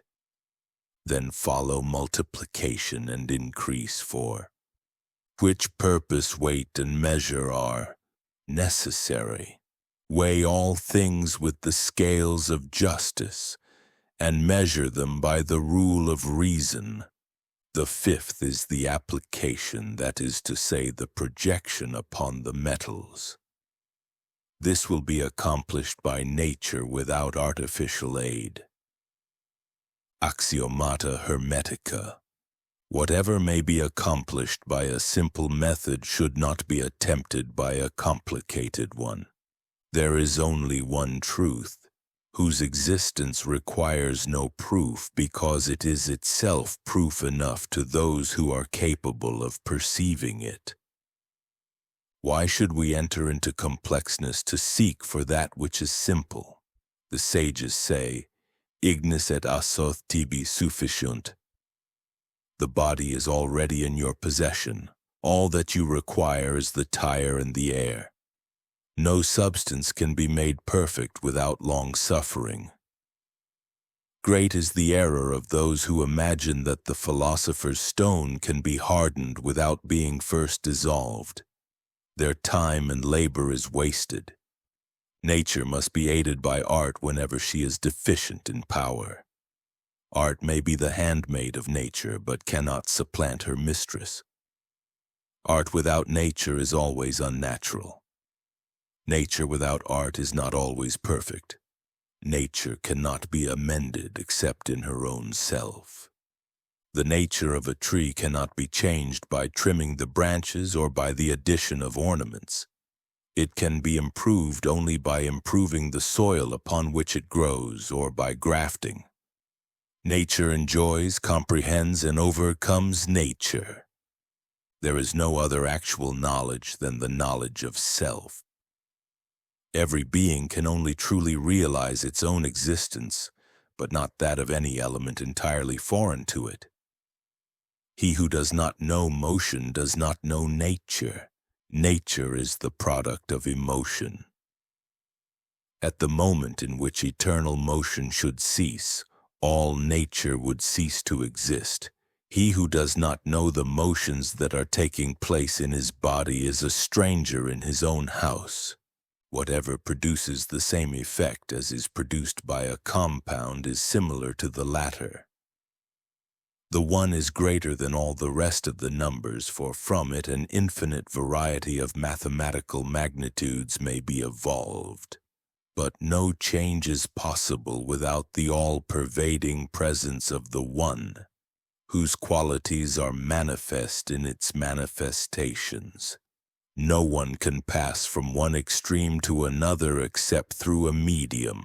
An animal cannot become divine before it becomes human. That which is unnatural must become natural before its nature can become spiritual. Metals cannot be changed into other metals without having been first reduced to prima materia. The self-will, opposed to the divine, must cease before the divine will can enter into the heart. We must become unsophisticated like children, before the word of wisdom can speak in our mind. The unripe must be assisted by the rape, thus fermentation will be induced. The law of induction rules in all departments of nature. In the calcination, the corpus is not reduced, but augmented in quantity.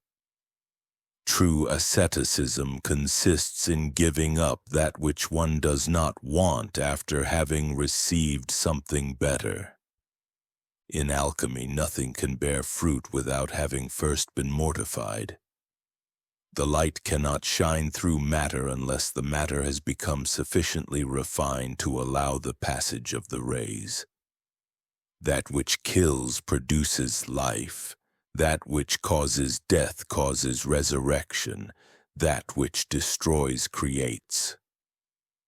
Nothing comes out of nothing. The creation of a new form is conditioned by the destruction-transformation of the old one. Everything containing a seed may be augmented, but not without the assistance of nature. It is only through the seed that the fruit bearing more seeds comes into existence. Each thing is multiplied and augmented by means of a male and female principle. Matter produces nothing unless penetrated by power. Nature creates nothing unless impregnated by spirit. Thought remains unproductive unless rendered active by will. The virtue of each seed is to unite itself with each thing belonging to its own kingdom. Each thing in nature is attracted by its own nature represented in other things. Colors and sounds of a similar nature form harmonious units. Substances that are related with each other can be combined. Animals of the same genus associate with each other, and spiritual powers unite with their own kindred germs. A pure womb gives birth to a pure fruit. Only in the innermost sanctuary of the soul will the mystery of the spirit be revealed. Fire and heat can only be produced by motion. Stagnation is death. The stone thrown into the water forms progressively radiating circles which are produced by motion. The soul that cannot be moved cannot be elevated and becomes petrified. The whole method is begun and finished by only one method: the boiling. The great arcanum is a celestial spirit descending from the sun, the moon, and the stars, and which is brought into perfection in the saturnine object by continuous boiling until it attains the state of sublimation and power necessary to transform the base metals into gold. This operation is performed by the hermetic fire. The separation of the subtle from the gross must be done carefully, adding continually water. For the more earthly the materials are, the more must they be diluted and made to move. Continue this process until the separated soul is reunited with the body.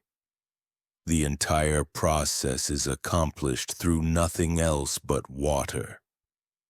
It is the same water over which the Spirit of God moved in the beginning, when darkness was upon the face of the deep. Each thing comes from and out of that into which it will be resolved again. That which is earthy comes from the earth. That which belongs to the stars is obtained from the stars.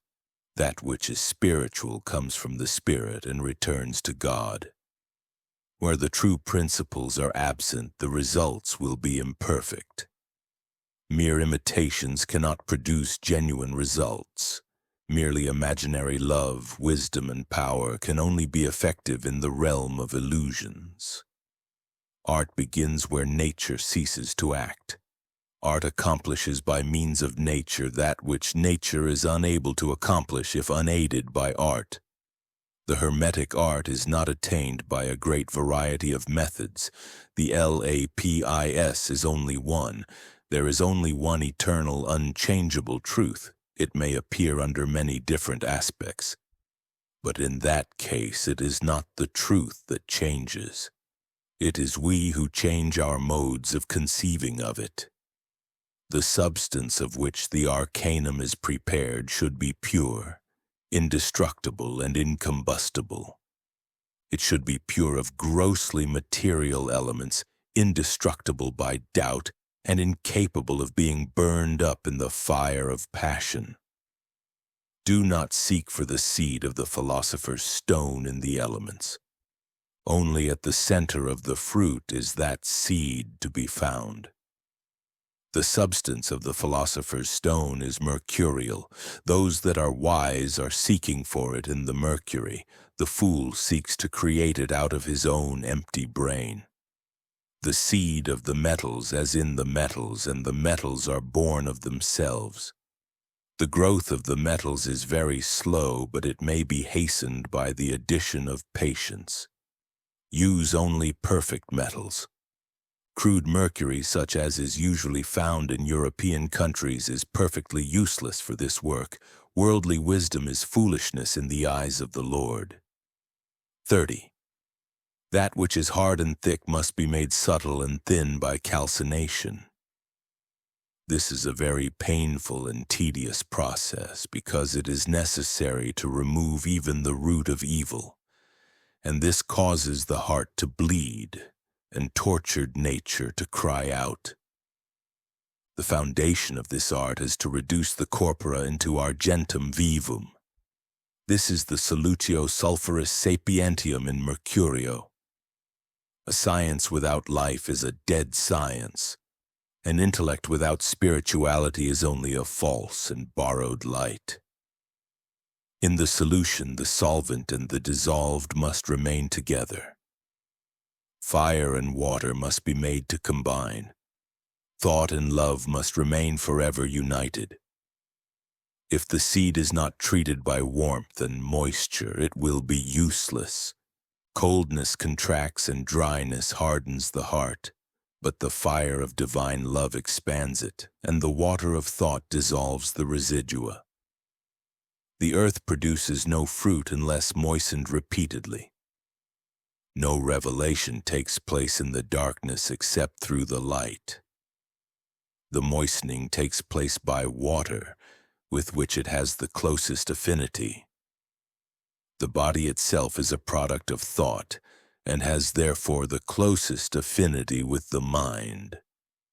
Everything dry naturally tends to attract the moisture which it requires to become complete in its constitution. The one from which all things are produced is perfect, and therefore all things contain within themselves the tendency and possibility for perfection. A seed is useless and impotent unless it is put in its appropriate matrix. A soul cannot develop and progress without an appropriate body because it is the physical body that furnishes the material for its development. Active heat produces in that which is moist blackness, in that which is dry whiteness, and in that which is white a yellow color.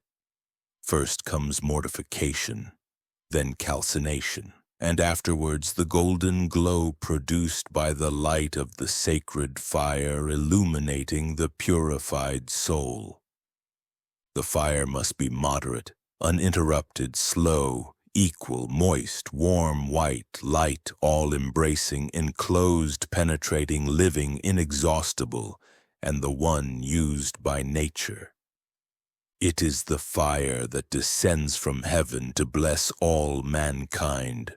All operations must take place in only one vessel, and without removing it from the fire. The substance used for the preparation of the philosopher's stone should be collected only in one place and not be dispersed in many places. If the gold has once lost its brightness, it is difficult to restore it. The vessel should be well closed so that the water may not run out of it or the air escape. If aught to be hermetically sealed because the spirit were to find a place to escape, the power would be lost, and furthermore it should be well closed, so that nothing foreign and impure can enter and become mixed with it. There should always be put at the door of the laboratory a sentinel with a flaming sword to examine all visitors, and to reject those that are not worthy to be admitted. Do not open the vessel until the moistening is completed. If the vessel is prematurely opened, most of the labor is lost. The more the lapis is nursed and nourished, the more will it increase. Divine wisdom is inexhaustible. The limitation exists only in the capacity of the form to receive it. The end.